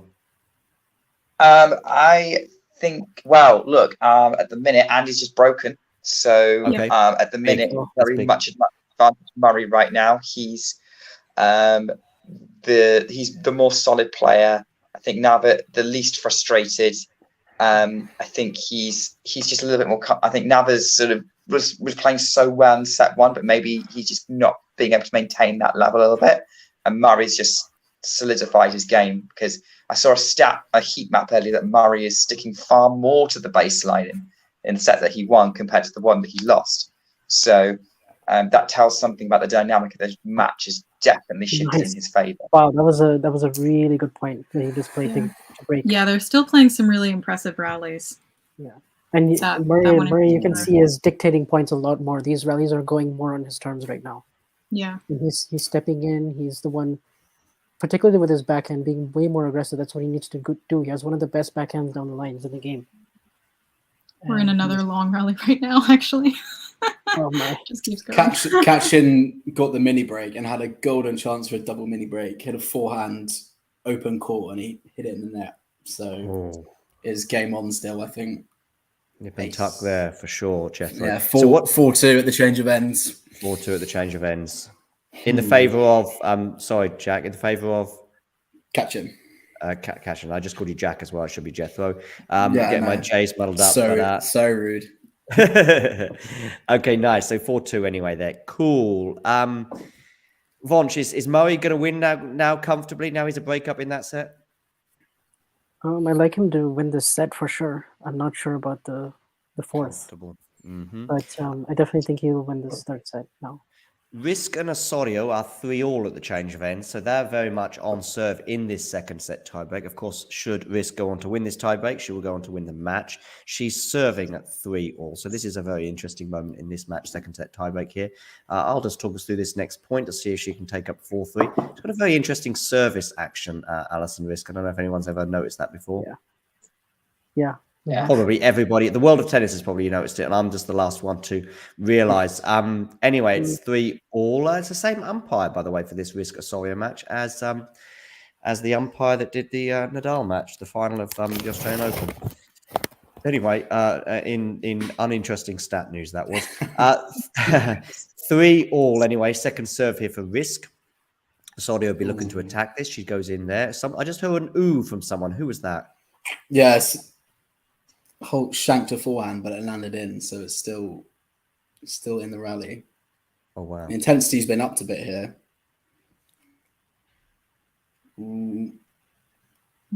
Still nervy. Still deep in the rally. Just had a really good rally in the Murray match as well. Okay. Just rallies. I mean, one of many, but still. Yeah, that was a very good rally. With Kachin dumped a backhand in the net at the end, but that was a very good rally. And the score is 5-3. 5-3, yeah. And if Holt holds serve here, who knows? So it's certainly the upper hand there for Kachin, for sure. How was that beating backhand up the line from Murray that Vanch was talking about just now? Yeah, I believe so. I think the one that Nava even just stood there and applauded it. Nice. It's the second time he's applauded Mo today. Yes, the backhand pass. Yeah, Osorio now is at 5-4 in this tiebreak. It's still on serve. In fact, I don't even recall even a mini break for either player. So Risk now serving at 4-5. Of course, Risk still, though, very much with a huge advantage in the match that she won that first set, but she could lose this second one. So we'll see how this pans out. And it's on the backhand slice there from Osorio. And it was such a good slice that Risk couldn't pick it up. And Osorio has 2 set points to level it at 1 set all. Jethro. Holt just double faulted So it's 6-3 catching. Oh, I feel bad 6-3 for him. I Kachin. feel like this is really slipping away now. And that would be, from 2 sets up for the youngster. That would be crushing. A very dominant first 2 sets as well. Exactly. 6-1, 6-2 or 6-2, 6-1. One of those 6-1, two. 6-2. Yeah. Looks like Osorio has taken the second set. And Osorio has taken the second set. My apologies. Yes, she has. So it's 1 set all between the Colombian and the American Alison Risk. Jethro, score? 6-4. Unforced error off the backhand from catching. So still a slight chance. Okay, interesting. Yeah, Nick, I haven't spoken to you for it's been at least 2 minutes. Anything to add for the Murray match? No, not really. I think everyone's kind of covered it. I actually was going to say that I think you've picked yourself a really good match there, John, with Osorio and Risk. I marked that as a one to keep an eye on in case it got interesting, because Risk, established top player, former top 20, has had some really good results in her career. And Osorio is, new young talent, and that could be a really interesting one. So that was what I was going to say. But on the Murray match, I don't really have anything to add that Blanche and Isabel haven't already mentioned. So Murray leads 4-1 there in the third set. So that's good news for the Scot. Have you got any good news for us regarding Brandon Holt, Jethro? I do. We are back on serve in the tiebreak, 6-5. Back on couple serve. Of backhand errors from catching, which has kind of been the story of what I've tuned in to watch. But so it's gone from 6-3 cash in to now. Have you got any more good news for us regarding Brandon Holt? I think you might have. You might be a bit ahead of me. But I think I am. Yeah, you are. Yeah, I think you are. I'm actually just tuning into the live scores, and I hope I haven't spoiled it for you too much, Jethro. But it's gone from 6-3 cash in. It's now 6-all in the tiebreak. So that's an incredible comeback from Holt, a mini comeback, if you like. 6-3 down to 6-all. Really, it's who's your money on, Jethro? At 6-all in the super tiebreaker. I don't know. I mean, Katchin's just made 3 really poor errors in a row. His forehand just flew long just now. I mean, Holt, I guess maybe Holt looks a bit more solid, but neither of them are really being aggressive. So it's kind of who blinks first. Yeah. I'm actually going to tune in and watch that with. Go on, tune in. Yes. Although Jeff will be ahead of you, so he may well spoil the fun, Vanch. That's okay. That's okay. Do you know much about Brandon Holt other than the obvious everyone's talking about? Vanch. Really everyone mentioned Brandon Holt is the son of Tracy Austin, but do you know much more about him? Unfortunately, I don't think I know that much because I didn't quite catch the match with Fritz as much as I would have liked. But when I did see him play and serve, his service motion reminded me a lot of Andreas Seppi. Oh, the legend. Yeah. But let me just tune in to this. Murray, I will say, I think. Ooh. Go on. Sorry, Isabel. Sorry, Murray just had another break. So it's double 5-1. break now. Oh, that's good He's news in for total Murray. command now. That's really good news for him. Jethro, what's the score? It's 7-6. Holt's just made another error. I will say, I feel like Fritz. I'm actually ahead of you, Jethro. Oh, okay. Wow. Okay. Oh, wow. I do think. Go on, Jethro. Sorry. Yeah, I do think Fritz must have played really poorly because I'm not seeing a lot from Holt that would suggest that he would have completely outplayed him. I think Fritz must have had a really bad day because he's not really offering very much. I actually think that was a really tough first round for Fritz, given that they've known each other since they were 8 and have probably practiced against each other a lot. Just because having grown up in Southern California and their mothers played against each other on the tour, and so there's a lot of history in terms of, like, I think Holt it was a good matchup for him in the sense he knew Fritz's serving patterns, he knew his tendencies a lot better than, and he had already qualified, and maybe he would just better in those conditions, because Fritz said he struggled quite a bit in the wind. And he said it was his worst performance in almost over a year, and not at all the level that he had expected to play, and he didn't play the big points well. I think he had 4 set points in the second set, and he would have had a 2 sets to low lead, and I don't think he loses it from there, most likely. Give me the exact score, Von. of the for right now. Yeah, Cashin Holt. Right now they're at 9-6. Holt is serving at 6-9 in the. Oh, so it's 3 match points for 3 Cashin. match points for Hatchin. Oh, I should actually turn this off here. It 3 should match be, yeah. points. He just hit. He actually just hit quite a big forehand, which I haven't seen since I've tuned in. Really, Okay. been very passive, both of them. But yeah, he took some initiative. I'll wait there. for Jethro to finish. Okay. Yeah, go on, Vaunch. Sorry. Oh, okay. You know, I think I know what's happened. Yeah, I mean, I can probably tell. Andy He just double. the third Oh, he set. double faulted double on match faulted on point. match point, and then falls Oh. and then Pedro falls to the ground. By the way, am I mispronouncing the name Pedro Cashin there? How should it be said, Vaunch? I think you've got it. It's Okay, Pedro cool. Cashin. Yeah. So anyway, just to let everybody know, Cashin has won 7-6 in the 5th on the super tiebreaker, 10-6 in the actual tiebreaker itself. But 2 sets to what love down, right? 2 Pardon? sets to love Yeah, down. exactly. What a crushing defeat for the American, because he was 2 sets to love up, 6-1, 6-2. He then loses the 3rd set 6-1. He then loses the 4th set 7-6, and then in the super tiebreaker 6-3 down, gets it back to 6-all, but finally loses 10-6 in the super tiebreaker, the American, and he also double faulted on match point. Jethro. Oh, I feel really sorry for him. He looked really tight in that tie break. Yeah, I think he probably just felt the pressure of such a match that he had under control. But Cashin came back at him, and it looks like Holt was up a break in the 4th set as well. Oh, I 4-2. didn't realize that. So Wow. that's going to sting. That is going to sting. Did anyone catch Goffin Musetti last night? Because that sounded wild. Oh, I did catch the 5th set tiebreak, which was amazing. Musetti came up with some really awesome backhands, especially down the line. And he showed a lot of grit to win 7 of the last 9 points, because Goffin was up 7-4 in the super tiebreak, and he served for the match at 5-2, 5-4, and 6-5. So ludicrous. He was double break up, and Goffin will be absolutely gutted. Yeah, I saw a really great tweet yesterday that was like, every single Grand Slam, David Goffin is out on one of the outer courts playing a 5-set marathon match. And I was like, every time, every single time. Cashin's he's in absolute tears. Has he won? Is this his first Grand Slam win? Well, must be his second, I would have thought. Yeah, I didn't. Has he ever played? Second. Majors? Did he play Wimbledon? I'm not sure actually. I don't think. Let me have a look at his profile on US Open. Yeah, I'm actually not sure. Player stats. But he is going to be cashing those 3rd round checks, so that's good. Hey, go again.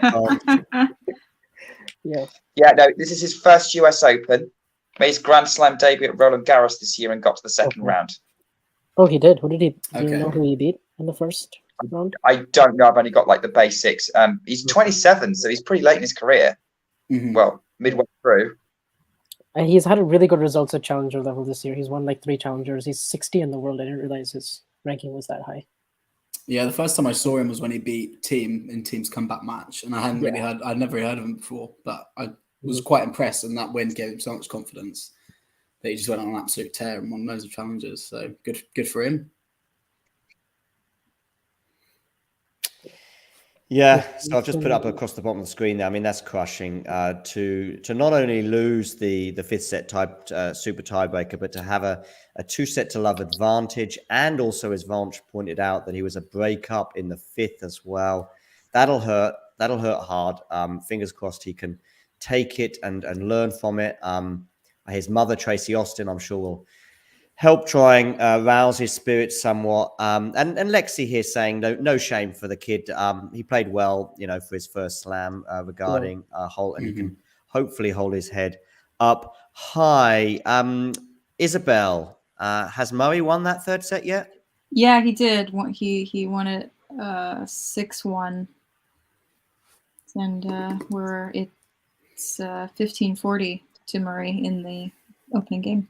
Oh wow! Wow. Sorry, not the opening game. Yeah, that would be huge if he could get a break as well. I mean, 2 sets to 1 up and a break would be massive. I think this will be a relatively quick set. Mm. So you do see Murray now sort of doing it quite quickly. I mean, touch wood, but yes, I do. Just given how the last 2 sets have gone. It's funny because in between points, Murray looks really stiff and not good, but then he looks better when he starts actually playing. Nava is definitely trying to pump himself up a bit, but I don't know. Jethro, now you've finished that match. Thanks for that, by the way. Just seeing through the closing stages there. You are welcome to join the Murray match or go for any match you want, really. But I guess already joined, John. You've already joined. Nice, that's good. I think that should work quite nicely. I'm watching Risk against Osorio, who's in a deciding set.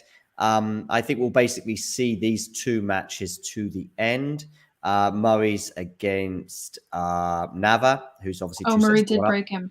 Now he's got a break up. So that's huge. Murray, breaking news, is 2 sets to 1 up and a break in the 4th.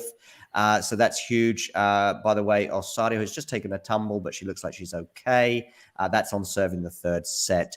So that's what we'll do is we'll see these 2 matches to a close. And I think that would just nicely bring today's stream to an end. Obviously hoping, I'm sure Scott will be very relieved and very pleased that Murray has got that nice advantage. Vaunch, any thoughts on the Murray match? Actually just didn't see the start of the 4th, so I missed the game that Nick, what do you think? Wrong match. Nava's unforced errors are going through the roof, and he's almost hit double the unforced errors of Murray now. He's just hit a wild forehand that's just it bounced right up against the back of the court almost. Like it was it wasn't he's definitely just, I don't know what it is, whether he's getting frustrated he's not able to maintain his level. Maybe he's just Murray is just being way too solid for him to hit through, but Murray is being the much more positive player right now, and Nava's just breaking down too easily, and I think that's what it is. I think Murray's almost got it now. Yeah, there's another return out from Nava. I think Murray's got this sorted unless he has some kind of lapse. Yeah, for sure. I think Nava is playing a little bit more higher risk from what I saw especially in the second or 3rd set, wanting to end points a little bit quicker, trying to find finishes. But Murray is just a lot more solid from the baseline, and it looks like he's got the match under his control now, just tactically, and also just he seems to be in a better headspace, seems to be moving better. Physically, he looks pretty good as well. Breaking news. Berrettini's won the 3rd set tiebreaker, so he's 2 sets to 1 up against Grenier, but he's making tough work of it. That set take. a while 7-6 and he won it to 4. But yeah, Berrettini sort of struggling through a bit of a surprise there against the lucky loser Hugo Grenier. He's got very good at struggling through Grand Slam matches. In fairness to Berrettini, he did this last year at the US Open. He always finds some opponent he should beat, like Mute last year. He went to 4 sets, nearly 5, and then there was that Ivashka match in the 4th round. That was that was really good. I was really impressed with Ivashka throughout last year. Actually, I think he's kind of gone off a little bit. But just to keep you up to date with Madison Keys, Camilla Giorgi. Keys won the 1st set 6-4, but the Italian is 3-love up in the 2nd. Oh, that's a good match. So that could well go to the wire. We'll see. Kudermetova is up a break against Zanevska. Rebecca Marino is a set and a breakup against, let me get this right, Simona Halep's conqueror, Darius Nigur.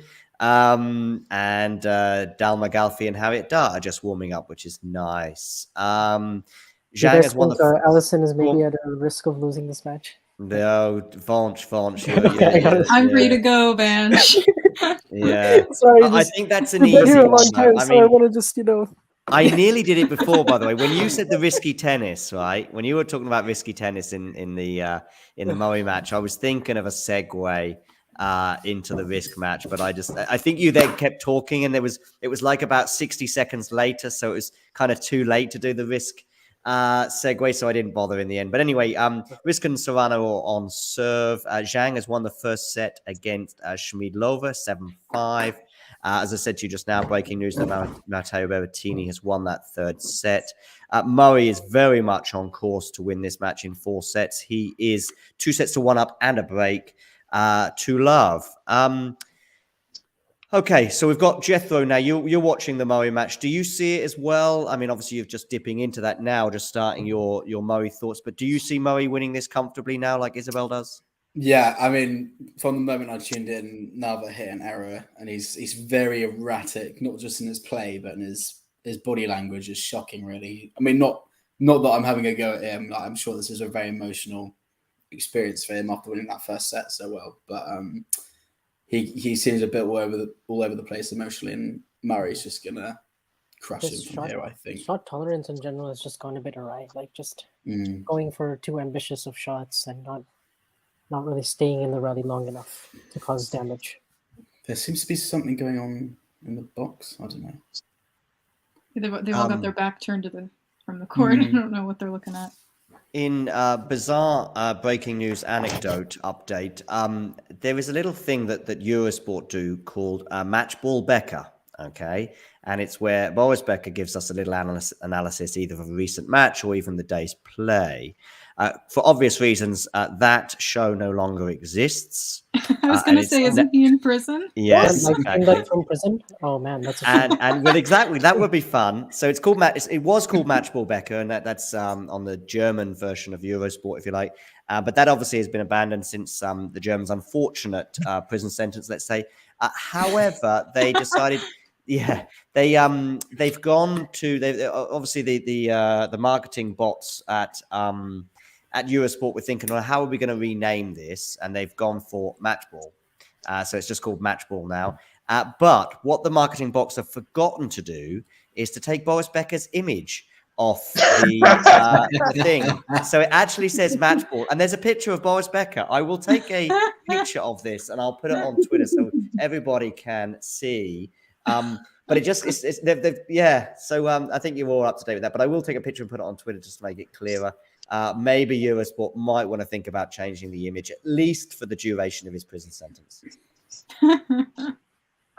I'm surprised they haven't made it. Misha Zverev talks about how good his younger brother is at tennis. Oh, goodness me. God. I'm going to put this on Twitter now. I forgot about Misha Zverev. I don't see much of him now. No. Well, I on Eurosport, they do tend to, obviously with Becker's demise, they've now obviously gone bigger on Misha, and he tends to get a lot more coverage. I mean, he always got a bit. I remember during the Australian Open, I think it was actually last year when it was behind closed doors, or they had periods behind closed doors when they had a COVID outbreak in Melbourne. They went to Misha in the stadium between games, and he was had that sort of thing where he's looking at his sort of phone and giving a quick chat. But what I was thinking is, if I was, because I think he's on the coaching team for Zverev, or he may well have been at the time. But either way, I'm so nervous watching Rafa play. If it was my brother, I certainly wouldn't want to be having a chat during the match to Eurosport. But that's how it was. Go on. On BBC Radio 5 Live at the Australian Open this year, they had Naomi Brody commentating, not just punditry, in the commentary box, doing radio commentary of her brother Liam's match against Nick Kyrgios. Oh my gosh.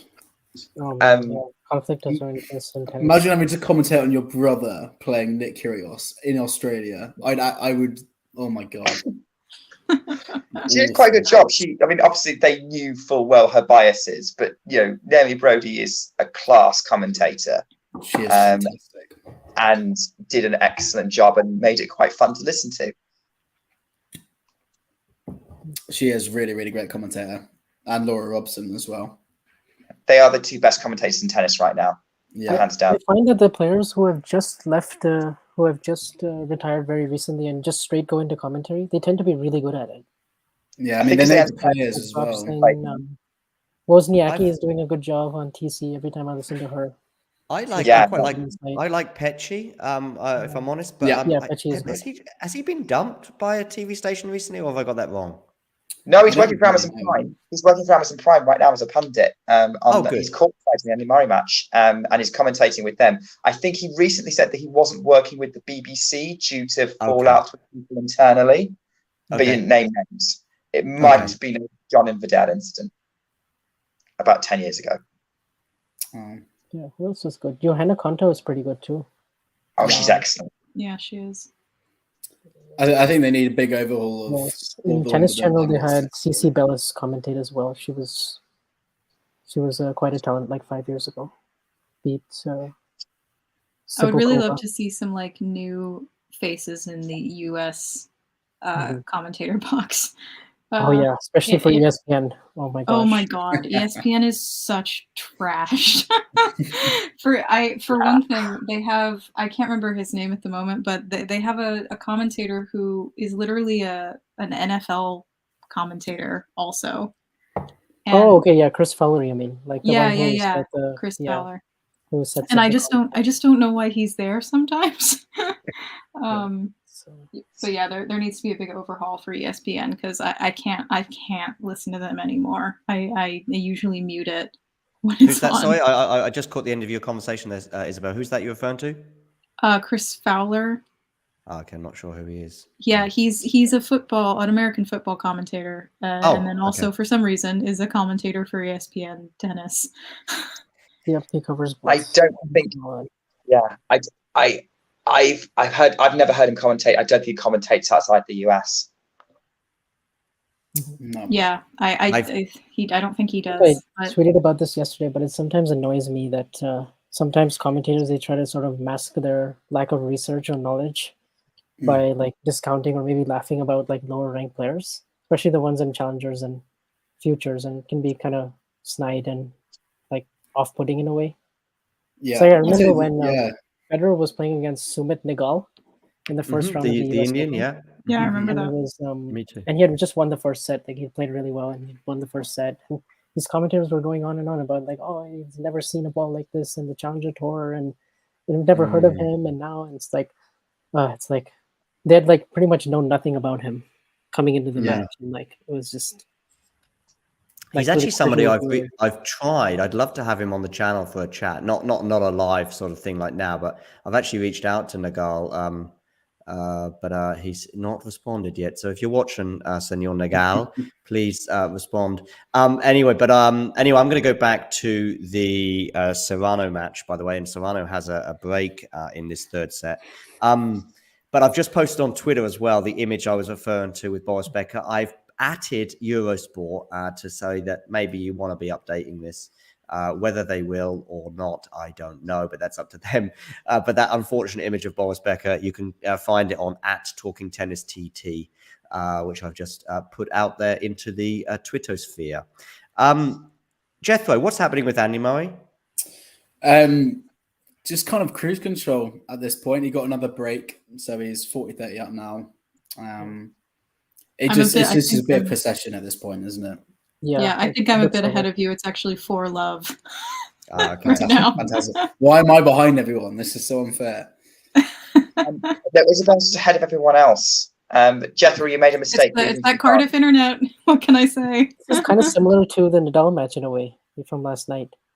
You got a legend playing against losing the first set like that. Youngster or that winner from Nadal, by the way, Vonch, at the end of the match. Oh, match point, right? Vintage. Yeah, great forehand. I was so impressed with Rinky. I saw the highlights of his match with Medvedev and Los Cabos a few weeks ago, and I was like, I like this guy. He's really cool. And I wasn't surprised by his level. Like he could be top 100, top 50 really soon, actually.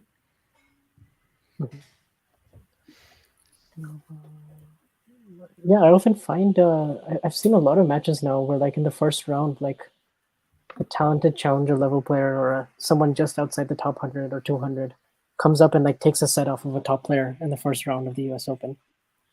It happened 5 years ago as well with Taro Daniel against Nadal. He like won the first set. And there's like other matches I'm trying to think. Like, yeah, a lot of times the first round is quite tough for a lot of these top players. Yeah, I mean, Djokovic has had a habit of Djokovic, obviously not just this year, of course, he was sort of at Wimbledon famous for losing the first set and then winning in 4. But he's also done it at Wimbledon in the first round for 2 years in a row against an unfancied player. He did it against Jack Draper last year. I remember his first match. And who was it he lost the first set to this year? It was Sun Wukong, I think, who actually plays Rublev next. That'll be interesting. Okay.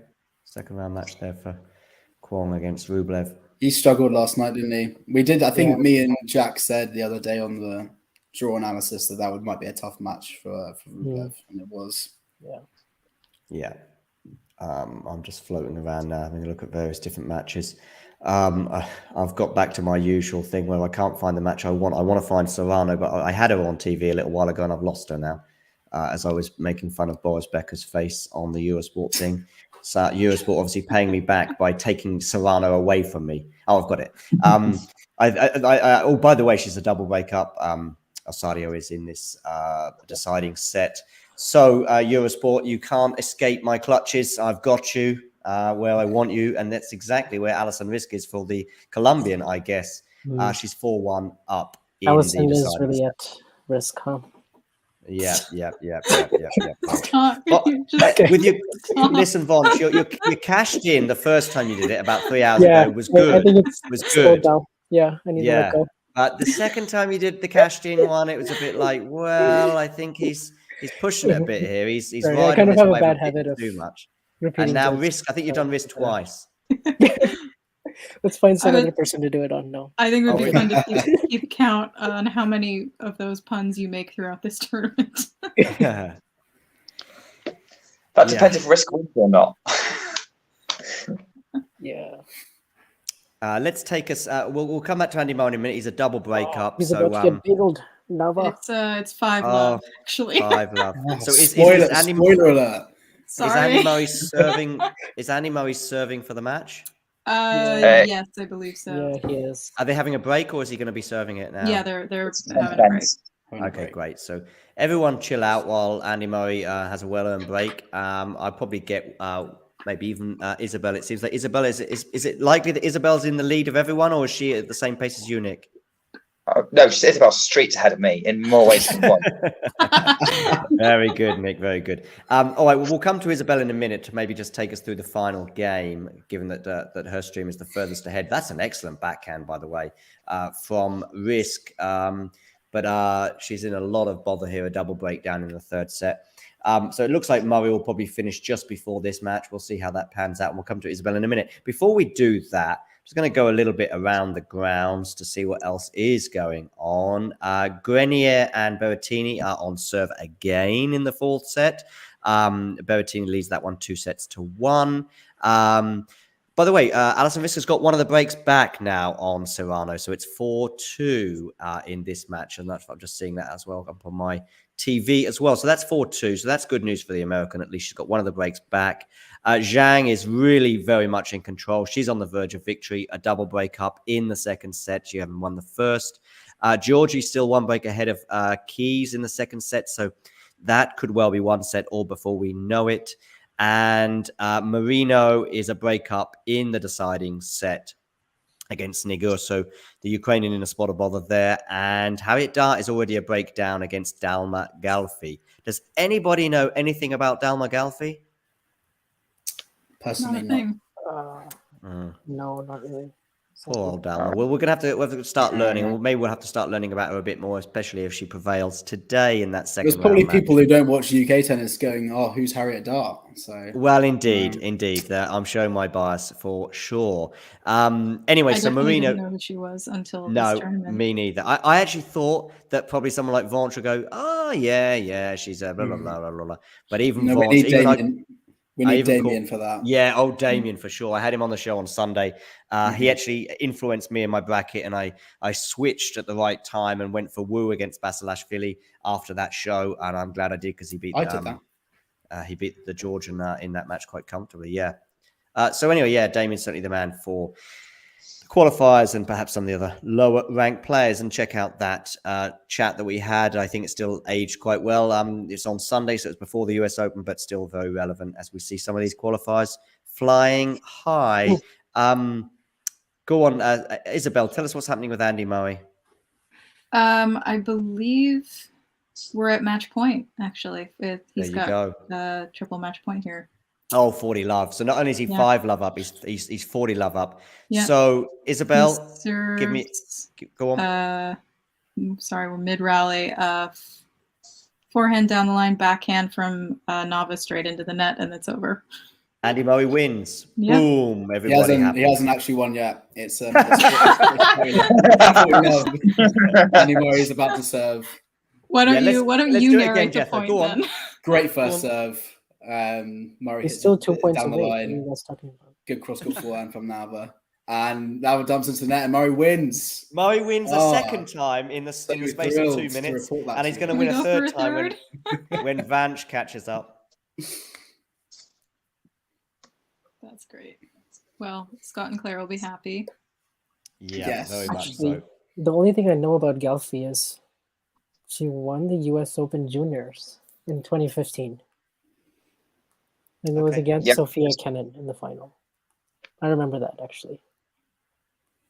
And I know she's from Hungary. That's about all I know. So anyway, Andy Murray wins there. So I've put that across the bottom of the screen. That's big news for his fans and a comfortable win in the end, despite losing the first set. I'm going to see the Alison Risk match through to its conclusion. How are we getting on here right now? Risk is on the verge of holding serve to make it 3-4. So it's getting quite interesting. Feel free to come and join me in this Alison Risk Osorio party. But equally, if you want to leave, we've had you all on board for several hours, or certainly I've had Vonch and Isabel for a long time and Nick for a while too. You're more than welcome to leave the stream, but I'm going to keep running just to the end of this match. You're also welcome to join me in this match or watch any match of your choice. I just dipped into the end of this Signer Marino match because I just want to see a fellow Canadian win something. Nice. Probably see that to its conclusion too. That probably will finish at a similar time because she's a break-up in the deciding set. Alison Risk does well there, and she screeches out to celebrate the fact that she's held serve, and good for her, but she's still a breakdown 3-4 in this deciding set. Andy Murray telling Emilio Nava at the net that you're a future world number one. Say again, Vonch? No, I just made that up, but yeah. Oh, okay. Andy Murray telling Emilio Nava at the net. I see. I see. Watch out, this guy's going to be world number one in the future. Andy Murray has got a habit by way of making very ambitious statements. He said the same thing about Garcia, didn't he? Yeah, back in 2011. Yeah. Hey, if she 2011, he said that. He was so ahead of his time. I know. He can see the future. Yeah. I don't know if it's obviously...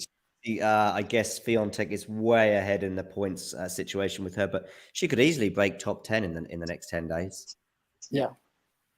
I mean, I guess she's about 18, 19 in the world. I know she's seeded 17.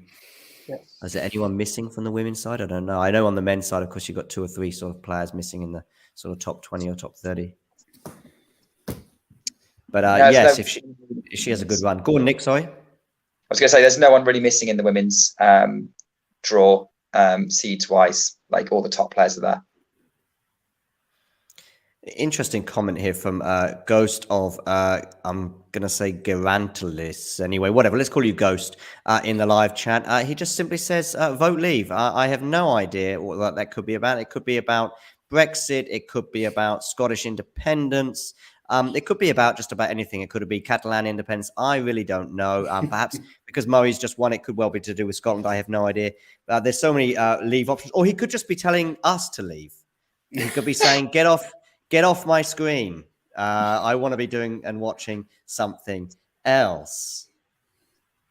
I don't know. Maybe he's tired of Vonch's puns. Never. Anyway, he's also reminding us that Barty is missing, just for in case we're not up to date. Barty retired about 8 months ago, so that is nice. Oh, I wondered where she was. God. Yeah. Anyway, Osorio is now 30 love up in this deciding set. Isabel, you're on Marino. You said against Snegur, right? Yeah. So Daria just held. It's 5-4, and Marino will be serving for the match. I'm just really fascinated by Daria's forehand and just like the way she plays in general. is really bizarre. And I would love. Reminds me of Medvedev's. Yeah. Yeah.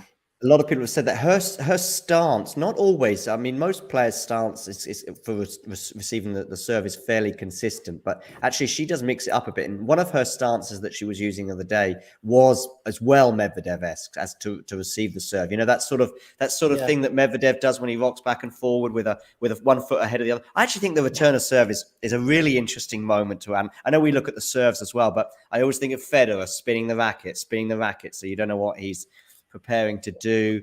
You know, Djokovic has a kind of an unusual stance where he's sort of really upright, and Medvedev's is perhaps the most unusual of all, or certainly amongst the top players anyway, with that kind of stance. And perhaps the fact that she has a similar stance upon returning serve echoes other parts of her game.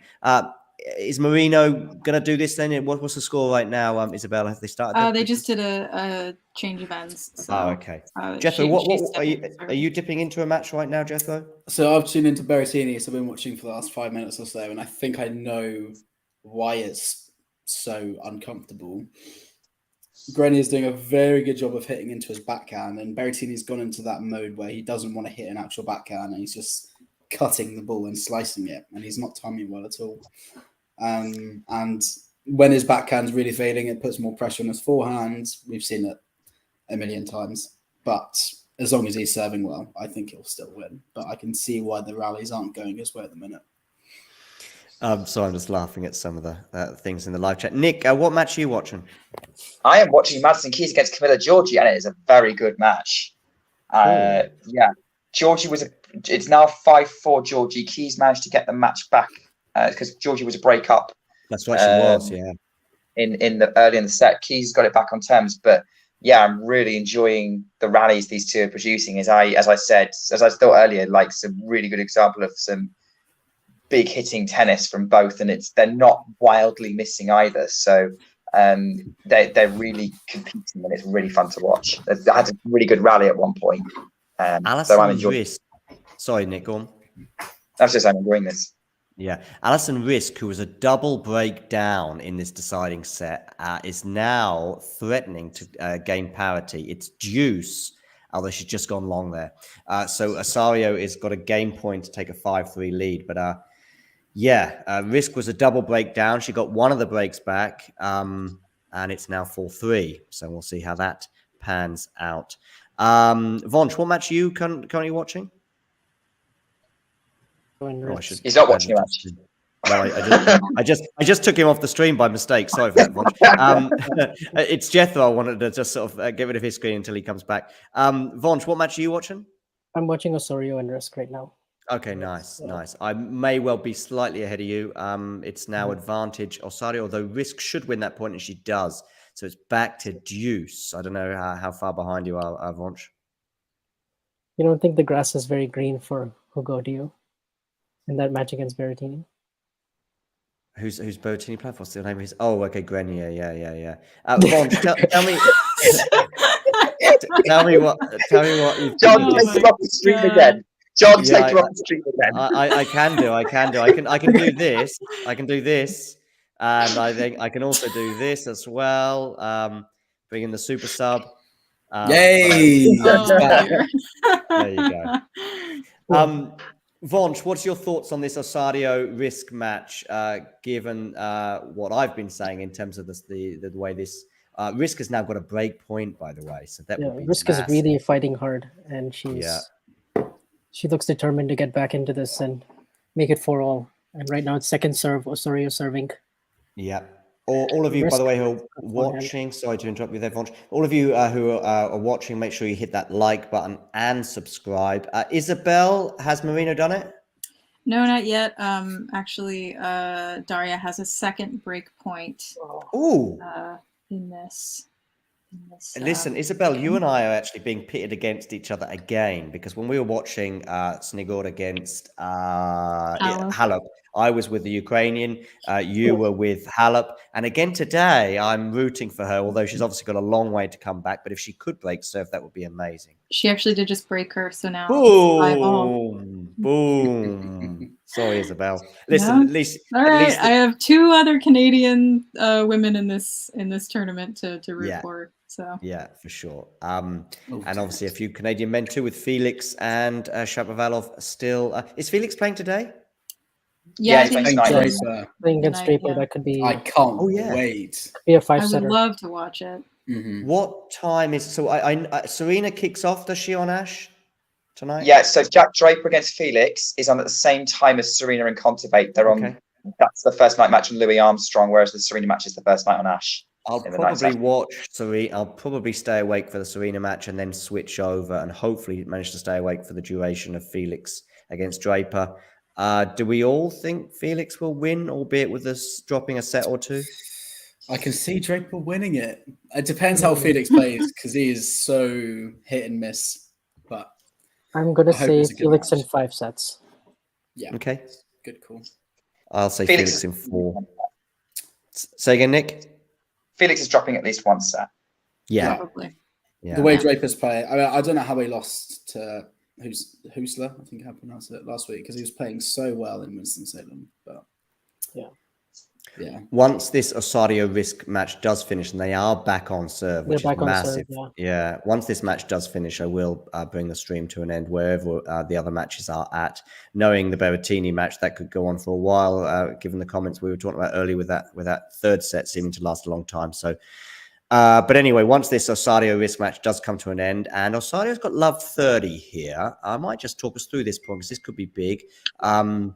Risk there just taking a moment to settle herself before she serves. Love 30. She looks like she's closing her eyes. My little tip would be to open her eyes at some point, and she does. As she goes for the forehand winner, and she's got it. It's 15-30. So, am I ahead of you, Vonch? No, you're actually in the same place, so it's 15-30 Risk serving right now. Great.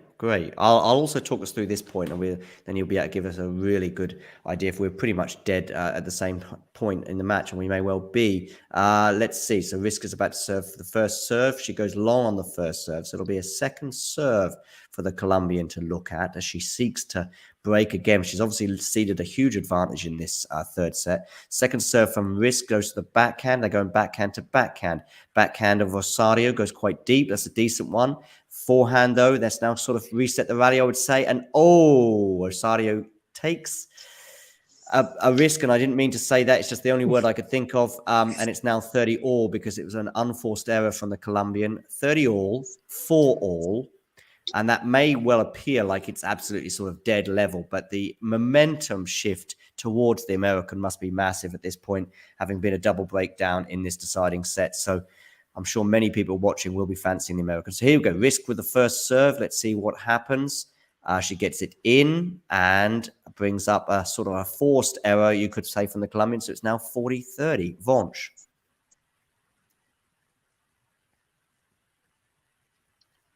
Arbitrage serving at 40-30. And my stream is paused. What the heck is this? Oh, great. Anyway, don't worry. I'll take us through this point at least. Backhand to backhand as we go now to the forehand. It's a good deep shot there from Osorio. She seeks a deuce, hoping for a deuce, I'm sure. They're now deep in the rally. That's a good one. Okay, we're now on the forehand to forehand exchange. I'm keeping an eye on the match. I don't know what's going on the screen below me, but they're going forehand to forehand as this rally now must be well over 10 shots, and Osorio goes too long. Game, Risk. Vonch. Oh, shoot. Wait, now it's back. What happened? You got it back. Isabel, what's happening with... Okay, yeah. Yeah, don't worry. What's happening, Isabel, with Marino and Snigur? So Sneaker did hold, so we're at 6-5, but Marina did have a break point that she okay, couldn't take advantage. So this is probably going to go to a tie break and potentially a third set. Nick, where are you at? What's happening with Madison Keys? Madison Keys has saved 2 set points in serving at 4-5. It is now 5-all, 40 love on the Georgie serve.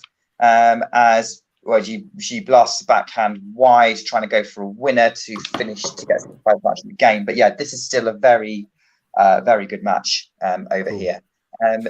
Isabel, am I right thinking that Marino has come back from like a long break, or she had to have time out from the game for mental health reasons, or am I mixing up with someone else?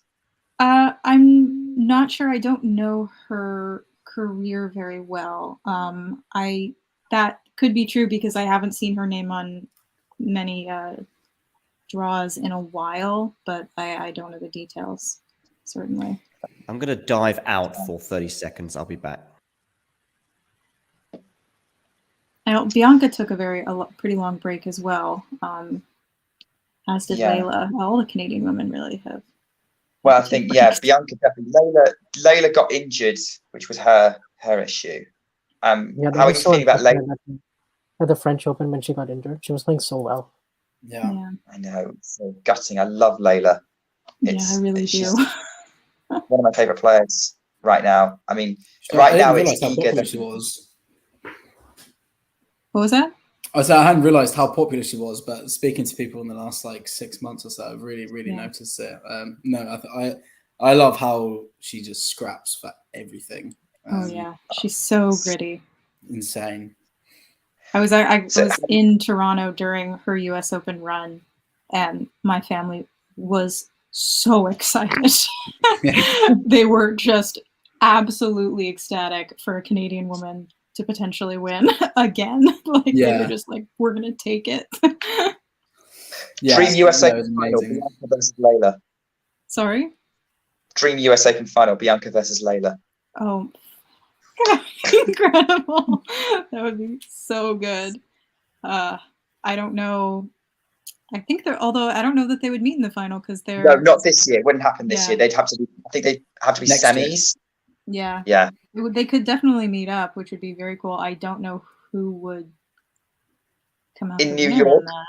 That's just going to be so much fun, that match, because they're just going to be fired up if that ever happened. Yeah. But yeah, them in a final would be great. How do you feel about her playing Samsonova tonight? It's 10 p.m. our time.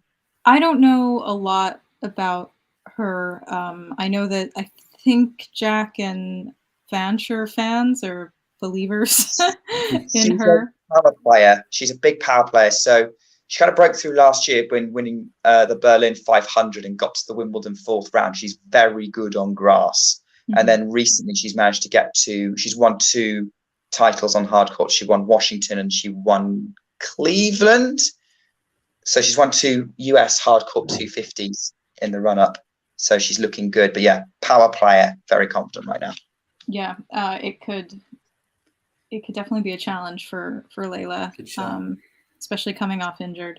She might not be 100%, but she did play okay in her first match, so she might pull it out. But it'll probably be good. I think it'll be definitely a really good match. I'm also the kind of match Layla will love. Pardon? It's the kind of match Layla will love because she can just take it to her and redirect the power. Absolutely. I was also looking at the Andreescu and Dodd Maria, I think that's her name. Maya. Yeah, I think that'll be really good. I'm sad I'm gonna have to miss that because that starts at 2 a.m., 2:30. Yeah, I'm gonna have to sleep through that. I might just pull an all-nighter. Good for you, Isabel. The first night match I find is doable just about, especially if it's like Serena was the women's the other night. So it's 1 a.m. for me. So don't forget I'm an hour ahead of all 3 of you. I guess you're all in the UK, right? Yeah. But Serena just about was okay. That was probably about 2-3 o'clock. Because they start at 1 a.m. supposedly, but they don't really. That match didn't get underway till 1:30, I think it was in the end. But anyway, but the second one is a really difficult one. By the way, in breaking Liam Brody news, he's obviously not watching the stream because he's at the Etihad tonight watching Man City. Oh, he's flown back, has he?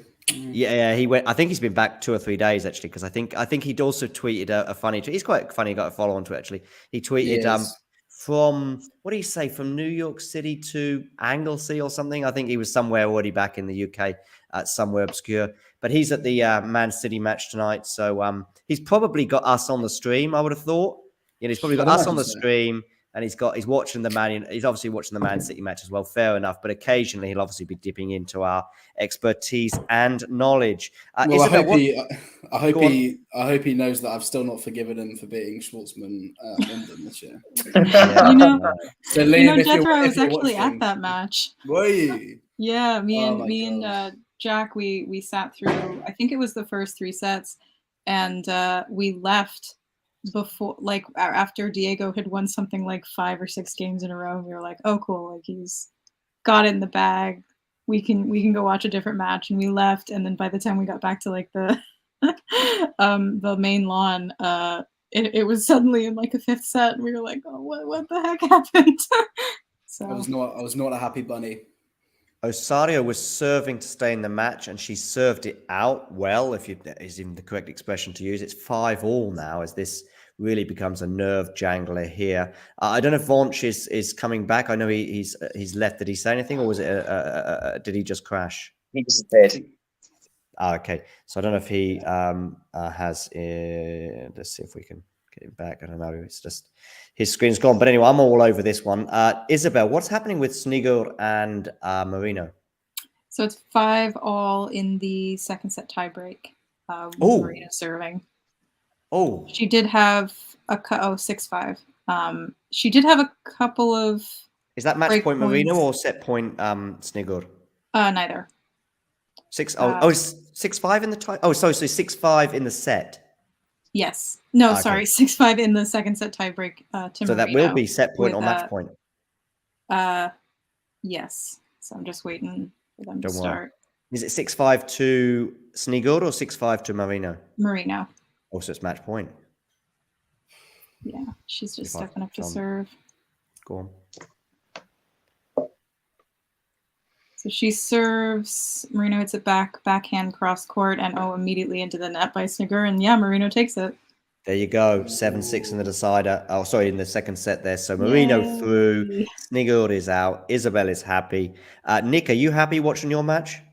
Yeah. So Georgie has just taken the 2nd set on her 5th set point, finally breaking keys. So to take it 7-5, we are going the distance, and they're running out onto court to begin the 3rd set. We are in for a cracker on Louis Armstrong. Cool. You sound like one of the radio people. I have listened to way too much BBC 5 Live tennis. We're 5-all. We're 5-all here between Risk and Osorio, and I vowed to, and I will stick to it. I will see this match to its conclusion, but of course that could be anywhere between 1 minute and 10. Really, we'll see how this pans out. In fact, it could even be a lot longer than 10 if it goes into a deep super tiebreaker. But let's see how it goes. 5-all, 30-15. Risk serving at 30-15. Let's see how she gets on here. It's a good first serve from the American. It's a good hard backhand as well. She comes into the net. That was a very good point there from Risk, as she brings up 40-15, 2 game points to take a 6-5 lead. Jethro, how's Berrettini getting on? Oh, it's one of those days where he is really not great to watch. So I'm a big fan of Berrettini, and some days I think he's so fun to watch. But he's having one of those days where his backhand is that is exactly what I was going to say. What's going on with the backhand? It's just all over the place. I watched that semi-final between Berrettini and Nadal this year in Australia, and I watched it with Hungarian commentary. Not because I want to learn Hungarian; I was actually in Hungary at the time, but I didn't really understand, of course, pretty much any single word. But I did understand the chuckles that the commentary team were having, as basically I knew what they were laughing about. It was just because basically a normal rally. Go to the backhand, backhand breaks down. Go to the backhand, backhand breaks down. And that was pretty much the pattern of that match for 2 sets against Nadal in Australia. It's so frustrating because I've seen so many matches over the last couple of years where his backhand has held up really well throughout the match. And I'm like, just keep doing this, please.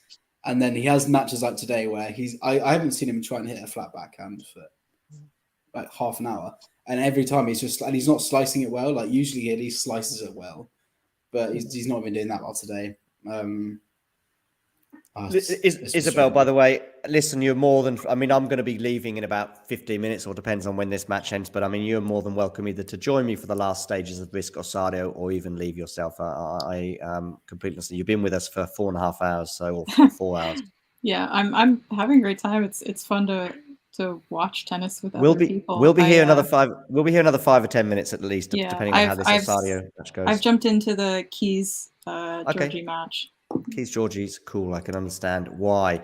Vonch, are you watching Osorio Risk still?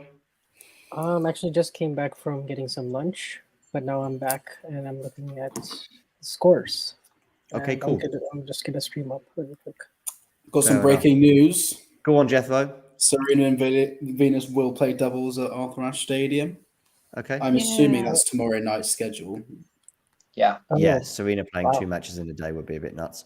Yes. Because obviously she's first on tonight. So anyway, we've got a serve here from Osorio, who's under pressure once again, serving to stay in the match. She's love 15 down. So risk is 3 points away from winning the match. And I think this would be equally crushing for Osorio. When I say equally, I'm referring to Holt's defeat earlier after being 2 sets to love up. Osorio here wasn't 2 sets to love up. Of course, that's not possible in women's tennis. That's the kind of insight and knowledge you get here on Talking Tennis. We know that women only play 3 sets. But she was a double breakup in this 3rd set, and that would be huge. It's 15 all now, though, after risk goes long with that point. Vonch, are you behind, ahead, or pretty much on pace with me as we watch this game or this match? I actually just... I'll commentate here then, and then that'll give you a good idea. So we've got Osorio who tosses the ball, but actually she's going for the first serve here. It goes into the net. So it's a second serve now for risk to look at, who of course remains 3 points from victory. Second serve lands in to the relief of the Colombian, and they're now exchanging forehands. That's a really deep shot there from risk, which puts her with a slight advantage in this rally. But now they're going backhand to backhand, forcing the Colombian out wide. Now it's on the forehands of both players as they go. Now we're well over 10 shots now in this rally as risk goes big, but it stays in. Risk now has the advantage, I would suggest, but now Osorio goes and she's hit it out. It's 15-30. Vonch, are you watching this match as well? Mm-hmm. Cool. How's my commentary on a scale of 1 to 10? 10 being amazing. Like a No 7 or comment. 8. No comment. No comment. I'll give myself a 7.5. Anyway, 15-30. Anyway, risk now 2 points from victory. First serve goes long from Osorio. So 15-30. Second serve now. She gets that one in. Excellent return from risk. Puts her in charge of the point. She's got it. 15-40. 15-40 risk. And that was all about the return. And she pumps the air like this, and understandably so. Leylah Fernandez-esque there with that celebration. 15-40, 2 match points for the American. Take a sip of water. Georgie's got an early break point in this 3rd set. Cool. Love Or the big doors locked for forehand. medicine. Love. Okay, match point risk, 15-40. It's going to have a second serve as well. There's been 2 or 3 in a row now. Osorio has failed to get the first serve in. Don't double fault. Don't double fault. Doesn't double fault. They're in the rally. Forehand to forehand now. Backhand of Osorio goes long. No, not long, but deep, I should say. Forehand to forehand. Good deep shot there, and it brings up 30-40. That was all about the depth there. Need to make sure I say deep and not long. Wrong terminology. Vanch is already bringing me down from 7.5 to 6.5 for the commentary for that mistake. 30-40. Okay, yeah, I think I might be a point ahead. Oh, okay. Yeah, I'm a point ahead. Yeah, I'm now at juice after that ace. Okay, cool. So we've got juice now anyway. So we've got at least 2 more points in this game or perhaps match. That's excellent from Osorio, saving those 2 match points. Did Georgie convert, Isabel?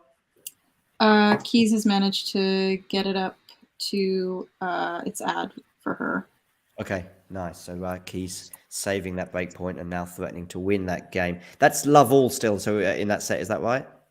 No, it's one love to Georgie. Okay, well, love to Georgie. What's going on here? Vonch is slightly ahead of me, I know, but we have a match point again, the 3rd one for risk. Advantage risk, match point number 3. Is she going to do it? Osorio will be desperate to get her first serve in, something that she's frequently failed to do in this final or this game here. So let's see, does she get the first serve in? No, she doesn't. Into the net. from the Colombian. Second serve. Down the tee. Backhand of Risk to the backhand of Georgie. A nice slice there from Georgie. Goes quite deep, but maybe not deep enough. Forehand to forehand. It's a nice deep forehand as well from the Colombian. Forehand, a really deep one there from Risk, giving her an excellent chance, but she goes big on the forehand and misses. Deuce. This could go either way. Really could. I mean, it's kind of obvious, but deuce.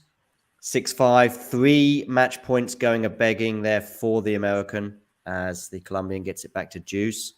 Can we get a first serve in finally from the Colombian? I don't remember the last time she had a first serve. Let's see. She tosses the ball up high. Gets the first serve in finally. Good return, though, still from Risk. As she goes to the forehand. Backhand slice from the Colombian.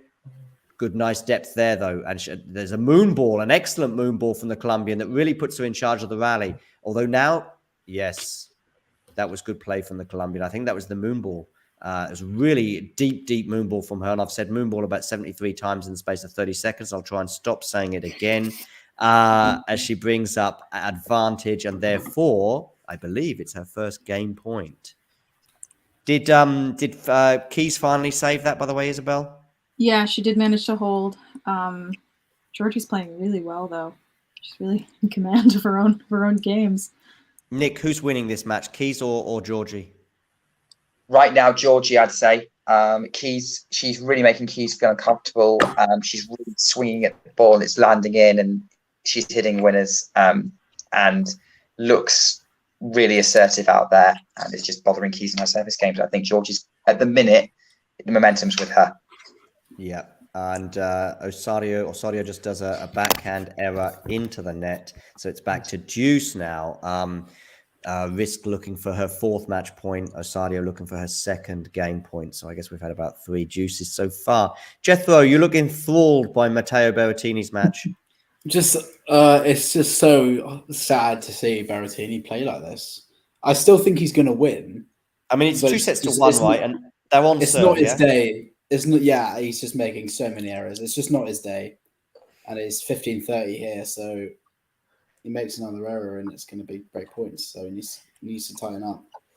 Okay, we've got match point number 4 for Risk. So I'll talk us through this point as well. And I will not look at Vonch because Vonch is a few seconds ahead. You can look at Vonch, but I will not. As we have match point number 4 for Alison Risk with the first serve. Will it be? No, from Osorio. So a second serve once again for Risk to look at as the second serve this time goes in. That must have hit the line. Oh, what a winner from Osorio. Saving the 4th match point. But I tell you what, that second serve, Vonch, looked like it was going out to me, but it must have been very close. Okay, probably didn't quite hit the line, but it was certainly a risky second serve and a risky forehand winner. What did you think of that, Vonch? Oh, some really clutch play by Osorio there, going after the forehand. Yeah. Match point down, 4th match point saved.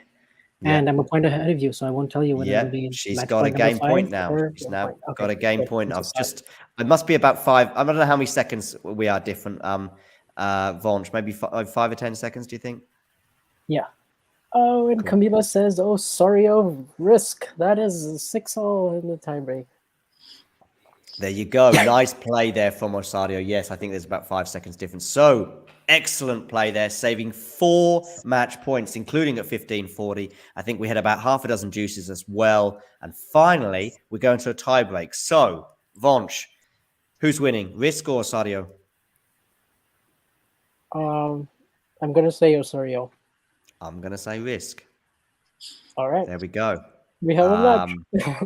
Yeah, may the best person win. Here we go. So 6-all tie-break. I'm a few seconds behind Vonch, so if you want to know what happens, watch Vonch's face, particularly as he's just predicted Osorio to win. So I'm sure you'll see a slightly bigger smile should things go the way of the Colombian throughout this tie-break. You watch Vonch if you wish, but I'm watching the match. It's 1-love to Risk after Osorio puts the return into the net. But of course, it was going with serve, so 1-love here.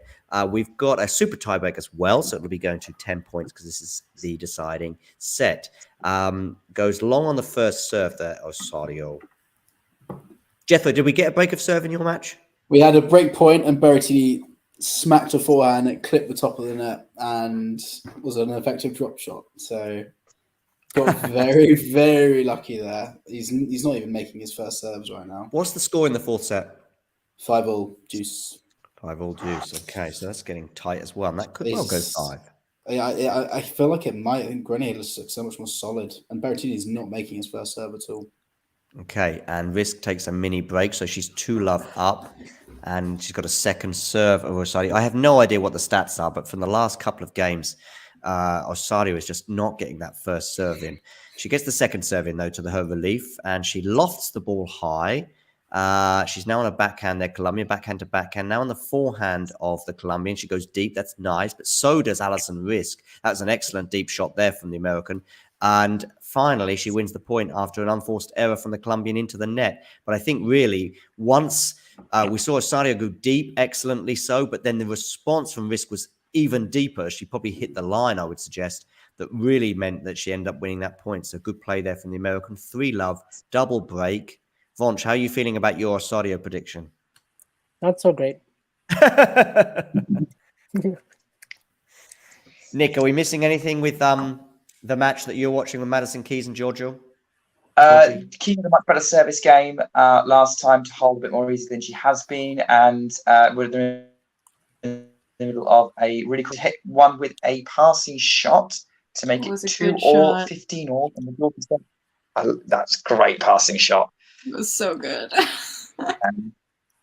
Just a quick thing. I mean, I don't know if we've still got any Andy Murray fans or whether they've turned off, but if Berrettini is not looking this good, Jethro, how do you fancy his chance against Andy? Because if that's the win of your match is playing Andy in the third round. I mean, if Berrettini does come through and plays like this again, I would fancy Murray's chances. I will give Muzza fam some hope here. But if he plays like he did against Jarry, then I can still see Murray's playing well enough to make it a good match. And I think Murray matches up very well against Berrettini because he can block return his serve, he can find the backhand, and he can expose it. So it's all with Berrettini. It's all about how quickly he gets that first strike in. So optimistic words there, Jethro, and I understand that optimism. Talking of optimism and pessimism, we're now at 5-1 here. So Risk is 5, Osorio 1. Vonch, I guess although she just won that last point, the Colombian, our little friendly exchange is certainly looking slightly more favorable for me with my tip of Risk. Yeah. But she's gonna come back because she may do, which will be even more glorious for you because you were talking about getting a good advantage in a super tiebreaker and how these things can still ebb and flow. So you'll get a double. You just reminded me. I just forgot it's a super tiebreak, so it's not 2-7. There you go. Yeah. There you go. Sometimes that's useful. To be honest with you, I know we all love tennis so much, but actually, I think that's such a really thing to do, just to forget that it's a super tiebreaker.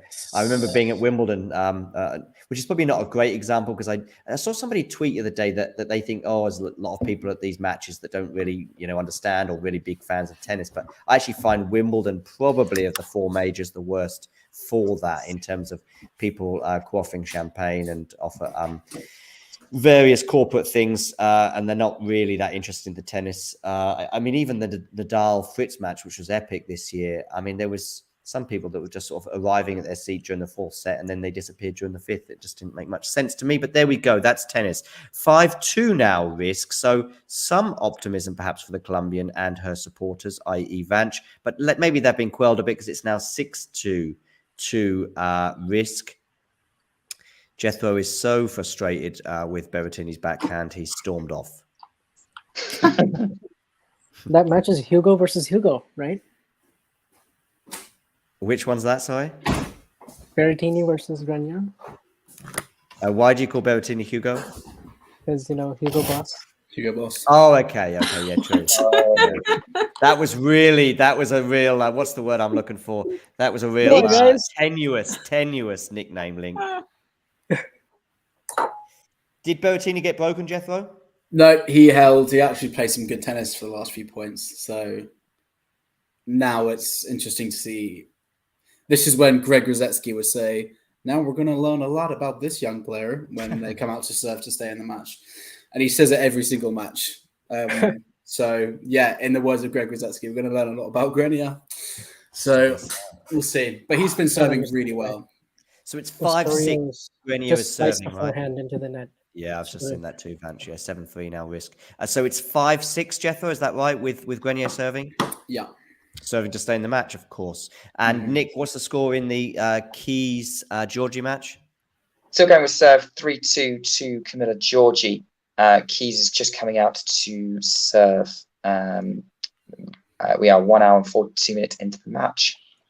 Given the nature of the Berrettini match, Jethro, give us either a shout or stick your hand in the air or do a dance if Berrettini brings up any match points. Other than that, I think we're probably best to stick to now this Risk Osorio match for the next couple of minutes. It's currently Alison Risk 7, I believe, and Osorio 4. I say believe because they were just just updating the score there. So it's 7-4 to the American. So she's still got the advantage here. She is serving, and I guess if she holds her serve on both of these points, that'll put her in a big, big command. Let's see if she does so. First serve here from Risk goes down the tee. It's an excellent serve, but actually Osorio does well to get a racket on it. Good defense there from the Colombian, I would say. And finally, yes, we still continue the rally. In fact, I would say Osorio, excellent defense and an excellent winner from the Colombian, 7-5. She did really well to get her racket on that one, Vonch, and then a great winner as well.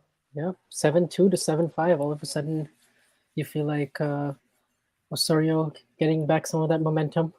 Yeah. Looking to grab another point on wrist serve, and then we're back even. Exactly. She's just one break of serve behind now as they do another exchange of ends, of course, at 7-5. She has a little sip on her energy. What do you call those? Energy, not drink, an energy thing. I think that's the technical word for it. Gel. Thank you, Nick. Yeah. Not energy thing, energy gel. Thank you. Yeah, it's an energy gel. She has a little one of those, and she'll be looking for a little boost here. The Colombian, as she faces 7-5, but this has really ebbed and flowed this match, so who knows where it'll go from here.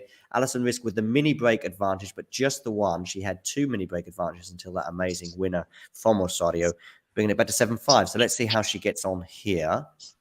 She's just composing herself. In the Keys Georgie match, Georgie has love 40 on the Keys serve. Oh, wow. Love 40. Yeah. Wow. 3 break points. Wow. So it's 3 break points for Georgie. Yeah. Okay. Risk gets a first serve in. It's an excellent first serve. And she brings up 8-5, I think. Unless that was long. No, I think it was 8-5. Yeah. Oh, I've gone quiet because they've not updated the score. No, it wasn't in, so it must be a second serve. 7-5, my apologies. She goes for a backhand, though, but I think it should be 8-5 now, and it is with a smash.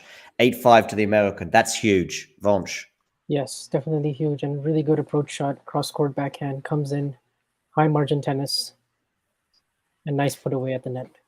Is that a comfortable hold for Grenier, Jethro? What's happening? Very. Berrettini absolutely smoked a forehand at 15 love, and I thought momentum might swing a bit, but Grenier, to be fair, served really well. So is it 6-all? Yeah, tiebreak. So Berrettini's just won the first point. Okay, cool. I'm afraid we're going to have to get back to Risk and Osorio, though, because it's 8-5 now to the American, and the Colombian goes wide, meaning it's 4 more match points for Alison Risk. I say more because she's already had 4. This is her 5th one. Let's see if she can take advantage. Now, Vonch, I guess any optimism you may have had at 7-5 must have disappeared. Yeah, it's gone now. Yeah. 9-5. Let's see. Here we go. First serve then. It's got it in, though, from the Colombian, although that's an excellent return of serve, and she's done it. Alison Risk is through to round 3. Good. I mean, I had Risk going through in my bracket, and I said Osorio just before this tiebreak. So yeah, good. So it was a win-win, I guess. Yeah, fair enough.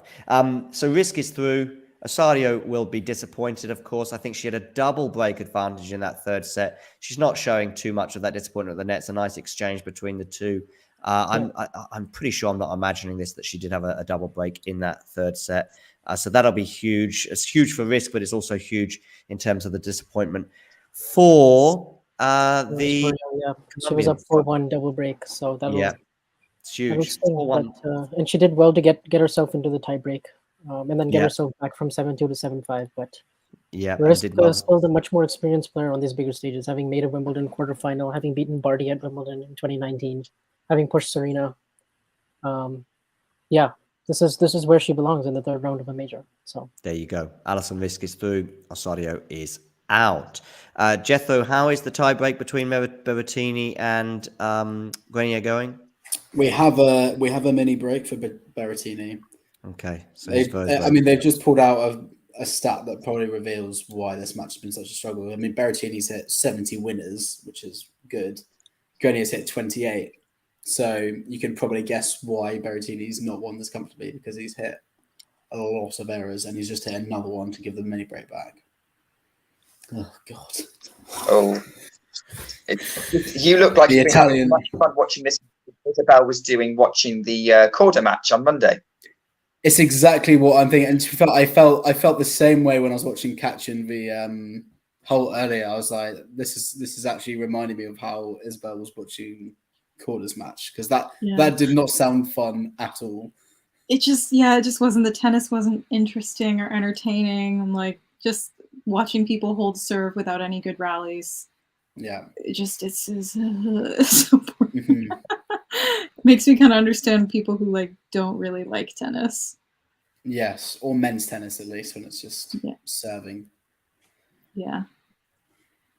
Sorry for that. I think away. Georgie is gonna take this match. Yeah, I want to watch that match, to be honest. Jethro, you may well have the opportunity to do so. What's the score in the Berrettini tiebreak now? 3-2 Berrettini. He lost the mini break. So they're back on serve.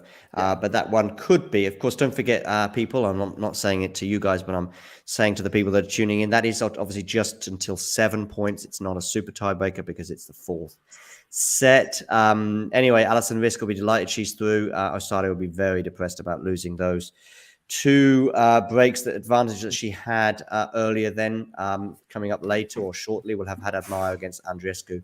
I think that's a really exciting match, and can't wait for that. We might not get that Keys Goff third round that we were all expecting. Yeah, I was hoping for that. Goff is in action right now, actually. What's the score in the Goff match? I'm not even sure. She's up 3-1 and has a game point to consolidate her break for 4-1. Cool. Yeah, I believe these two played at Wimbledon, and it was 7-5 in the third for Goff. Yeah. So. Dart in big trouble, by the way. She's 4-love down in the second set, so probably be a straight sets win for Galfi in that one. That Galfi is the player, of course, that we all know and love. We know so much about her, but we'll save that for another podcast. Goff, as you said, is a break up in the first set against Roos. And Georgie Keys could well be over very, very, very, very soon as well. And how is Berrettini getting on against Grenier in that tiebreaker? 3-3. Still. Grenier makes it first. Full stop. Yeah, it's painful. Oh, a great shot, Grenier. Just smoked it back. That was exciting, at least. It wasn't like that's one of the first rallies that Grenier's won, which hasn't been because of an error from Berrettini in the last half hour. I'm going to tune into that tiebreaker as well. This is what you get when you watch Talking Tennis, guys. It's no one's trying to hype things up. We give it to you as straight as it is. Yes, it's bare bones. Say it like it is. This is not good for Matteo Berrettini. Talking of which, how are Keys and Georgie shaping up? Tell it like it is, Nick. Yeah, so Georgie had a bit of a wobbly service game. She was 15-30 down, but she managed to hold, managed to basically keep heavy hitting, out hitting Keys. Eventually, Keys making an error that had her doubled over in frustration at losing the point. So now Keys is coming out to serve 5-2 down in the match. So it's the one break. But yeah, if Georgie breaks here, then she's obviously got the match, and she's potentially heading towards a battle with Coco Gauff. That would be good, I think. I think that would be a good match. Mm-hmm. Gauff against either of these two would be good. Yeah.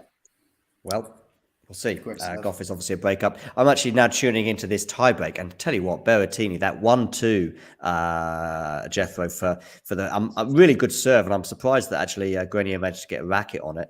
But then an excellent forehand from Berrettini, and in fact, I don't know where you're at. Yeah, I don't know where you're at in the match, but he's just done an ace as well, so it's now 5-4 Berrettini. I'm probably like a few seconds ahead of you, but barely. Okay. Yeah, so it's 5-4 Berrettini. I'll do some commentary for the next point, and then you can tell me exactly where you are in terms of are you at the same point as I am. It's now 4-5 Grenier. He's 2 points away from defeat, just to put a negative spin on it. He's taken up the serve here, and he's gone down the tee, and he's gone into the net, and it's a nice decision. Serve and volley from the Frenchman brings up 5-all. And I just saw the clock in the background. 3 hours and 20 minutes they've been going, and this is not even into a fifth set, although we could be. We'll see how this goes. One person is 2 points away from the set and another is 2 points away from the match. But the Frenchman will be desperate to hold his serve here. Otherwise, he will be facing the match point. 5-all. He adjusts his cap. Great serve. You are ahead of me. Volley serve. Set point. Set point, Grenier. Yeah. Yeah, I think you're about 5 seconds ahead. Do you want to? You can talk us through this set point if you like, Jethro. Go on then. Give my commentary a go. So Matteo steps up as he looks to hold in this fourth set in this second round encounter.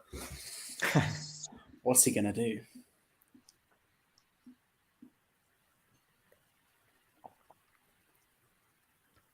Oh, that was a phenomenal serve. He caught the back of the line, absolutely smacks the forehand down the line. 6-all. Nice, yeah. See, this is when Berrettini is good to watch, when he's actually making his serve and his forehand. That's two like that. I think that forehand was a bit easier than the previous one when he did an excellent one, but that's an excellent one too from Berrettini. And yeah, excellent. Smashes that one. It's now 6-all. So this is tight. Again, Berrettini finds himself 2 points away from victory, and he'll be serving to make at 6-all. So he'll be hoping to bring up 7-6 and that match point. But let's see how that pans out. Any news on Georgie Keys?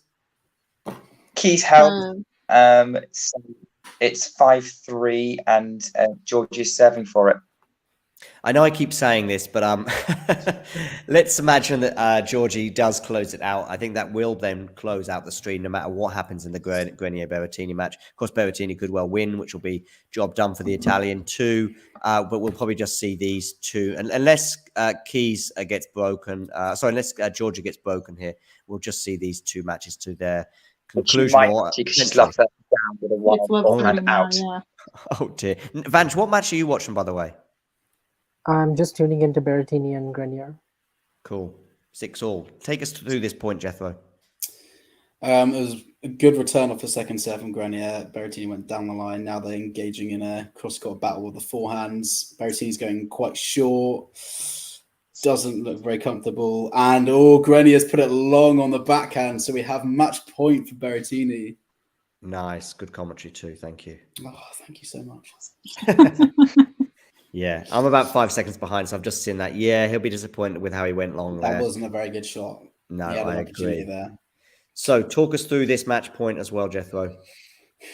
Well, I will say Grenier's been serving really well. I will give him his credit. Although Berrettini's not played great, Grenier's not giving him much on serve. You know, his fastest serve today has been 131 miles an hour. So, and he hasn't missed many first serves in this tiebreak. So we'll see what happens here. Makes his first serve. Berrettini gets it back. Deep forehand from Grenier, and Berrettini puts it long. That was clutch. That was clutch from the Frenchman. 7-all. Yeah. And you've got to feel if... Go on. I think Grenier is the more likely player to capitalize on a first serve being missed than Berrettini right now. But okay. I don't know. Grenier keeps making his first serve, so Berrettini's not getting much of a chance. Any thoughts, Vaunch? I'm currently a point behind, so I have Grenier serving at 6-7. Oh, okay. I'm. Go on, Jethro, tell us. Great first serve from Grenier. Berrettini dipped it short. Grenier came in on a good forehand, and Berrettini whips it past him. Oh, yeah. Rafa style down the line. Yeah, that was Rafa. Although they did that shocking camera angle change. Isabel, why have you got your head in your hands? Keys broke Georgie when she was serving for it. Oh dear, so they're back on serve there, but obviously some momentum will be with the I don't think they're. Are they totally back on serve? They're back on serve. Yeah, Keys got to serve. Keys got to serve to stay in the match at 5-4. But yeah, I think Georgie kind of self-destructed in that game. There were a lot of errors. Yeah, she did. Yeah. Jethro, back to you. Berrettini misses his first serve on match point. That's not good. No, I still think he'll do it. Let's see. Great passing shot by Berrettini. Just curled that in. Yeah. It was a proper banana shot, that. Yeah. Trading cross court here. Berrettini goes inside out. Cross court from Grenier. Berrettini brings it in the slice. Back onto the forehand wing from Berrettini. He looks a bit more comfortable than Grenier right now. Berrettini goes for a really poor slice there. Oh, and he hits a forehand down the line again, and he wins. And Berrettini's through. That's why he's a top. Well, not right now, but that's why he's top 10 quality. Is that he can? Yeah, do that is an excellent needs passing to. shot. Rafa-esque once again. Vonch, Yeah. you'll be seeing this in a few seconds. That's two unbelievable passing shots. Somebody with a very long beard screaming at the support. I don't know if that's the That's the Italian chef. restaurant. That's the Oh, chef that's guy. the I know chef. who you mean. I know I've who you missed mean. him. Yes. Yeah. The New York Do you not know about the chef, chef, Isabel? I sorry, don't. Isabel. Yeah, there's a bit of a story. Yeah, that is him. Yeah, that's a guy who's got an Italian restaurant somewhere in New York that, and he seems to be his biggest cheerleader whenever he's in New York. I remember there was a story when that year when he two got of to the the semifinals. same passing shots. Yeah, Curls on the exactly. line. Good. Good job from Berrettini. Berrettini's through, where he will face Andy Murray after Andy Murray winning in 4 sets earlier. So that's tasty. That'll be Can't wait for sometime that. on Friday. It would be great if they have that as the night match, I think, on Friday, although perhaps us Europeans would prefer it to be on a bit earlier. I would actually prefer it to be a night match because I work Friday, so I will actually. Oh, miss do it. you? Do you? Where do you work, if you don't mind me asking, Isabel? I work at the Welsh National Opera. Oh, okay. So that'll be an evening job. Yeah. Gotcha. So yeah, that's why you'll be pleased if it's a late night one. If it's a sort of a 1 a.m. or a midnight start, that may be ideal for you. Let's see. I think it probably deserves to be on at least one of the two show courts, and certainly a night match too. We'll see if that happens. At least. So Berrettini's through. Andy Murray is through. Any other matches? Di Minor is through. Who else am I missing from today? Vonch. Yeah, Galfi just beat Dart 6-4, 6-0. So Dart not backing up her win over Kazakina. Okay, listen, I'll tell you what we're going to do. Go on, Nick. Sorry, what do you say? I think that's disappointing. She was doing well. I had high hopes for her. Yeah. Same here. I'm going to watch the last few minutes of this, or however long it's going to be. Georgie against Keys. Everyone else, you are absolutely 10 minutes. Sorry, Nick. Sorry. It could be here for a while. Keys has got 30-15. Yeah, I think I'm going to tune into this one as well. I'm tuning into for this conclusion. Like I said, we are almost done. We've got Berrettini done. I'm now, because of my interest, I'm going to keep going and just see. It's so hard to stop. I know. But this time it really is it. No matter what happens on other courts, even if there's a super tiebreaker between somebody, I am not going to be commentating on that one. This one is it. So it's 5-all, by the way, now. Am I right? Yeah, 5-all. Keys gets it with a ace. Yeah. So nice. I think you guys will be a few seconds ahead of me, but I may do a bit of commentary during this 11th game. But obviously, Georgie will be kicking herself after serving for it. Isabel, what are your thoughts at this stage? I'm really impressed that Keys didn't give up when she was down 5-3, because I've definitely seen her just wash out in those kinds of matches before. So I'm really happy that she's really digging in here, because I would love to see her win. Yep. Berrettini through, as we just said. Tabilo is a breakup on Jeffrey John Wolf in the first set, or JJ Wolf. So that's good for the Chilean. Galan is a breakup. The Colombian is a breakup on Jordan Thompson in the first set. He's leading 3-1. Van Rijthoven and Ruud are just warming up. Madison Keys Georgie is on serve in the decisive set, 3-all, as we just said. Also, as I think Vonch or somebody mentioned, Galfi has beaten Dart there, 6-4, 6-love. And Kokokov is very close. She's got 3 set points to win the first set against Roos. To set up a potential match with who we just saying Kokokov could be playing in the next round? Keys or this match. So Against two, Keys sorry. and Georgie is the match match I now. really want to be watching Okay. right now. Oh, sorry. Yeah, gotcha. Yeah. So Keys against Georgia, which is in action right now, which is at 15 all in this really big game here. That was a nice point there from the Italian, was it? I'm just watching now. Yeah. I love Georgie's forehand when she's hitting it like that. It's just absolute bullet. Yeah. She's thrown that ball away, though. She didn't like that one very much. So she's taken a second ball here to take her serve with at 15 all. I'll take us through this point. Georgie focusing now. First serve, I believe. And it's into the net. So it's a second serve for Keys to look at. Here we go with the second serve from Georgie. What is she going to do with this? She gets it in. It's down the tee. It's on the backhand of oh, but she's gone long there. 15-30 now. 15-30. Remind me what the score was in this set. She was break up through large parts, wasn't she, Nick? Yeah, she broke. Yeah, she broke it up for 3-2 and then served for the match at 5-3. Okay. Just going to dip out for 30 seconds or so. I'm pretty sure I had this in my second round, but I have absolutely no idea who I picked to win it. I want to say I picked Madison. Yeah, But I haven't. I've been too scared to look at my brackets since I was still on top this morning of our league, so I was pleased with that. But that's not going to last long. Enjoy it while it lasts, Jethro. I'm sure you'll be fine. You seem to be getting good, consistent results in the early round, which is a good foundation. And also, your picks are still in the tournament. Yes, Badosa lives to fight another day. I was so smug on day one with JJ Wolf winning and Halep going out. I was like, yeah, I've survived a day longer on the women's pick. And then she went and sat down. I was like, oh, there we go. But one more. I think Iga's kind of my favourite to win now. But I don't know. I can't pick it right now.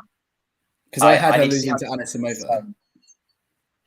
No, Zhang's still a threat, given how she pushed her at the French Open and its quicker courts. Zhang might beat her if they meet. Are they in the same draw? They could be in the fourth round.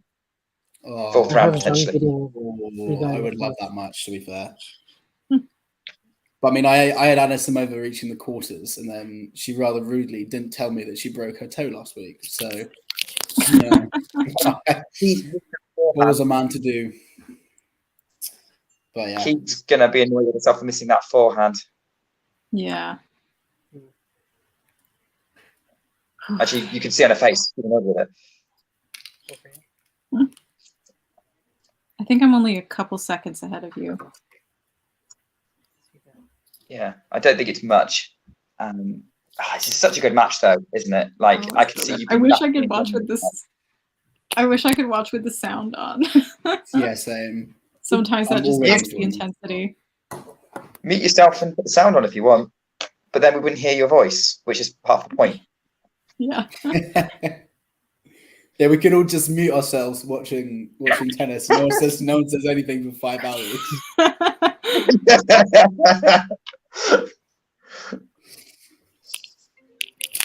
Okay. So second serve for Georgie. Are you behind us, Jethro? I think I'm exactly in time with you, Nick, from what you've said. Oh God. Oh man. I was with John. Yeah, and John's going, Keys is down for the second time this set. But she's fine, but that's the second time she's fallen over. Yeah. What's your score right now? 6-5 Georgie. 6-5. Oh, okay. I'm at game point for Georgie. Yeah, so you're not far behind. So I think Isabel is about a couple of seconds ahead of John, myself, and Jethro. We're all equal. And then that is about a few seconds behind us. Yeah. So I'm it's interested 6-5. to see. Yes. No, I'm interested to see how Van Rijthoven versus Ruud goes. I think I'm going to tune into that one. Ruud for that, I think. Ruud should win that. I mean, Van Rijthoven was 2 sets to love down against Chinese players. Zhang, right? Zheng, yeah. Zheng. Zheng. 7 match points down. It's crazy. I feel for the guy. But yeah, I think Rude will be too strong here, but we'll see. Paul versus So- Korda should be really interesting. I don't Yeah, I really know agree, who's gonna Vaughn. win. Yeah. Has that started yet? I think it's about to. Okay. Oof. That's probably what I'll go to when this is done. Although, Yeah, I think that might be my one. and then depending on how that goes, probably Fernandez and Samsonova afterwards. Yeah. Are we all five of us watching Madison Keys try to save this to see serving to stay in the match? Are we all watching Madison Keys right now? Yeah. Yeah, we are. Yes. Yeah. Cool. Eek. So it's 5-6, and she's just dumped a forehand into the net. So Georgie, We both cringed at the same time, so I think we Okay. are. I think me and Isabel are in the exact same time. and I think you're both about 5 or 6 seconds ahead of me. So Georgie is I'll love try to 15 keep up, my emotions to myself. and No, it's you're on time with us. You're on time with us. Okay. yeah. And that's a return though from Georgia that goes into the net. So it's 15 all. I'll tell you what, I'll talk us through this next point. It's 15 all as Georgia adjusts her hairband, and Keys is at 15 all now. So she's 3 points away from winning the game, but so is Georgie from winning the match. Keys, is she going to get the first serve in? She does, and then it's an excellent serve, which means 30-15 for the American. And we're going to have another super tie break today. Because how many Another super one. tie breaks have we covered today? Just I on think this it's just stream. 2. The Berrettini one was just a regular tiebreaker, although it turned out to be decisive regarding the match. Keys, anyway, she's going to get a first serve in Oh, here. She Great does. return. Excellent Great return. You're return. right there, Jethro, meaning 30 all. It was all about the return that forced that. It was a good serve, to be fair, but Georgie getting more than a racket on it, putting it deep enough to take Keys perhaps by surprise there. 30 all. 2 points now for the Italian from victory. So it's either match point or game point from here on in. Here we go. And that was first good. serve is Right. good first serve. An excellent 1-2 there from the American. 40-30. Game point. Are we going to get a super tiebreaker? Nick, are we going to get a super tiebreaker? Yes. I think so too. Yes. Vonch thinks so. Everyone's sort of nodding with that. I think Are we so going to too. go Game- another hour with that? Let's see. Just Let's a see. full work day of sitting here Oh. watching tennis. Yeah. Good first serve there from. Oh, she's put it in the net though, so it's deuce. Is it just me, or does Madison Keys' cap looks like she went to like a local vintage store and just found like a really old Nike one? Because that doesn't look like a new one. There is a tennis player, I think, who did something like that recently. I don't know if it's Karatsev or somebody just went to a shop and just bought some clothes. Yeah. I don't know who that She was. usually wears visors too, I think. She's brought up game point with an ace there, so she's got game point advantage Keys. Let's see. I'll probably talk us through this point, which will be about 5 seconds behind you guys, but nevertheless, I will do so. That's her 6th ace today, and Georgie's had 0. Anyway, here we go. Is she going to get the first serve in? We'll see how this goes. She does. It's a good first serve. Goes long, though, which is why you guys were huffing and puffing.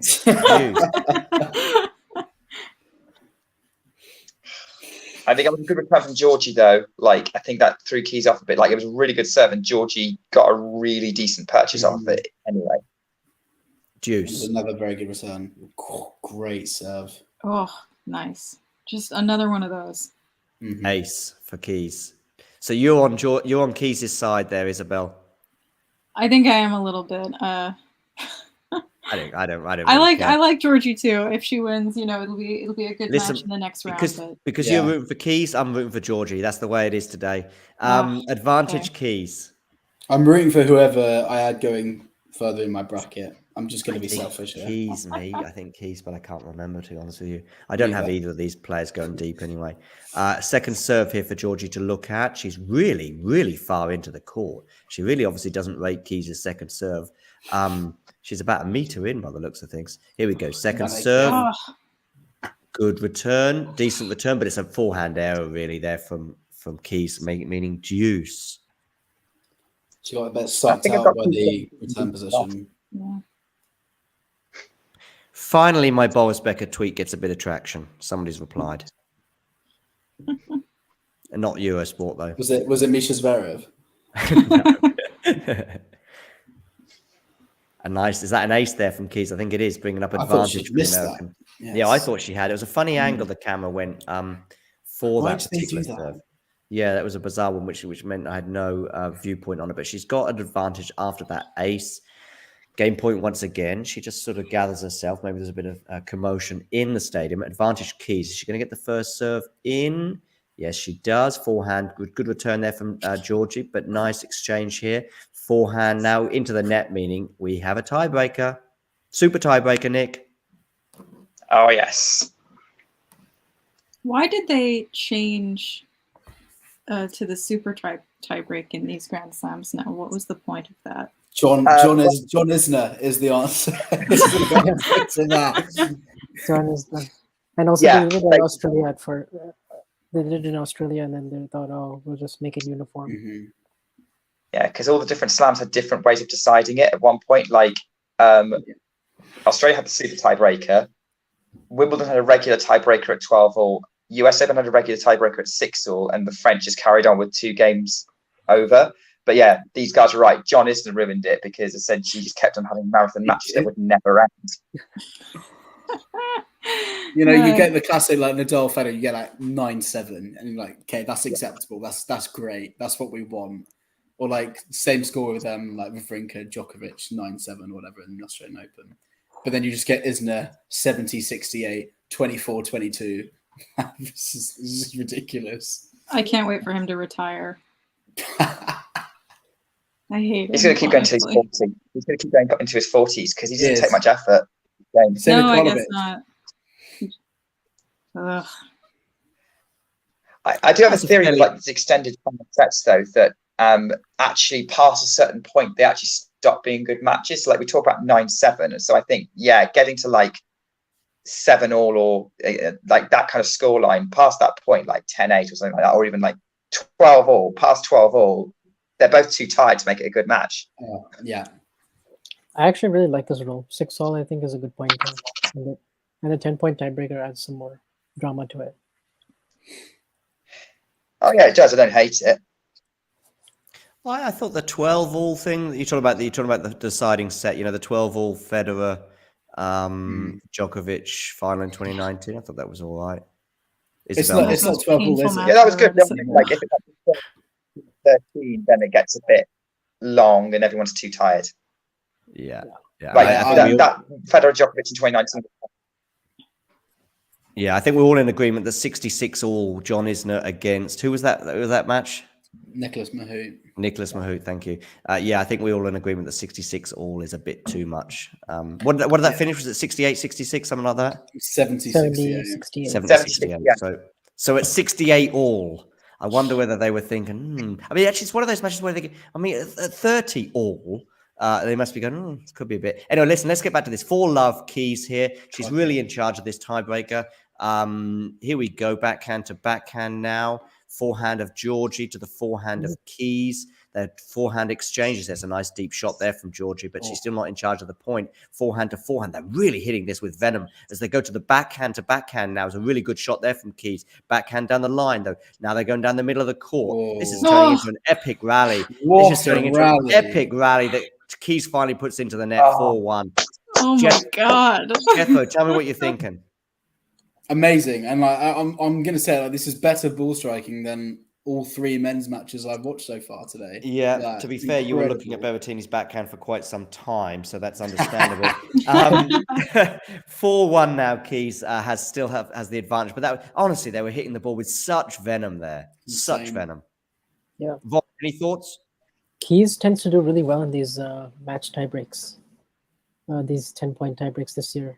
She won in 7-6 in the third against Wang at the Australian Open, and then also in Roland Garros. Okay, so she's got a couple of major and she's now 5-1 up in the tiebreak, which is huge. So a couple of major super tiebreakers she's already been involved with this year. That should bode well, and understandably so. She's now 5-1 up. Isabel, how do you must be really pleased with Keys seizing the advantage? Yeah, I'm really impressed with that. I think she got a good confidence boost from her last service game. So yeah, I mean, she can beat anyone if she just, you know, if she's in a good place. She can absolutely dominate. So she really shouldn't. She could have a really impressive run at this tournament, honestly, if she just stays consistent. When Georgie was serving for it, Isabel, she didn't bring up any match points, right? I don't think No. so. No. No, I don't think she did. Nick, what are you thinking at this point? At the minute, yeah, the momentum's very much swung in Keys' favour. She seems to be super confident now. I mean, like, yeah, she had a bit of a wobbly moment in that service game where Georgie could have broken her, but that's a heavy hit on Georgie to keep him. 5-2, 5-2 Keys, 5-2 Keys. I've checked my bracket and I do have Madison Keys going through. So Yeah. come on, Madison.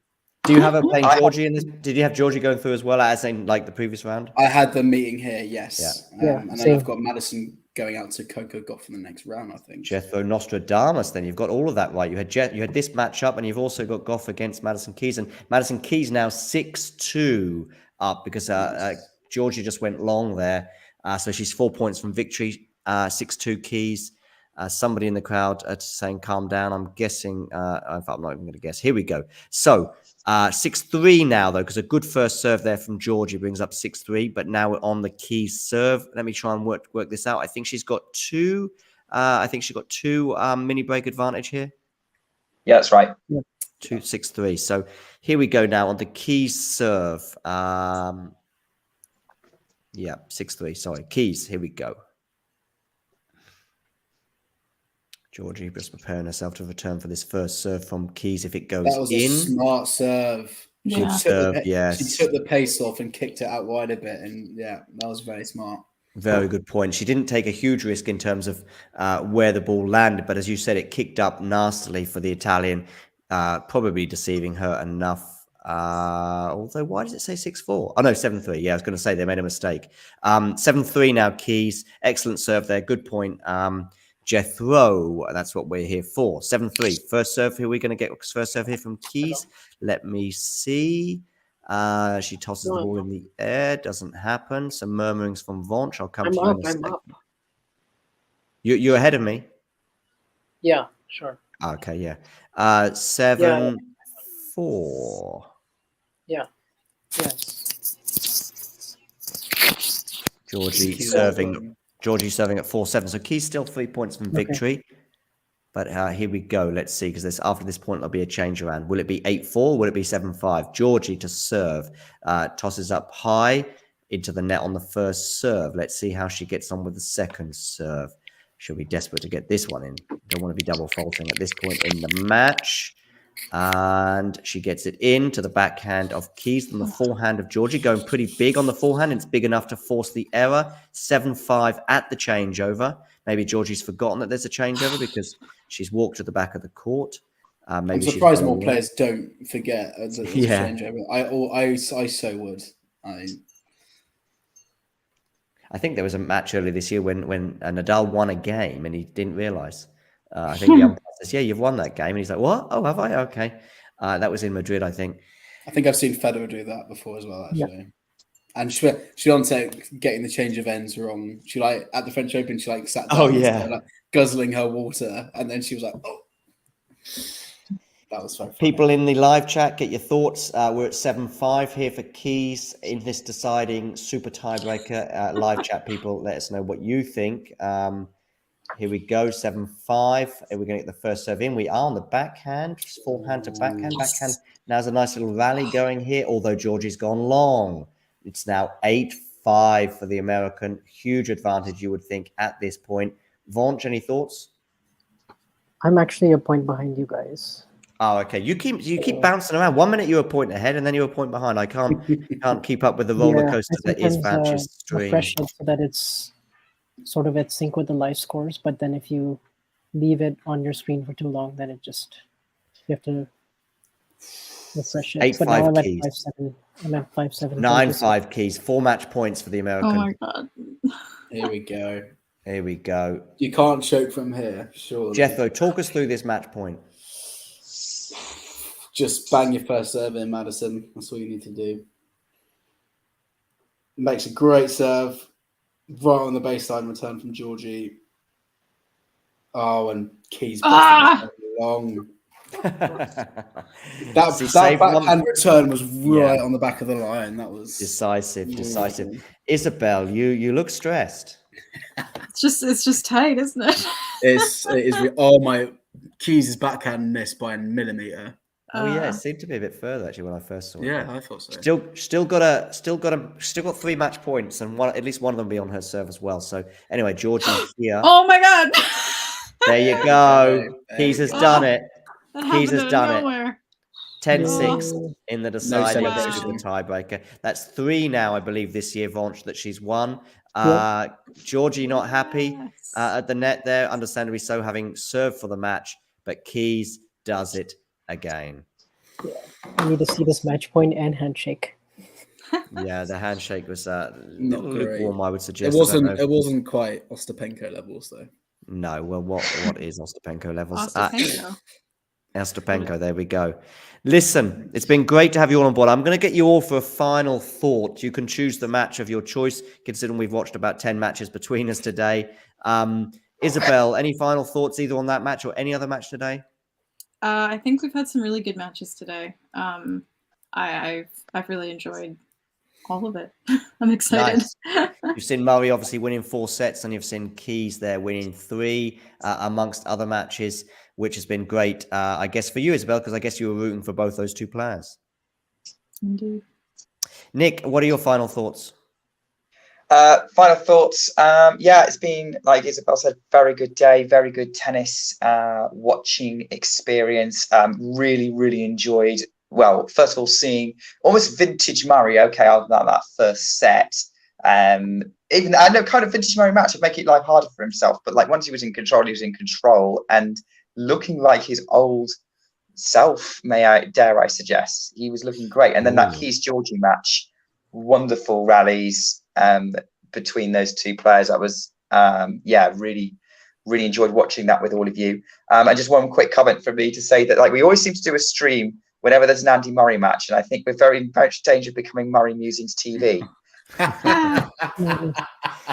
Yeah, good point there. Vonch, any final thoughts from you? Yeah, I really enjoyed the first set between Emilio Nava and Andy Murray. I thought that was really high quality. It was physical, but it was some really exciting rallies, some great points. Obviously, Murray very impressive the last 3 sets. That was good to see as well. Him back at a 3rd round of a major. It's been a long time. And then I enjoyed the end of the Keys Georgie match. I enjoyed the Osorio match as well. Osorio versus Risk. That was fun to watch. And yeah, just bouncing around, hearing y'all's thoughts, and just living a day of tennis together, I guess. Yeah. Jethro, what about you? Yeah, first of all, sorry for joining about 3.5 hours late. Couldn't be changed, unfortunately, but How it is. Very, very enjoyable. Good, really good to see Murray get that win. I was obviously following the score on the way home, and I was a bit worried that it was going to be one of those Murray matches that he should really win, but doesn't.